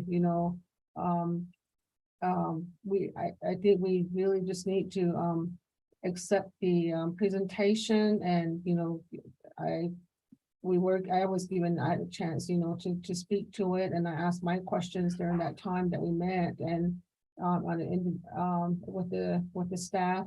So I just want to say, yeah, we're on the right track, and we all have questions, but I just want to personally thank the staff for putting something together like this. And I know that they're very experienced, and they've worked on things like this before a lot of times and number of years, so I just want to say thank you. Thank you, Supervisor Begay. Vice Chair Vasquez. Yes, thank you. I just want to say I really appreciate the conversation, because these are hard questions that we have to ask, and we can't just rubber stamp this. We do need to make sure that we've checked all our bases and that we've made sure that this is what's best interest for the county. I think for me personally, looking at what the future might entail if we don't do this is enough to push me towards wanting to do this short-term mitigation as soon as possible. But I appreciate having those conversations and asking those questions because, you know, these are going to have some long-term ramifications, and we need to make sure that we're clear on what we're voting on and that the public's clear on what we're voting on and why we voted on it. So I appreciate all the conversation, and I look forward to hearing the financials. Thank you. And thank you, Vice Chair. Supervisor Fowler, did you have some additional comments you want to make now? Yeah, thank you. Thank you, Madam Chair. And, you know, I do appreciate these proposals that are being brought in. And, you know, we've all been there. We've seen all the videos. We've been there right after the storm, you know, the fire, and then as well as the impact to the properties. We've been there. We've toured it. We've sat in long lines of 89 thinking that you're going to make it to a meeting, but you're still sitting in the line because 89 is closed. So it has impacted all of us. However, we're talking about general funds here. And, you know, how many people are still out of their homes? How many people how many homes are we talking about? And what, you know, number of years ago, we were working with the health department, and they did a cost analysis on the cost benefit of their projects. And I think that we need to really look at the details. And just like everyone is saying, you know, if we don't do this, then what is the impact? But at the same time, I believe that, just as the chair just mentioned, you know, we need to work as though we're not going to get any more federal funds. Is this the priority? Is this what we should be spending our dollars on? We're telling our staff, our own staff, not to hire, not, you know, we're not providing all the you know, what the budget, full budget to our departments, and yet here we are. We're going to be providing another 7 million on top of the 5 million that, well, actually is 10 million on top of the 5 million that we already allocated. So I think this really scrutinizing what is being proposed, and is this really how we should approach this. I think it's really important. It's not that we don't want to, you know, if we had all the money, I think it, you know, yes, pour it into the community and let's do what we can do. You know, I'm not against it or anything. However, as a board, I think we need to really analyze to see, is this where we want to, are these the projects that need to be, we need to focus on? We're looking at the whole county. And how many homes are we talking about? How many people are still out of their homes? You know, these are important questions. We're not against trying to help mitigate, but at the same time, I think we need to really look at the project and see if this is the right thing to do. At this time, with the little money that we have, we don't have very much money. And obviously the flood district doesn't have the money, so that's why we're going to the general funds. And that's probably the great segue. Oh, except county manager. I would like to make a comment or two if I could. Sure, absolutely. So, you know, all of your points, of course, are well taken. The role of staff is to provide all of the information and full information. Ours is not to convince. Our role is not to convince. That is your role. That is the role of implementing policy. The staff role is to create the policy. And so, you know, your points in terms of additional analysis, prioritization, you know, we certainly are taking a list of all your comments, so that in the end, you know, when we're concluded with this conversation, there's additional work to do. The staff will do it, and we'll come back and present this information to the board. So again, I just want to clarify, because you know, certainly our role at the staff level is not to convince. Our role is to provide full and accurate information. If additional analysis is requested by the board, we will continue to provide that information to the board, all of you in this setting. With regard to the flood control district in relation to the general fund, well, the flood control district, at its full maximum legal levy of $9.5 million thereabouts, it's obvious it's never going to be able to address an issue as large as we have in front of us.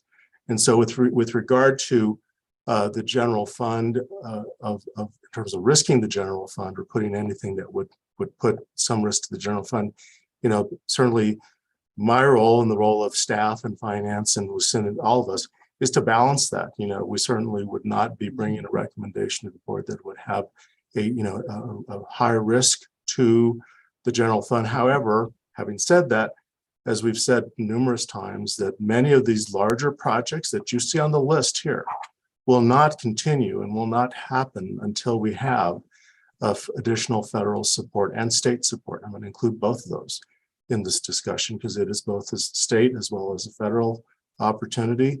But it also provides the opportunity to look at what Supervisor Fowler asked, what's the root cause? Well, the root cause is forest fires. Forest restoration is what we're trying to do, address to some of that root cause causation.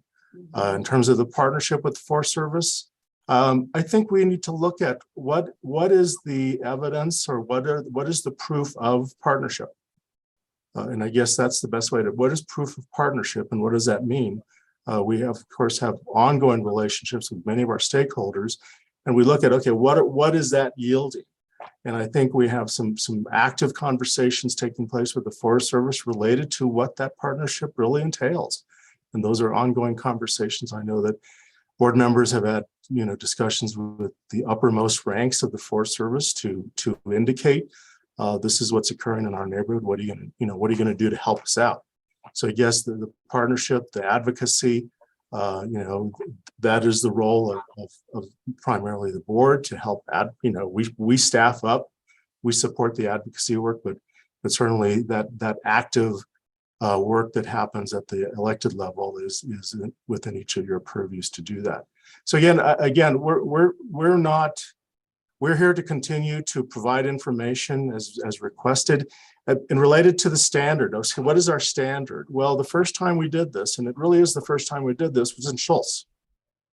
Schultz was the first time we did this. We had never experienced anything of this magnitude before.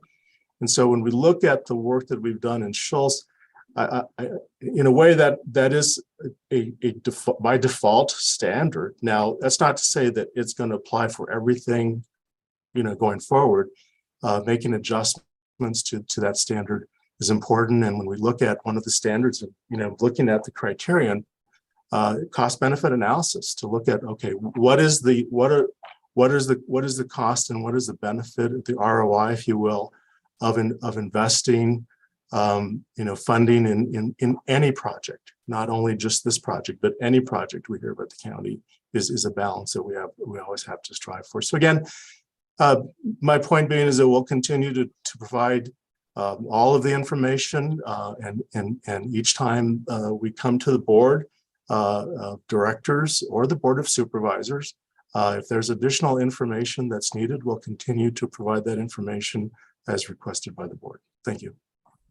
And I hope that nobody's getting the idea that we aren't exceedingly appreciative of the extensive work that has gone into the work with our consultants on mitigation, both short-term and long-term, as well as the extensive work that has gone into identifying federal sources, applying for grants. I mean, this has been an absolutely first-rate, I will say, response to an emergency and to a crisis here for our residents on the east side and the west side. So I don't think anybody's saying that. I think we've got we just have very, very difficult decisions. As you say, we can get all the information in the world and great information.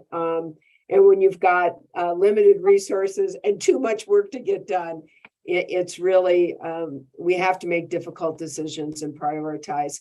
And quite frankly, sometimes you make our job harder because you do such a good job of providing us the information and the projects and the costs. And so please, I hope nobody is feeling that we aren't exceedingly appreciative of what's being done on behalf of the board, but really on behalf of our community. So really Thank you. appreciate that. And Thank you. I'd like to answer, Supervisor Ryan had good questions and I have answers for those questions. So one, the 11 million versus the 7 million, the 11 million is the total cost of the projects. The total cost minus the reimbursements and the $1 million transfer from museum is 7 million. So the actual total cost is 7 million. Yeah. And then, when you take out what we know we're very likely to get reimbursed. Some we're definitely going to get reimbursed for, some we're very likely to get reimbursed for. And then the $1 million coming out of museum is very likely as well. I mean, the Forest Service already agreed to do that. So back to the cost, I think, and the cost benefit. So I want to give you an example here. So to construct the berms, and this isn't going to be the end all be all for mitigation for Donny Park, but it's going to be a substantial component. There is definitely more work that has to be done in the long-term plan upstream of those berms for those berms to have a long-term effective, ability. But We're talking about the sisters. The twins. The twins, and now another new set of twins and a set of triplets. And there's a lot of stories about twins, Supervisor Fowler. So the total cost for those is going to be right around 1.3 million. To effectuate long-term mitigation in Donny Park is probably going to be, we came up with a really rough estimate, 20 to 30 million. I mean, it's extreme. Because it's a very dense area, as Supervisor Ryan pointed out, it's flat. It won't drain naturally. We're going to have to pump water into the ground. We're going to have to go to extremes. If you really wanted to mitigate, then the district may choose never to do that. But the berms are going to be a fundamental piece of this, irrespective of anything else that goes on upstream. The berms are about the best, cheapest investment we could make. Probably at least a 1 to 3, maybe even a 1 to 4. So those to me are a no-brainer. The rest of the projects are all in existing flood corridors where we have the operations and maintenance responsibility per the drainage easements that people signed. We have that responsibility. And so that's why we kept this to a very conservative, small set of projects, so that we have that responsibility. And then we have an opportunity with the berms to really have probably a big impact with very little investment. I'll give you an example. So Mountain Dell, as Supervisor Ryan mentioned, we went through a process after Schultz, before museum, where we did studies within each of our special flood hazard areas, including Mountain Dell, Coconino, Munns Park, Fort Valley. And we looked at those areas and we identified conceptual level potential projects. The one that, bad pun, but floated to the top, that was the one that we could accomplish the most quickly, that would have an impact in that area, was the Mountain Dell project.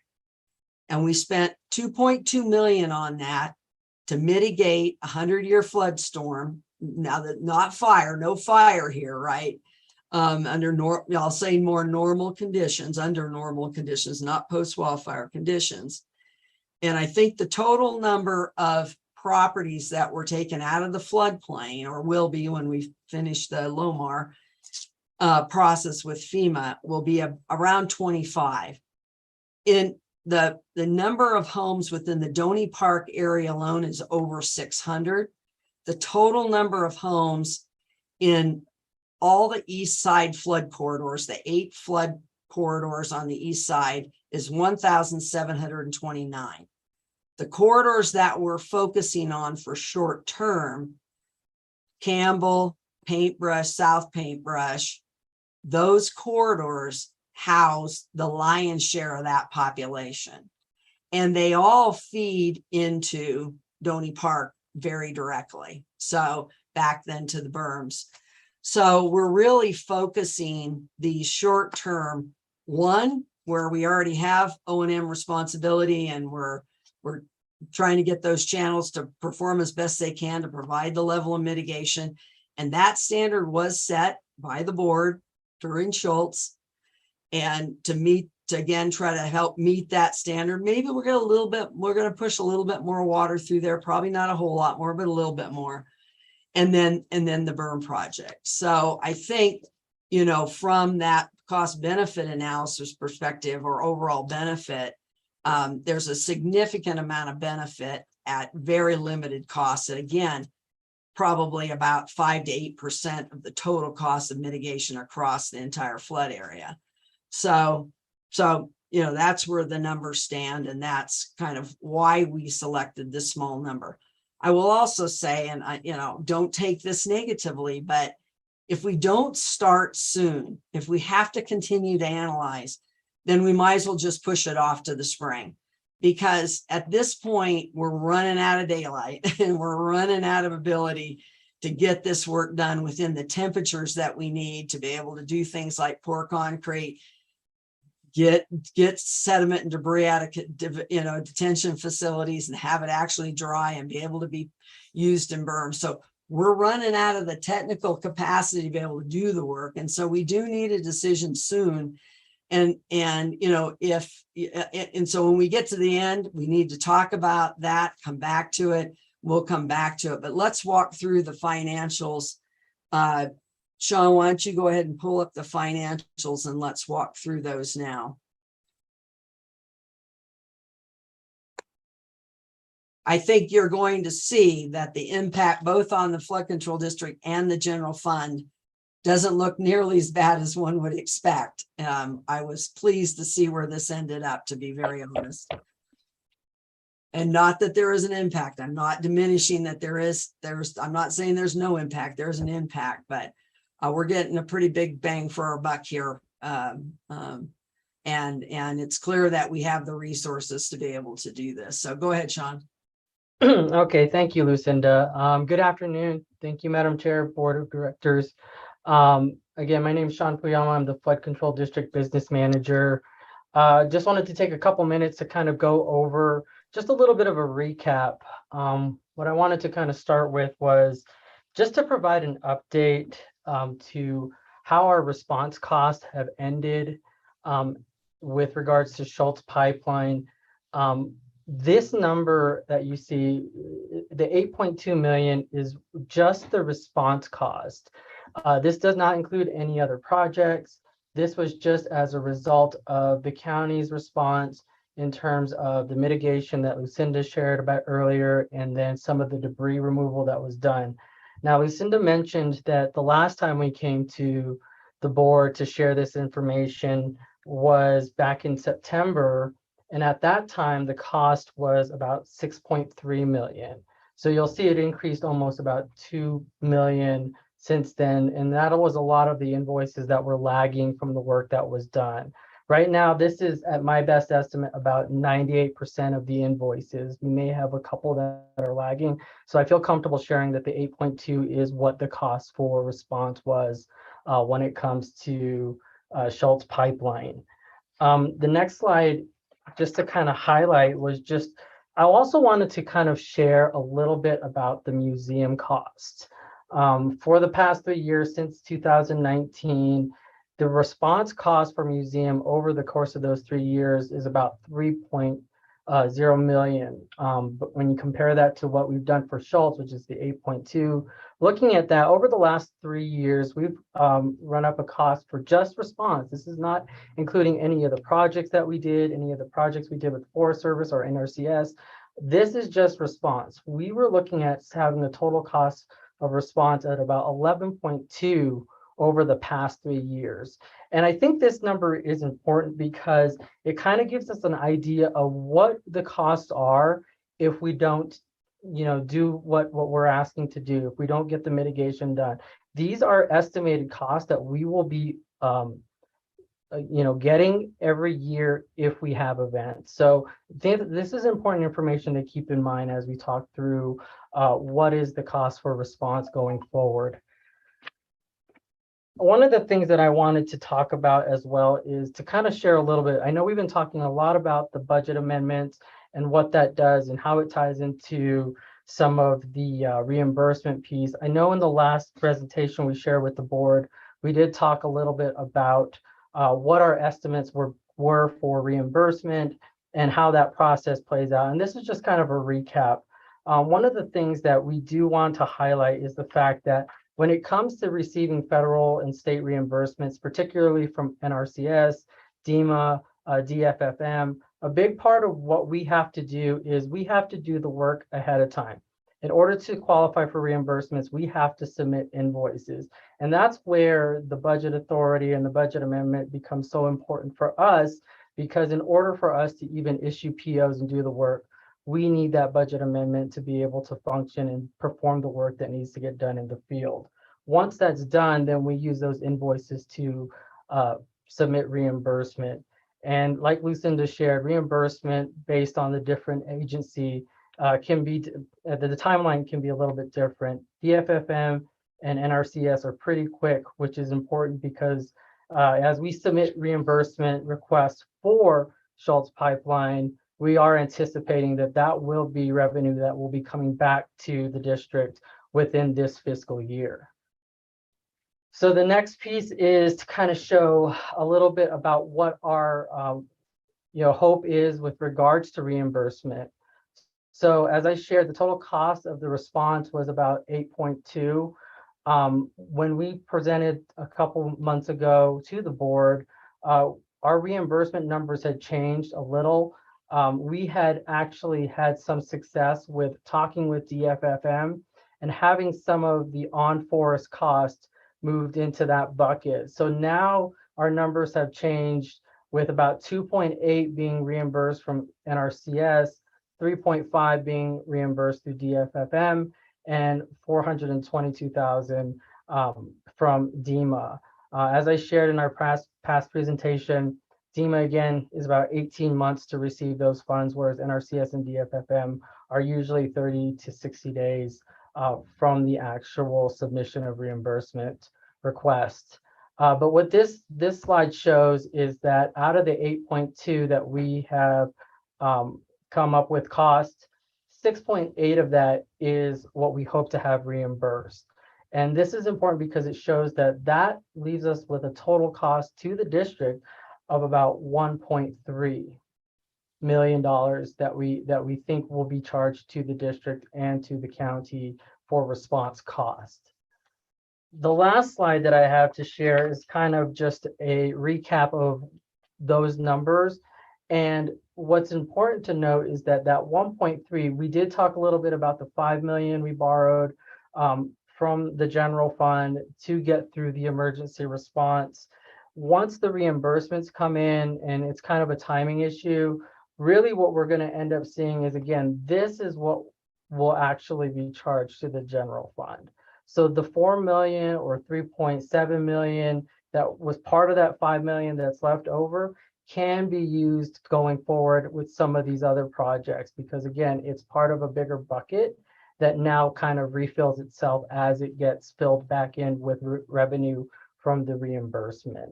But a big piece is just how important the budget amendment, budget authority is in order for us to be able to provide, do the work, get things done. And as Lucinda shared, timing is important, because if we don't have the authority to do this work, we may end up having to push it back. And again, if we push it back too long, I think the impact is that we will see those costs similar to what we've already spent in response when it comes to the numbers we saw for museum and for Schultz.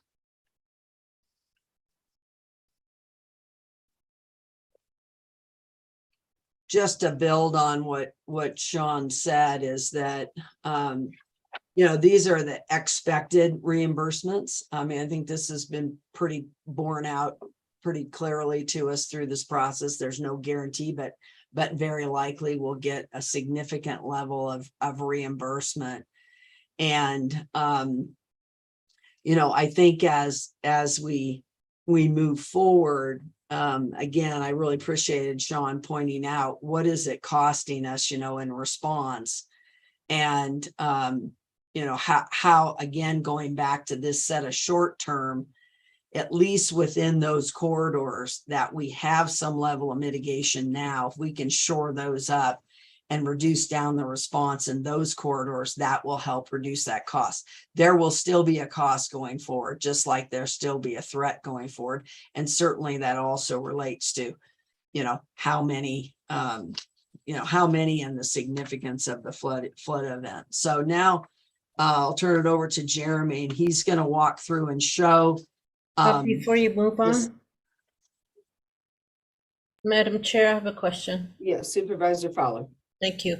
So we're only talking about the Schultz and Pipeline area. Right now with the 10 million that you're requesting. So are we done with the west side and the museum, and there isn't any request for that side? Is that all the projects are done there and there is no more expenses there? For museum, yes, we have one more element of project to complete with under the Natural Resources Conservation Service project, the Parkway Sediment Basins element. So all the on-forest is done. And we have one more element that's proposed to be, you know, we're finalizing that engineering now. The goal is to go to construction with that project in the spring. Right now, to be honest, it looks like we are, you know, right at the top end of that project cost versus what we have left in that project budget. So we're very close to that. But in terms of expectations, in terms of investments for museum, that we have fulfilled that expectation, at least at this stage. There's no other expectation that's been articulated by the city relative to that. They are taking a bond to the voters to fund additional work in that corridor within the city. But the west side, however, with regards to Schultz Creek, no, there's going Schultz to be Creek, there's the going to be on-forest measures, right? The on-forest measures, which are in the ballpark of about 3.5 million is what they're estimated at right now.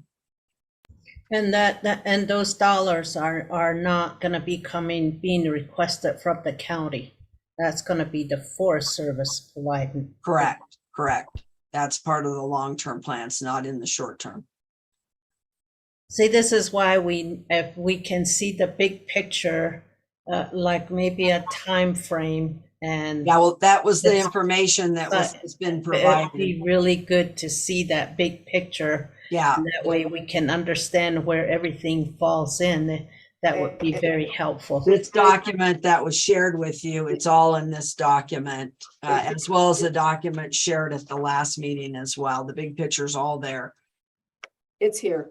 Hey, Lucinda, Supervisor Fowler, I know that Siri Mullaney is here and has the 10-year general fund financial plan laid out. And I think some of those answers, not to put too much pressure on Siri, although we know she can handle it. I think some of those answers are in that general fund 10-year financial plan. And as we ourselves as staff have scrutinized, if you will, this plan and financially scrutinized, how does it impact the entire organization? Now we're bringing it to you as a board of supervisors. And I think that we have a general fund 10-year financial plan. It's worked for us for a number of years. We utilize it as our financial planning tool. And I think Siri's going to be able to speak to how it impacts the larger county and how we can manage this financially if the general fund transfer is approved and how it impacts the larger county. So Lucinda, I'm sorry to interrupt, but I really do think that piece is important. Thank you, Andy. Appreciate that, Andy. And I think, yeah, we've spent a lot of time. We did offer and did meet with most of the board members prior to this meeting to go over what came out of the 20th meeting, what were remaining questions. And so, but now let's turn it over to Jeremy. Jeremy's going to walk through the flood control district 10-year, and then Siri will walk through the general fund 10-year. And I don't want to forget, we've got $6 million ARPA widening funds coming in that we were not expecting. So that is good news as we move forward. Okay, everybody can hear me okay? So thank you, Chair, Vice Chair, members of the board. So this is the new redesigned 10-year plan that we presented last time. This top part is just our general operations and capital budget for flood control district. I'm not going to spend too much time on that. It's just the overall recurring revenues versus our overall recurring operations and capital. This was approved by the board in the budget discussion, but it's important because it ties into the bottom half, which is the plan for the short term or the flood mitigation and the disasters and how they play into both. So as you can see, I've budgeted for the 15.5, that's the 10.5 that we requested or that we're presenting today, as well as the 5 million we've already been awarded. And then I have the potential reimbursements for each project listed out, giving us a revenue of 29.2 in FY23. As you can see here, we have, we're still receiving, or we received invoices in 23. So these charges for museum are in 23, this 3 and this 2. That's for the long-term NRCS and the United States Forest Service watershed projects. Then I have 100,000 dedicated to some long-term mitigation for some engineering purposes. That's for the tunnel area, which we were talking about earlier, potentially removing at this point in time. Getting down to the pipeline flooding, I have all of the expenses accounted for that occurred in 23, the 3.5 and the 3.9. And then I have the fall 22 on forest watershed restoration projects and the fall 22 neighborhood flood mitigation projects, that $11 million that we discussed earlier. In addition, we do have 2.5 million for some response costs for fiscal year 24 should we get a flood event. With that general fund loan, working with Siri, we determined that 3.1 million over 5 years is how we would pay that back. So that's an expense to the flood control district over the next 5 years, starting in 24. Overall, in the end, as these two play into each other, the top and the bottom, this is our roll up of the fund balances. As you can see, we do go negative in 24, 25, 26, 27, and 28 and 29, but we do come out positive 2.3 million at the end of the 10-year plan. So it's just a cash flow issue at this point in time. Lucinda, is there anything else you'd like for me to cover in this? No, I think, and this shows the influence of the short-term plan. Obviously, if we get funding for long-term, then that is a completely separate discussion and decision as to what level of investment does the board want to make in matching that funds. We don't have to take any funds if we get awarded funds, right? If we get appropriated funds, we can decide. That's a board decision as to how much you're comfortable matching at any given time. And we can modify the design of any of the mitigation to account for that, whatever that cost is. But this is really showing you what the impact is of the short term and paying it off within a fairly short period of time, $15.5 million over a 5-year period. That's a short payback period. So I think he's got the reimbursements there. I think he's pretty much, covered everything. If you go to the next slide. Can I ask a question? So Sure. So we were talking about a $7 million gap, quite frankly. So what you're talking about here, though, is substantially more than $7 million.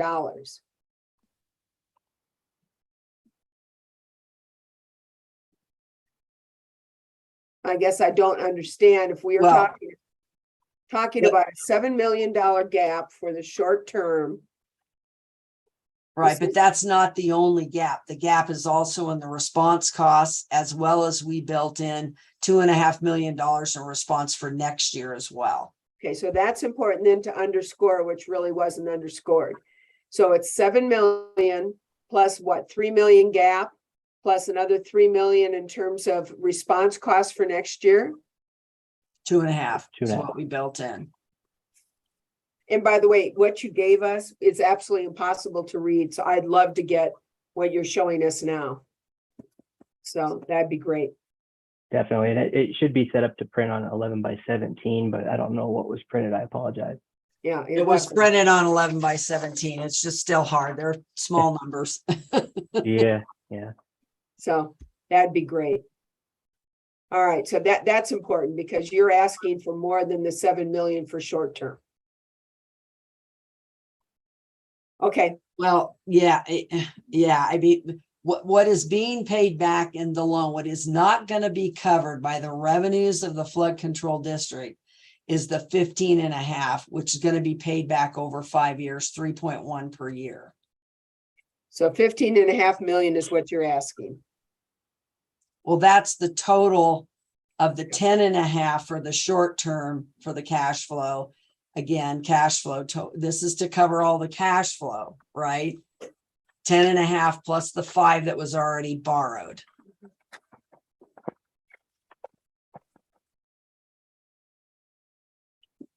Sean, do you want to pull up the next? Oh, thank you. Now I'm confused. Yeah, and I was too when you started on that, Jeremy. Sorry, because I thought we were looking at a way to come up with that 7 million, not 15.5. Well, we've combined the two loans into a single payment stream, right? That's why, because we borrowed the 5. No, I get it now. I get Right. what you're doing now. So we borrowed the 5, we've added Got that it. to 10.5 Got it. because it's still within this fiscal year. And then we're saying we're going to pay that over the next 5 years, 3.1 million. That's So you're looking for 10.5 more. Yeah. correct. Okay. That, makes it and clear. that's for cash flow.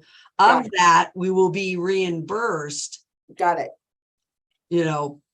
roughly 4 million or, out of Right. that, so. Thank you. Thank you. Makes sense. So some And key this messages. just kind of reiterates that it's the 15 and that'll be the 3.5, 3.1. And this assumes that there is no impact to the forest restoration dollars or Right. the other dollars that are within the flood control district expenditure line items now, Right. like for the NFIP program and those things. Right. So. Thank you. Although we know from a cash flow expectation, we're probably not going to spend somewhere between 2.8 and 3.2 million dollars of forest restoration dollars this year. So, And so that's for something cash to- flow, that's a positive, right? That's something to look at for long-term mitigation, probably. So, So then we turn it over to Siri that can walk through the 10-year plan. Thanks, Lucinda, Chair Horseman, members of the board, and Sean, if you can bring up the 10-year plan that was provided. Whoa, that's small. Okay, let me see. I'm going to see if I can maybe pull up a larger one. Or you guys have one in your packets? no, in fact, that's the other thing with yours too. I couldn't read it. Okay. So because we just have the PowerPoint, so if we could just get the longer version. No, in your packet are the 10-year plans. Both are printed off in 11/17 in your packet. At the end. Yeah, they're behind the presentation. They're the same ones. Got it. Thanks. So thank you, Chair and members of the board. So what you're seeing and what should be in your packet is an updated 10-year plan that is very similar to what we saw during the budget development process with one major change. So I just want to orient one more time on the format of this, and then we'll talk about the changes. But we have our current fiscal year budget and then a forecast where we continuously update the forecast for 23 from the budget, from the fiscal year we're in throughout the year. So that's that first boxed in area. Then the second boxed in area that is shaded in blue, as a reminder, that's our recessionary assumption that really towards the end of this year, our revenues, may go into more of a recessionary outlook, falling more in 24 and 25 with recovery starting in 26. So that's what the blue shaded. Madam Chair, can I get us pause for a minute? Siri, I think it's a lot of, everybody's looking at charts and if you're going over these on a regular basis, you know where to go to. Could you just like kind of help us, show us those numbers just with the arrow to help point it out, please? Thanks, Yes. Madam Chair. Thanks, here. Yes, thank you, Supervisor Ryan. I'm not driving right now, so it's not my mouse. I'm doing it as I'm talking, but I don't think you're seeing my mouse. You're not seeing my mouse move, right? Okay. We can go ahead and switch to my screen sharing if you don't mind, or if you want to drive with your mouse, either one is fine. But the first set of boxes we were talking about is at the top where it says 23 budget, 23 forecast. Thank you. Yep, right in there. So that's really, again, the full picture of our original budget and how we've amended it over time, and then how we update our forecast or how we make changes throughout the year is the first box.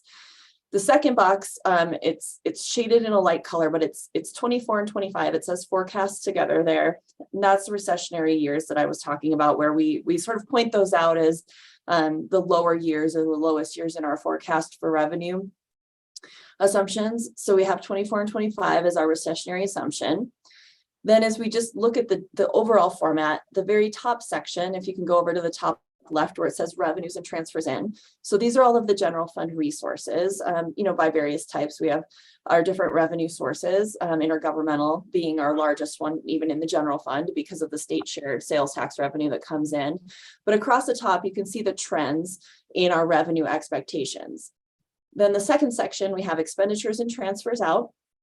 And also we have that by the category or the type of expenditure. One new area that you'll see here is shaded in a light gray. It's about halfway down that expenditures and transfers out. It says flood control district loan. So you'll see this in the expenditures or use of funds section as an investment of the 15.5 million, which does include 5 million that was already loaned to the district with prior board approval. And then this ties out to the plan you just saw on the flood control district side with basically a negative then expenditure as those planned reimbursements come back in. So from a formatting perspective, that's how you can see how it's changed.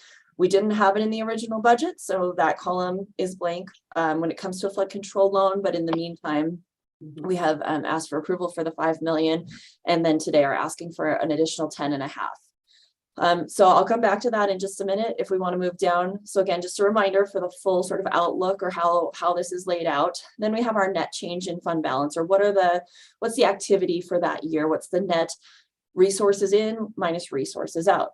So we can see last fiscal year, we're currently forecasting a change in fund balance of a positive 25 million. We talked about that during the budget process. Some of that is the revenue replacement opportunity that we had through the American Rescue Plan Act that we then have subsequently invested into the 23 budget. We have other investments from 23 that lead to that negative change in fund balance. And then again, the reason it's so much larger than the original budget is really because of if this is what it would look like if we were to do that loan. Then at the very bottom, we have a beginning and an ending fund balance. So what we're looking at is not a cash balance. So I just want to point that out, but we can use fund balance to approximately estimate our cash balance.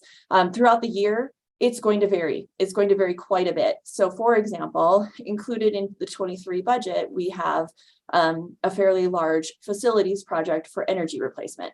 Well, that may happen during FY23. It might happen partially into 24 or even into fiscal year 25. So while we have it planned into the fiscal year 23 forecast, from a cash perspective, the outlay may actually happen in 24 and 25 as we carry that appropriation over. But for now, it's showing in 23. So that's one way where we can end up with a higher cash compared to sort of what we've planned out in the general fund. But then conversely, we also have, a fund balance is kind of an accounting term, right? And so we have things like accruals that come in that we record revenue after the fact. So we may have some state shared revenue, for example, that we have in our 23 forecast, but we don't get it until after 23 is closed. We get a portion of that in July and a portion of that in August. As time goes on, we receive revenue that's really attributable to a prior fiscal year. So there's always going to be timing differences between the accounting fund balance and the actual cash we have on hand. But what we're looking at is the request came, so can we help support the flood control district so that as the tax has now been increased and the revenues are coming in over multiple years, can we basically help them upfront the capacity to do projects now and then have, again, that same cash coming in future years and repay the general fund? And the look that you're seeing right now says from strictly from a cash management organizationally perspective, we believe that we can do the outlay in terms of a loan right now without impacting any of our planned operations, any of our planned general fund commitments that we've already made through the budget process, and make it cost neutral. Because if you take that 3.1 million of repayments that's planned in for 5 years, you add that together, you're getting a repayment of that 15.5. So it's basically cash out and then cash back in over a 5-year repayment period. So that's what we're showing, is that yes, while it may impact our cash on hand, it's not going to negatively cause us to say have to cut somewhere else or reduce anything in the general fund or change any of the budget priorities that were presented. It really truly is just a cash mechanism. But now that's also with sort of an asterisk, right? Because of the timing. So what we're looking at is right now, point in time, yes, we think that this is doable. But of course, we reserve the right to come back and say, actually, the 15.5, maybe it wasn't sufficient for the flood control district, or maybe it was something has changed in the general fund and our revenues have changed and we no longer have that cash capacity. Well, we'll be continuously monitoring this with the balances that we have and come back to the board if we need to. Basically, if it were to come to it, the next option would be, how do we do maybe a short-term cash loan borrowing from another source, being the county treasurer, for the flood control district at an interest rate, at which point it would shift it from the general fund. It would not still there's been no discussion about it actually being a general fund expense, but more, an additional cost of borrowing to the flood control district if we needed to go there. Because again, this is just a point in time plan. Things happen, outlays, inflows, they can happen at different times. Everything is not uniform throughout a fiscal year. Siri, I have a question. That does not include, I know I'm a broken record, but I'm really anxious to get this money in. That does not include the Wyden ARPA money that is expected to come in, correct? Thank you, Chair. No, it does not include that. So we have received our first allocation of $6 million. We have a commitment for the second $6 million allocation, so 12 million in total. And the reason it's not reflected here, well, there's a few reasons, but the first one is technically they're federal dollars, so they don't go directly to the general fund. They go into a restricted fund, and then the board has to decide for what purpose they want to invest those funds. Since we haven't had any of those discussions yet with the board, we're basically taking them off the table. I mean, a preview to a bit of that recommendation from my perspective would be that we do find areas of the general fund to report on for the public lands or the Wyden dollars, so that then we have full flexibility and it does go back to the general fund, because then, it can be used for any purpose. But of course, that's your call as a board. So I would just say that's my recommendation. But for the purposes of what we're looking at today, no, there's an additional essentially $12 million that should be made available to us over the next 2 years to also help with whatever priorities the board would like to set them for. Because really, although it's federal and we have to set it aside, there are almost no restrictions on those dollars and how they're spent other than a qualified government purpose. So we've got a fail safe just in case, basically, if we chose to use the money in that way. We do. Yes. Thank you for pointing that out. So that is definitely the other thing that's on the horizon here. Supervisor Fowler. And yes, thank you. But that is also for the whole county. And when you really look at it, we got to look at everything throughout the county and our county departments and how we can best use that for all our communities. And then in this 10-year plan, if there were another, since we've had the number of disasters just coming very unexpected and very costly, where do we have that cushion within the 10-year plan? Yes, thank you, Supervisor Fowler and members of the board. That's a great question. So as we look at the 10-year, if whoever's driving can also help me with the arrow, below the beginning and ending fund balance, we have a 15% emergency reserve or contingency. And that's a target, or that's what we peg to, right? But we also have utilize that fund balance and fallen below that fund balance during times of emergency, but we then have to make sure we're replenishing it. As you noted, I know we had earlier budget amendment requests for the tornado, for example, which was pretty small compared to other emergencies, but that's one example of where we really dip into money that we've already set aside from prior years, prior budgets, for those purposes.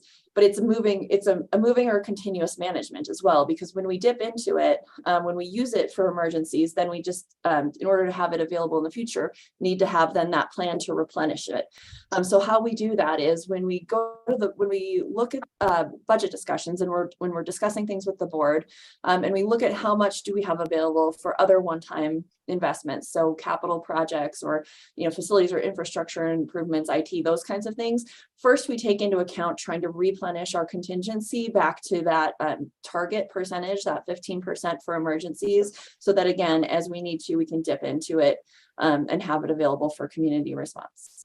Yes, and that is our process right there, and you spelled it out really well. However, with these events that happen, there's just very much like what we're talking about, huge expensive projects to be able to mitigate, and we don't have that in the 10-year plan, and so that's where we're borrowing from ourselves to be able to fund these projects that is being proposed. So and is this the best use of the general funds? We have ARPA dollars coming, but that is just not specifically for this project. That's for all of the county. So that's trying to see how trying to just put the dollars in place in my mind. Thank you, Supervisor. And if I can, one point of clarification though is what we're looking at right now is just a loan. So it truly is a cash management item versus using general fund or even using that emergency reserve, because we are exceeding our target currently. If we look at our ending fund balance in the general fund, if you go all the way over, and if you can with the arrow to that fiscal year 22 forecast column, and the ending fund balance of 61 million. So again, that's not cash, that's an accounting number, but on an accounting basis, we ended the year well above our emergency reserve target. Now, again, we've already committed a lot of those funds to initiatives in the 23 budget, but in terms of how we having the ability to continue those initiatives and still loan money out, really where we're seeing the impact isn't on the budget or other uses. In this case, because it is a wash, it's a loan and then a payback.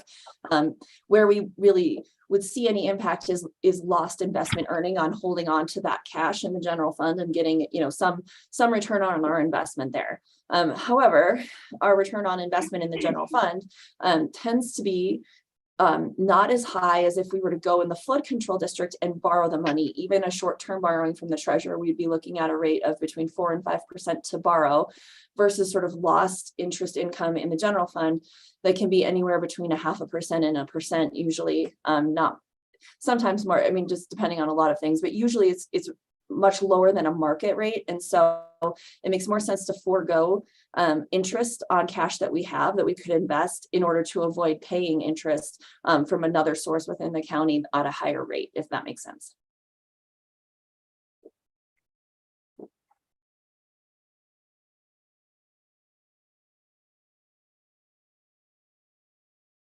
All right. Thank you, Sari. That was really great explanation and information relative to that. And I did a quick calculation that the 15.5 against the total expenditures is about 12.5% of the budget. So of the expenditures, not the budget, the expenditures. So. Well, and out of that 15.5, there will be reimbursements that we know will be coming. As you were saying, that's, I think, was Sari's point. Correct. In terms of the cash flow. Correct. Any other questions? And Sari, I loved it with the pointer. I absolutely followed you the whole time. So thank you. Thank you to Sean. I think he was driving. Yeah, Sean was driving. I have a question. Yes, Vice Chair. First off, I appreciate seeing the long-term forecast, and it does seem to make sense to use the money on hand to invest in it and these projects and then pay it back without interest. I think that's definitely in our best interest. My question was more earlier about the expected reimbursements from the DMFF or DMMF. I don't know. I always get those mixed up. DFFM. DFFM. Okay, there we go. I was missing an M. With that, it was said that it's expected that those reimbursements would come back in this year. Yet we've heard of reimbursements coming from museum flood, which maybe is not from the same source, that have taken multiple years. So how can we be certain that we'll get reimbursed in this year? So at DEMA, the funding reimbursements that come through DEMA, Department of Emergency Management, and which is money from FEMA, it takes much, much longer. That's the 18-month to multiple year. And they also they didn't reimburse. The district spent 1.5 million to mitigate the initial flooding or the initial flood risk in 2019 for museum. And we actually didn't get anything back because it hadn't flooded. They won't reimburse you.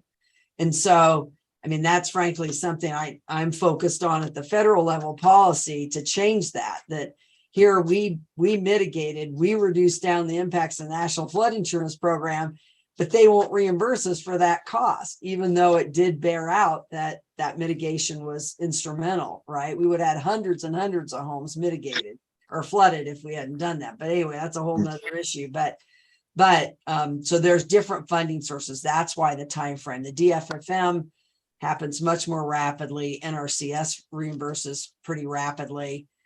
Forest Service, you know, it's been a little bit slower, but we're focused on them to make sure we get the reimbursements back from the on-forest measures for museum as well. But we've been tracking that balance in that budget, and that's where we pretty sure we're not going to expend it, upwards of $1 million. So that is combined with the reimbursements that we expect. And you're right, that's what's lowering that cost impact overall. Okay, thank you. And so the amount that, if I remember right, the amount that wasn't going to be reimbursed was roughly about 1.3 million, correct? For the response and short-term mitigation, yes, 1.3 million. For the short-term projects, it's around 7 million. Okay, I guess that's where my next question was go. So that 1.3 is not included in the cost of the 11 million we're talking about for the short-term mitigation, or is that included in that cost? It's not in the short-term mitigation project. That's the short-term mitigation that we did, sandbags and barriers, and the response cost. It's mostly response cost. Okay, thank you for that clarification. And that was out of the total cost of 8.2 million, right?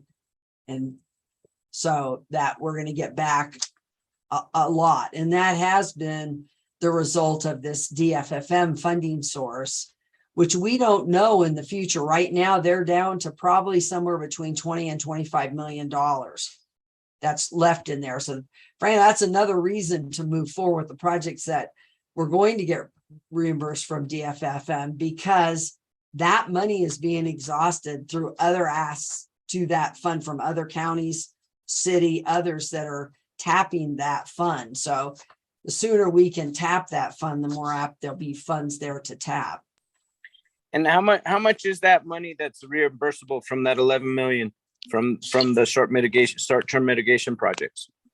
It's upwards of a little over 3 million. It's about 3.3. And then we've got the $1 million coming from museum, the on-forest project under budget. Gotcha. All right, thank you. To the 4. Yeah. Great. Thank you for that clarification. You bet. Madam Chair. Yes, Supervisor Ryan. Actually, this is good. It's great conversation because it's showing the different areas, although we're knitting them together as we, take a look, scrutinize, and see what's going on. So just for a minute, Lucinda, can you go back to your explanation of the 10 million, 15 million, and the flood control budget, and how the repayment affects the flood control budget. So the repayment would be the 1.3 per year that was shown Yeah. in the 10-year plan. Yeah, can you show that? Yeah, Jeremy, can you bring that up? Or Yeah. Sean, bring up the No. 10-year plan, or do you want it in the general fund or the flood control district? Flood control district. Back Okay. to the flood control district. So Sean, could you bring that back up? And Lucinda too, can you show us in that exact, because that's exactly where I was going with where Mhm. Matt is right now.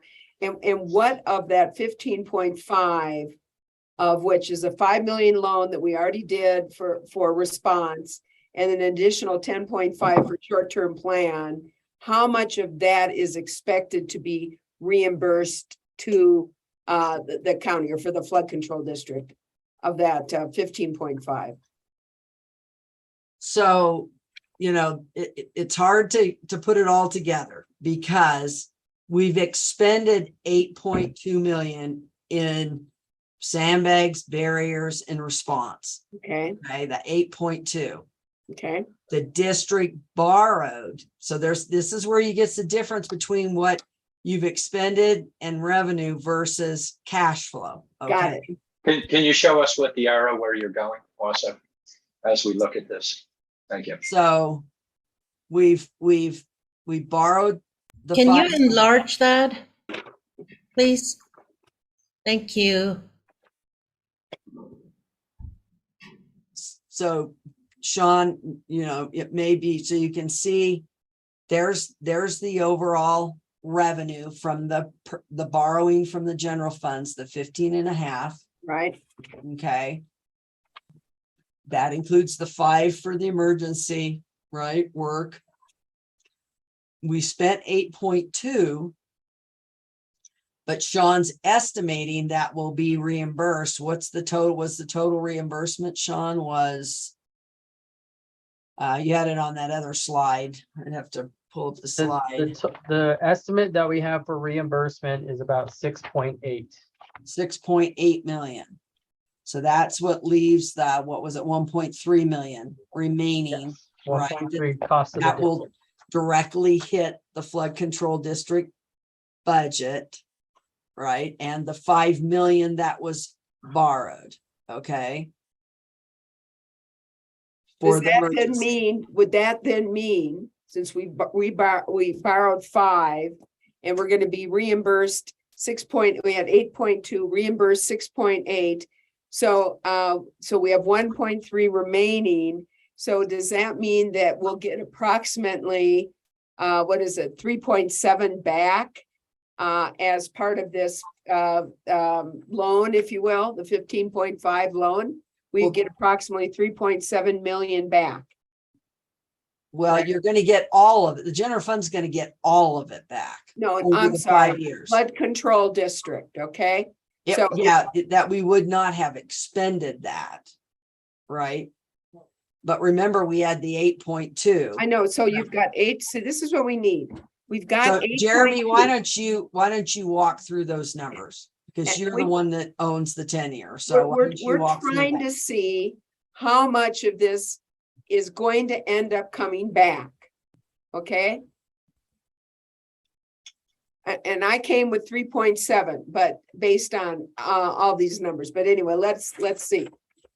Yeah, on the 10.2 that we proposed, this is the short-term 3.2 million that we're requesting for reimbursement.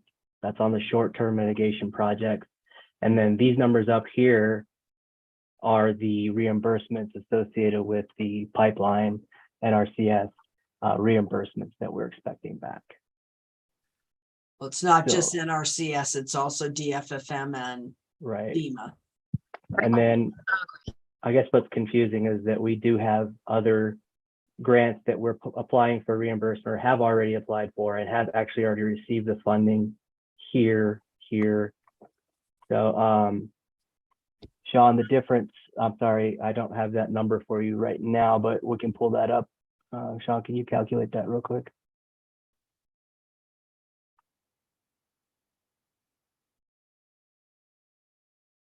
I'm sorry, Jeremy, what did you want me to calculate? So the 6.2 and the 3.2 on the reimbursement side. So roughly 9.5 in total reimbursement.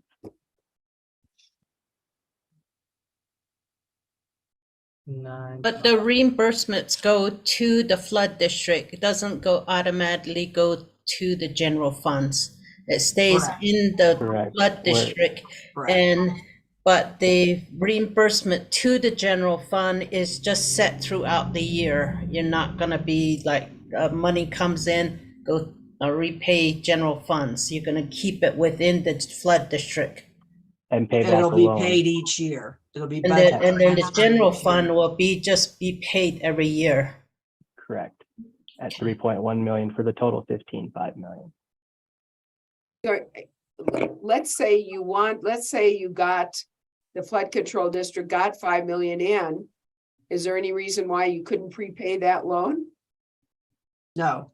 I Okay. mean, that's a board decision. That's good. But then, what about all? So flood district is only focused on this one area now. It's not focused, no other projects going on. Forest restoration, that's been the, the But priority. that's since a whole separate budget though.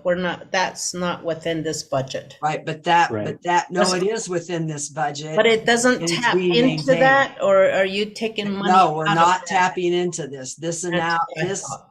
this 10-year does not touch the forest restoration dollars. It retains those forest restoration. But I was just asking only about the flood districts, no other projects happening, only here, only within this, what we're talking about, Schultz area. But there are no other Forest Service, that forest restoration, that's a whole different project within the flood district.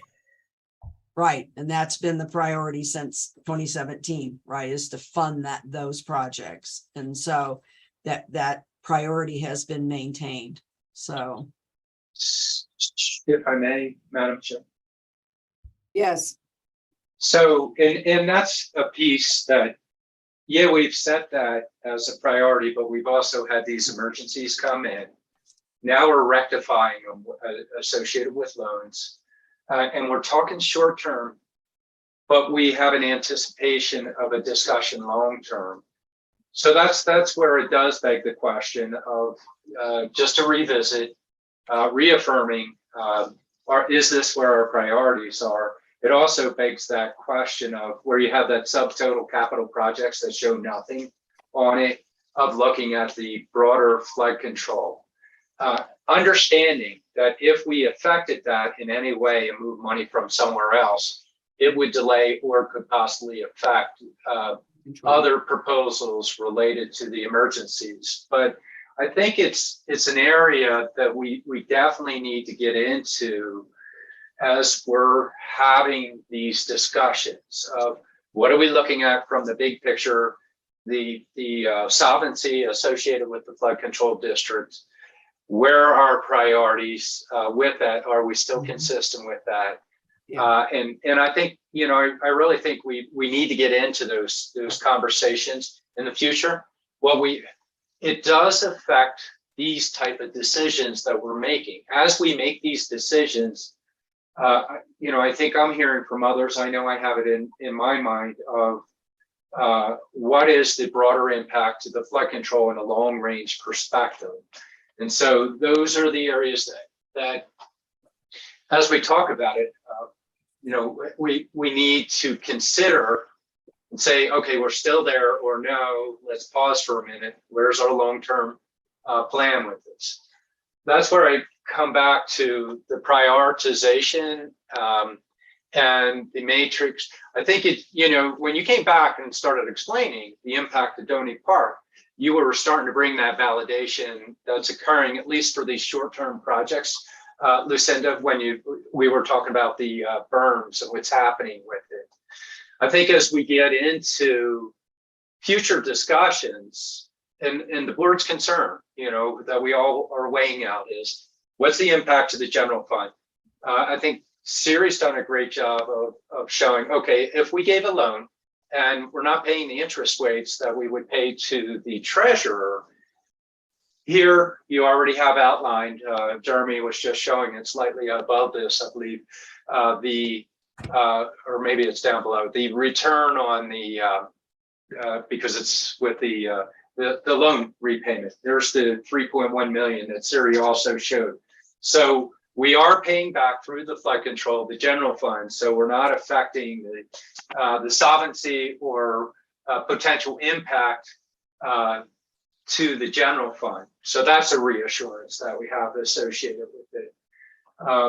So I'm wandering a little bit, but I'm going to bring it back.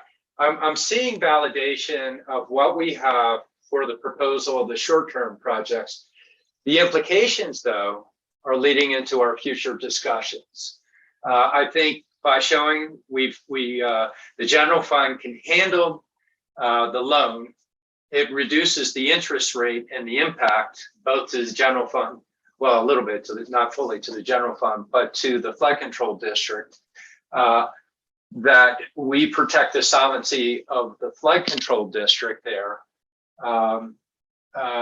And yet we're making a repayment there. We're getting reassurances for that. I think we're getting to it, but these pieces, because we have so many, and then it's laid out in our usual 10-year plan perspective, but we're jumping from one number to another. We're getting there. And I think I'm getting to a point of, okay, this is good for now for the temporary piece. In terms of our longer term discussions, I need, I want to see us have them, see where our priorities are, what they are. They're not for this meeting, but what we decide this meeting affects what's going on with that. And that's why we needed these reassurances that are occurring with it.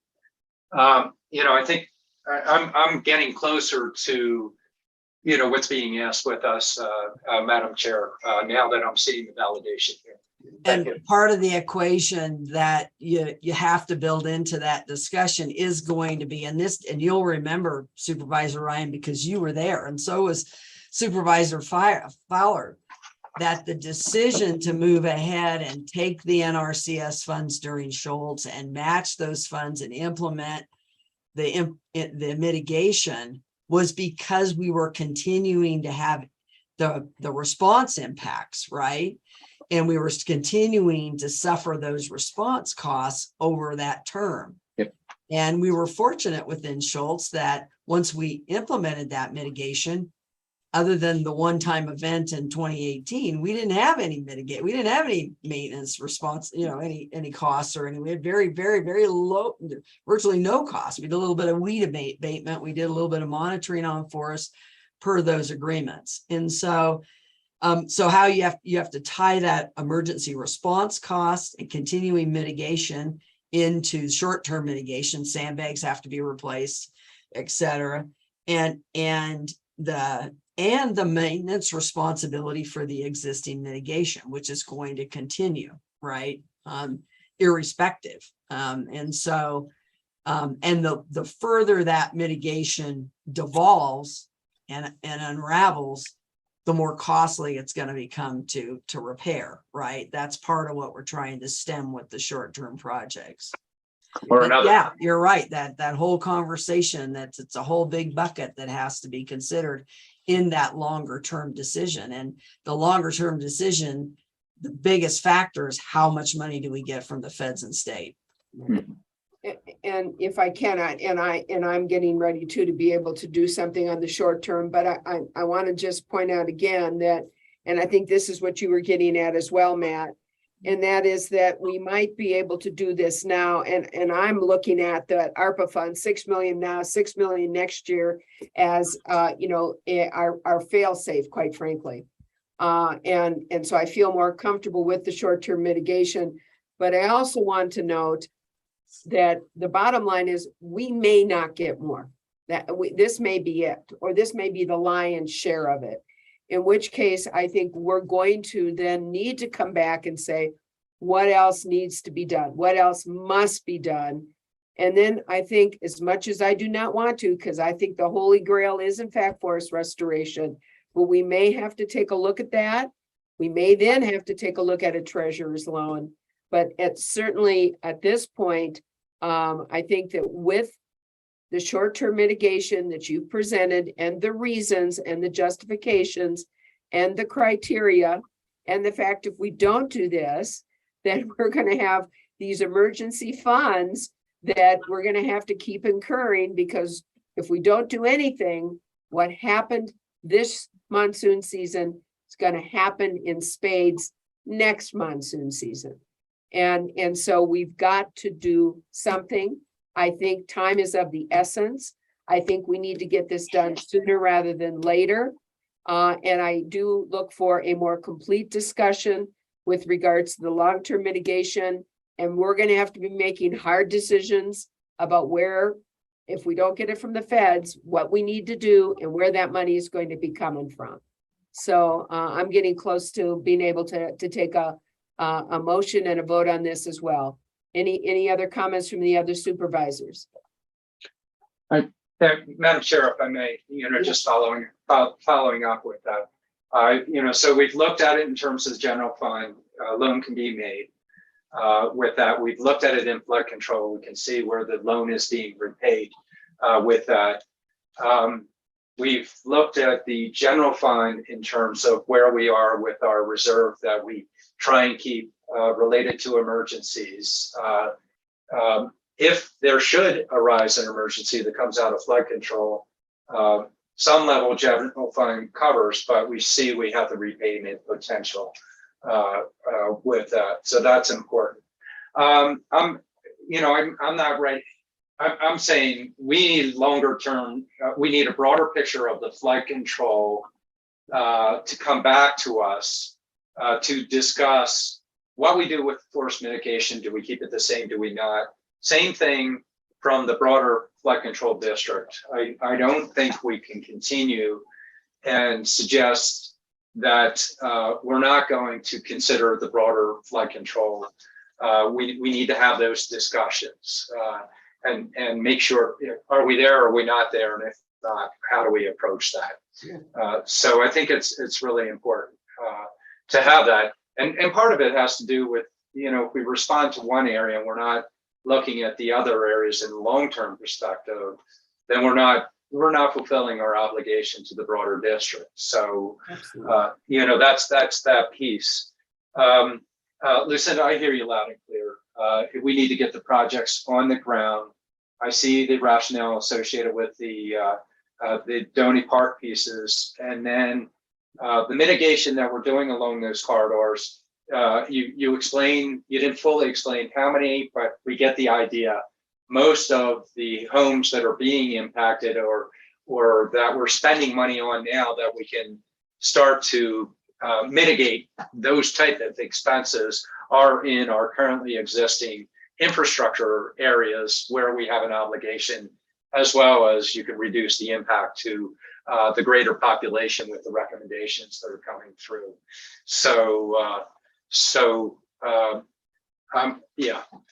I'll stop at that and allow the opportunity for the other suits, or in this case, directors, to give comments.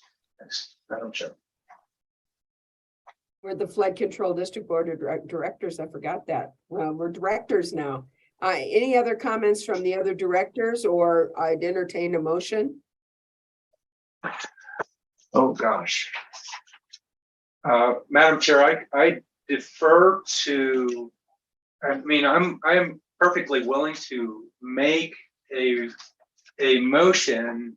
I gotta get back to. I just lost my screen, so I don't know where you guys are. So, if I would entertain a motion to approve an increase to the Flood Control District Budget Authority and approve a budget adjustment in the amount of $10,500,000 to provide funding capacity for a short-term mitigation project as a result of the Schultz pipeline flood impacts as presented today on the priority list from our flood control district director.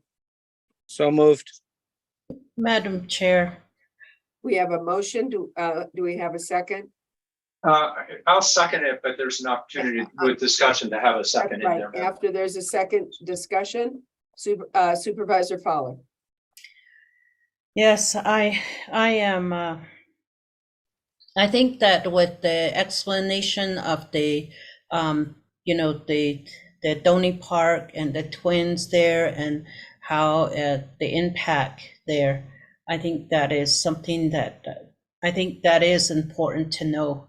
I think all this discussion is very part of our work, part of our job is to educate the public. Why are we doing what we're doing? Why are we making this decision? How is it going to impact the general budget? How is it going to impact our reserves, our our emergency funds, our 10-year project? You know, when a presentation is just brought and it doesn't lay all of that out, you know, I think it really brings into question, and we have to justify why we're taking this action. We are the flood district. We're not just focused on one area. We are the flood district. That means the whole county. And so when we approved the 5-year plan, we asked for a comprehensive plan for the flood district. And I still like to see that. That's where I say the systemic impact. Where are we with that? We had other projects that we were looking at. Those are not in discussions now. Now we're totally, completely focused in one area.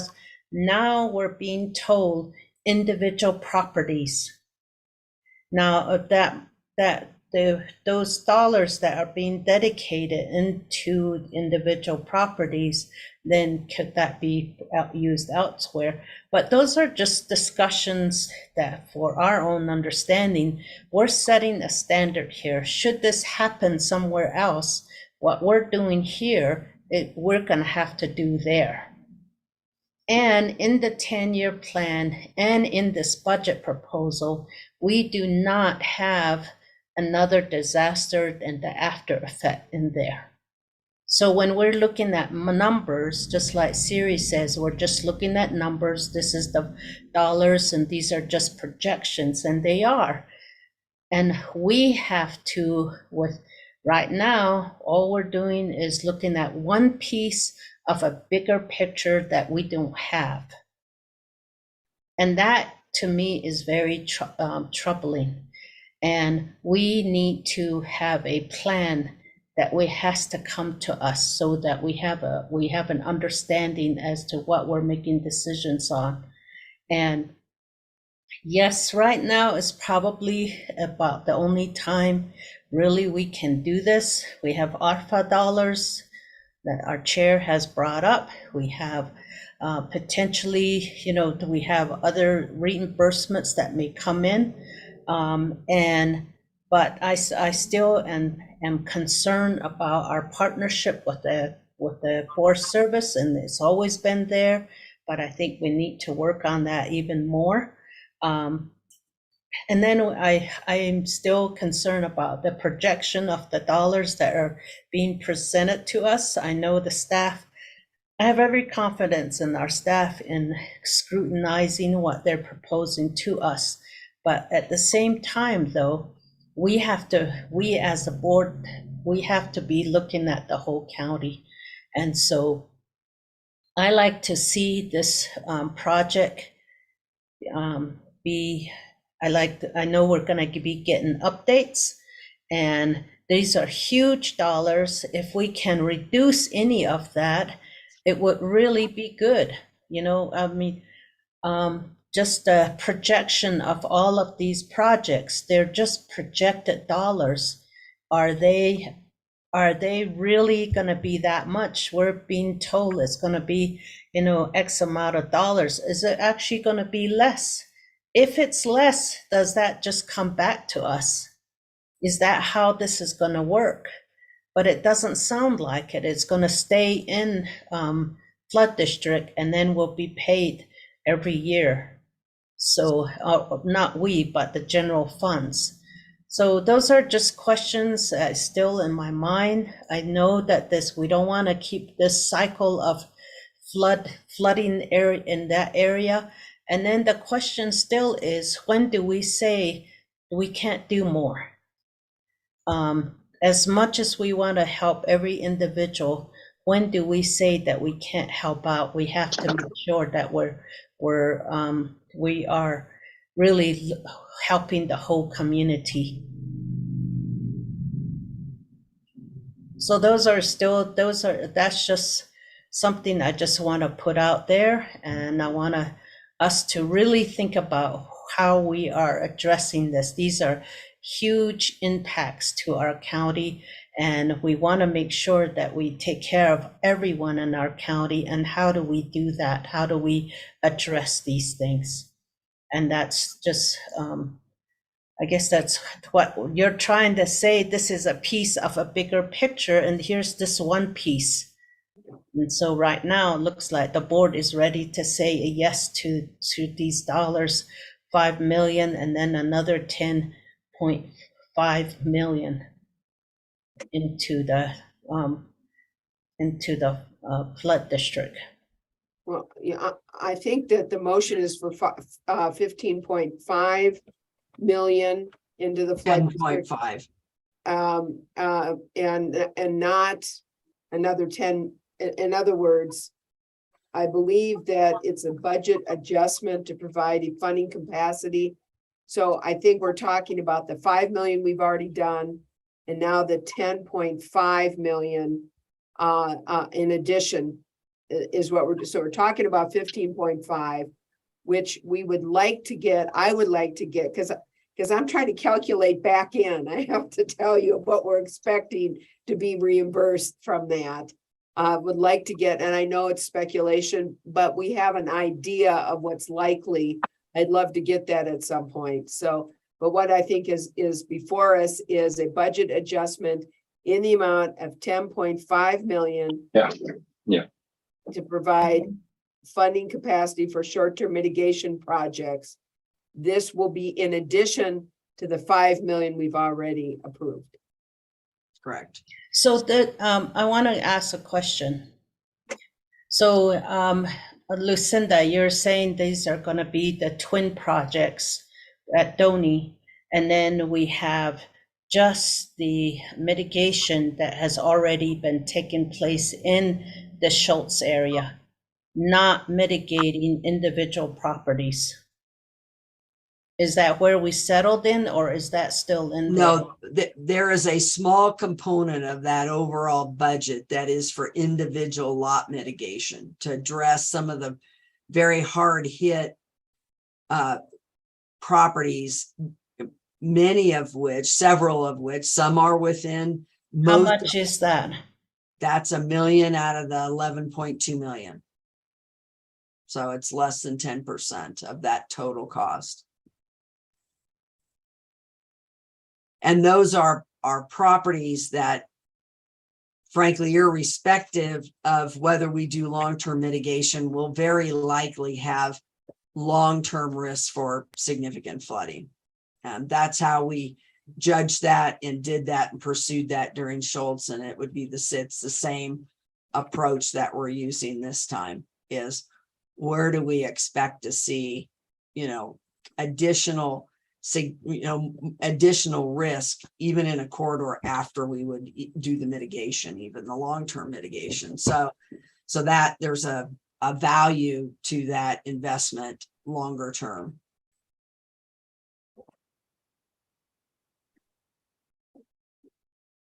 So should there be an emergency elsewhere, we're going to start doing that for individuals?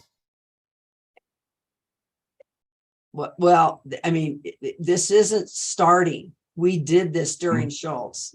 This was a key component of the Schultz projects. And so, the standard that got set through Schultz. It was a post-wildfire 5-year post-wildfire design storm is what we set as a standard then.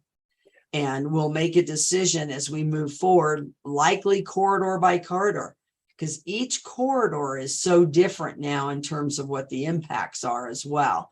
We're seeing a much greater variation than we saw during Schultz, frankly, and just the magnitude of the impact overall is greater than Schultz. So, you know, it's likely we're going to look at, this is a big discussion point in the engineering with the engineering group, is where are we going to go with this? And it is important because as Aaron Lumpkin reminded me, is that if the board does adopt a standard for each corridor, a recurrence interval that we're going to attempt to achieve through the mitigation, that also is key to the flood control district's legal immunity. And so that's a key piece to this. Well, wait a minute. Now I'm very confused. I got to tell you, now I'm really confused. And quite frankly, I thought the individual lot mitigation was because it was part of the overall engineering required in order to affect the mitigation for that whole corridor. In other words, it was. Then that's not just you're doing something for individual property. It happens to affect someone's individual property. It is part of the overall corridor, absolutely. Because it's required for the overall corridor in order to mitigate the flood in that corridor. So it's not an individual flood mitigation. Right, we call it individual because it's not necessarily tied to the major mitigation projects like channels, right? And so that needs to be clear, because I think that's different Right. than what's being said here. The second thing is I'm not by this committing to any kind of like, we're going to No, there is no, the we are design actually- storm that's These are- committed to right now is Yeah, what these was are committed to easements. during Schultz. That's what's been committed to. Okay. The measures that were constructed I'm not during doing that. Schultz. I'm going to probably vote for this motion, but I'm not doing what you're saying. Madam Chair, Yeah. again, with all due respect, if there is additional information the board would like for us to assemble and bring this back, additional information, we will do that. But again, I want to make sure that the staff's responsibility is to provide additional information as the board is seeking it. Is there additional information the board, and we're taking notes. It's not that as though we're starting from scratch, but again, I just want to make sure that if there's additional information the board requires, we will continue to assemble that. I don't need additional information except what we're talking about to me is not what we're voting on here. So, No, for you're me- not voting on it. So, and so I don't even want to get into that discussion because I'm disagreeing with what you're saying, although I have no problem with this motion. And the $1 million for the individual lot mitigation is not for individual mitigation. It's part of the requirement as part of the whole overall corridor mitigation necessary to do what's necessary for everybody in that area. That is the intent. Yeah. Correct. So. That's, if I may, Madam Claire, Madam Claire, what are you, Chair? I'm whatever now. Yeah, my tongue is tied because I was thinking clarification. That's where the Claire came from. The clarification, and I think, Lena, correct me if I'm wrong, but it goes back to what I was saying. We're looking at corridors that affect the community. If it's lot mitigation, it's an evaluation associated with the greater good, impacting the broader community. It's not to affect mitigation for a single lot, just so that single lot is protected. It's looking at the corridor. Is that correct, Lucinda? Yes. Right, Okay. and I will, as everybody will tell you, I'll also correct you. We never use the term protect, we mitigate because we can't protect against all rainfall events. Good, yeah. They're easements. So. Yeah, usually Yeah, and so that's an important piece, and I think with that understanding, we have a concern if we're getting into a point, and I'm glad you made that clarification on the protect piece. Also, we're attempting to mitigate along these corridors to reduce impact. Overall, each property has a responsibility of and in itself to protect themselves, to get insurance, to work on that. If the mitigation can occur that we lessen the effect on the greater community, that's the intent of the flood control district. We don't have enough money to affect the whole community, not even all these corridors, but our attempts right now can have an effect of the greater good of this mitigation. Right. That's my Okay. understand too, Supervisor Ryan. And if it was different than that, then I would have a problem with the motion. But it's the individual. In fact, I know you've written it down that way in the future for clarification. I don't know if there's another way to say it, because if other people in the public look at that and they say, why haven't you provided me some money for my individual mitigation? So just a thought, because that's not what we're trying to do here. Well, in effect, we have, because the short-term mitigation that was done through sandbags and barriers was provided by the district, largely provided by the district. Okay, that was an emergency response. What we're now talking about a long-term mitigation, that we are not trying to mitigate individual pieces of property unless it's part of the overall requirement to mitigate the corridor. Right, because it will be necessary long-term. Okay, with that clarification, Madam Chair, I'm ready to take action, but I just want to, I really appreciate this conversation because we have to really understand what we're making this decision on and why and how it's going to be done, especially when when you don't have sometimes the individual meetings that we usually have, and it's all clarified and then brought to the board. In this case, it didn't happen. So that's where a lot of these questions comes in. I know that we've had ongoing conversations, but this is the time when it's being presented to us. We really have to understand, and we have to be mindful that we represent the whole county at this flood district. So thank you again for answering all our questions and concerns and everything that you're all doing. All right, very good. Thank you, Supervisor Fowler. Well said. And we do have a motion and a second. If there are no further comments at this point, I would ask all those in favor of approving an increase to the Flood Control District Budget Authority and approve a budget adjustment in the amount of 10.5 million to provide funding capacity for short-term mitigation projects, as well as the Schultz Pipeline flood impacts on the short-term mitigation as presented. Please signify by saying aye. Aye. Aye. Aye. And Supervisor Begay? Madam Chair, she's not available. Okay, very good.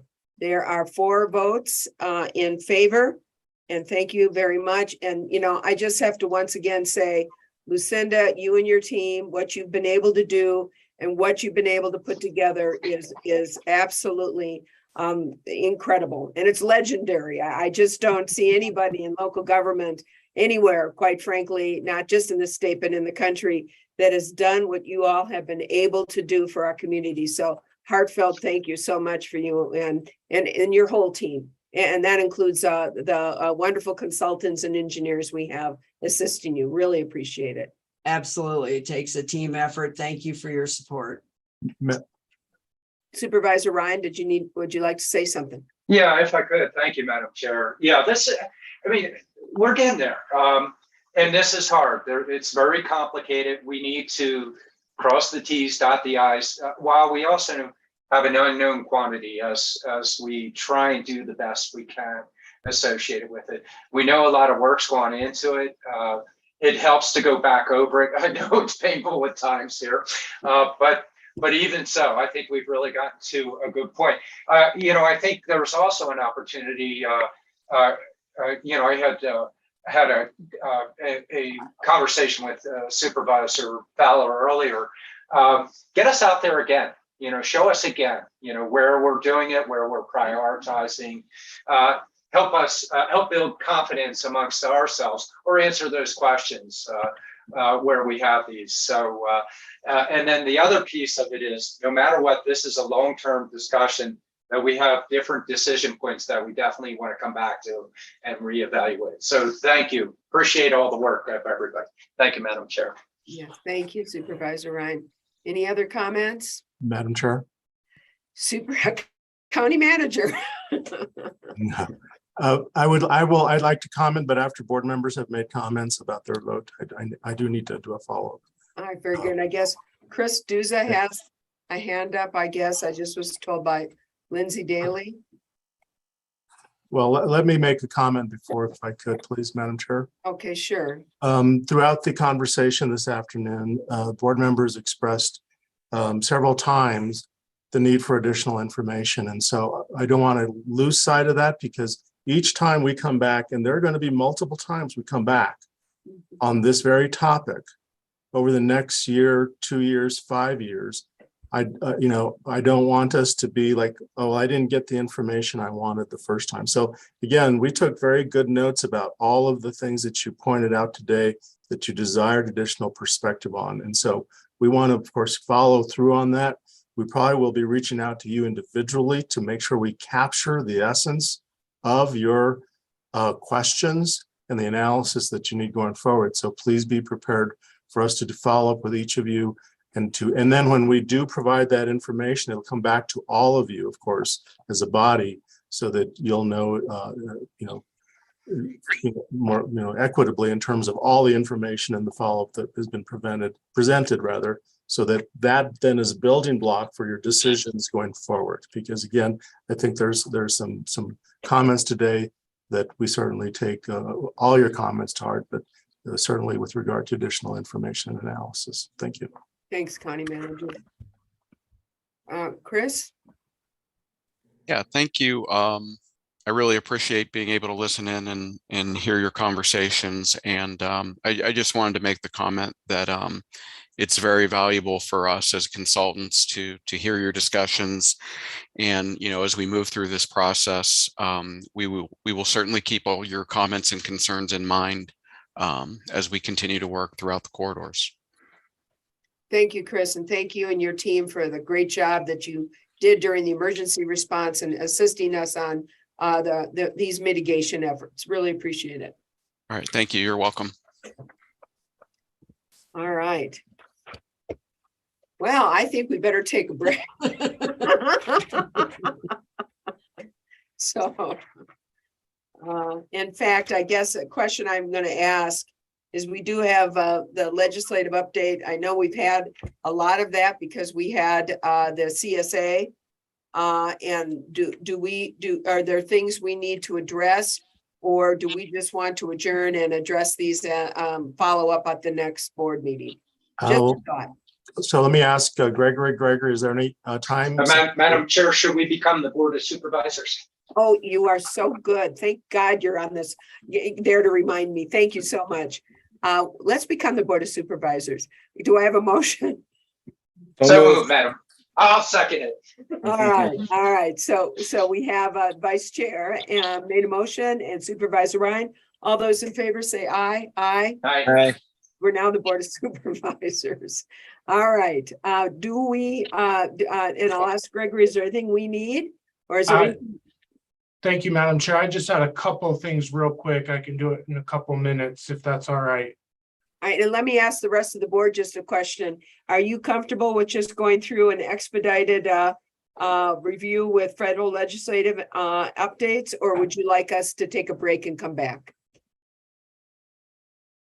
You want to adjourn, in other words, in about 10 minutes, or you want us to come back and go through the rest of the agenda? Do I get, Can I get a thumbs up if you want to just adjourn after Gregory's comments? All right, I think we, other than Supervisor Ryan, who's undecided, we're going to adjourn after Gregory Nelson's comments. Gregory, take it away, please. Thank you, Madam Chair, County Manager Peru, and board members. Just real quick, ACO is set to adopt their legislative agenda on Friday. We're closely monitoring that, evaluating proposals with our impacted departments. Along that line, they're going to have a conference in December from the 7th to the 9th, where Treasurer Benatar will be installed as the next ACO president. CSA is coordinating meeting with the defense community agencies regarding the CSA adopted proposal on reducing the psychiatric evaluation doctors that are required in Title 36 under court-ordered mental health evaluations. CSA adopted that proposal to reduce from 2 to 1 at a minimum. So they're coordinating meetings on that. Staff is following that. We're also engaged in planning on a legislative roundtable coming up in December, still working with Todd and DCM Bertelsen in terms of the format for that and how we'll divide that out. On the federal side, President Biden's student debt relief plan is temporarily blocked by the U.S. 8th Circuit Court of Appeals, which is considering a motion from 6 Republican-led states to stop the program. The application does remain available, and I sent information out to the board last week about that, as it is important for your constituents.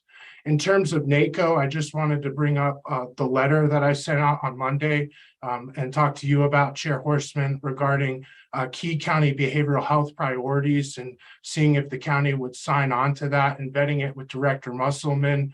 There's no concerns there. Basically, it's a general letter that calls on Congress to invest in the 988 National Suicide Prevention Line, amend the Medicare inmate exclusion policy so that inmates have continuity of care, repeal the institutions for mental diseases exclusion, and seeks funding for direct and flexible grant programs to counties to support, recruit, and train sufficient behavioral health staff.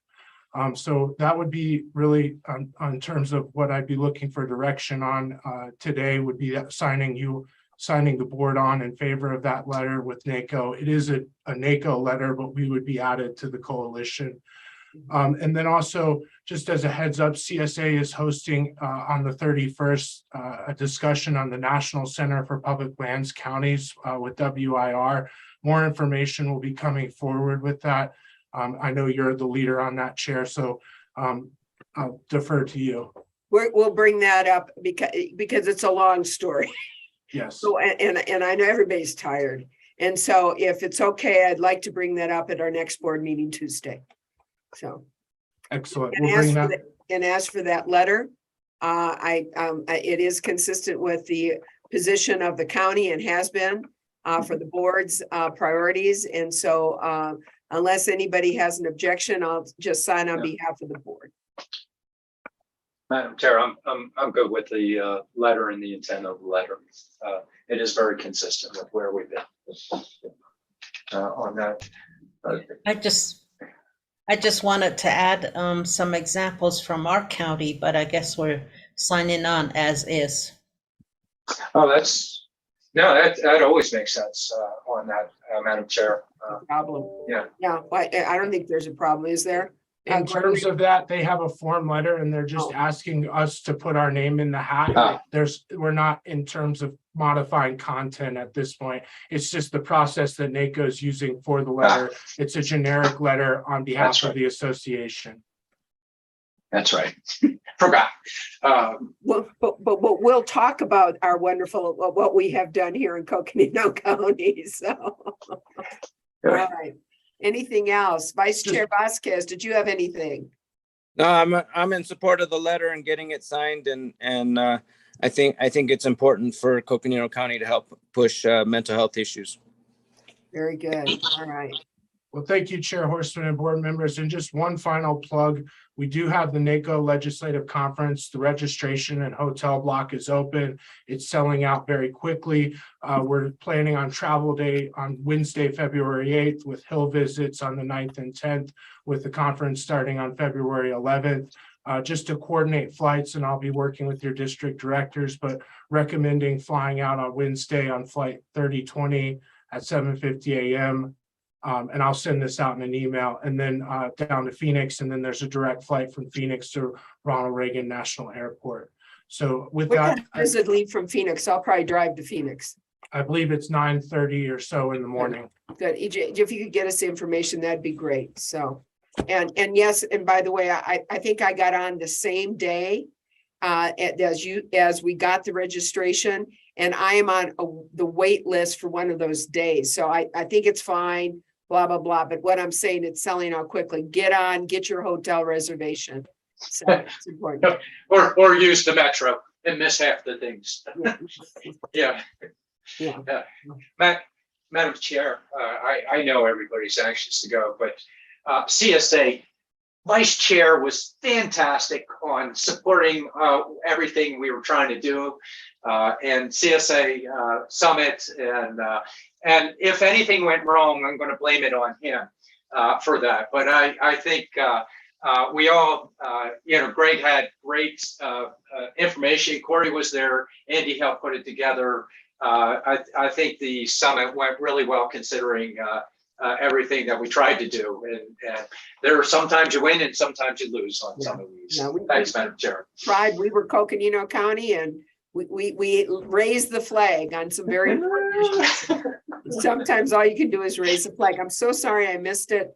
As you know, I was at the WIR conference, business meeting at the same time, and hopefully they won't do that to us again. So, and I look forward to talking about the National Public Land Center during our next board meeting. So, very good. Yes. Thank you. Great day and great information. It was a long day. I really, really appreciate the input of my colleagues. You asked great questions. You brought very important points. And really, that's why we're a board, and that's what we're here for, is to bring matters to the fore for all of us to consider and chew on. And it looks like we have a lot more chewing to do. So thank you again, colleagues. I really appreciate that. And to our staff, as always, you always knock it out of the park. So thank you so much. Appreciate it. See you on Saturday. Bye. See you Saturday. What's going on Saturday? The retreat. We're going to advance our retreat. Oh, I might not be there. Okay. Bye.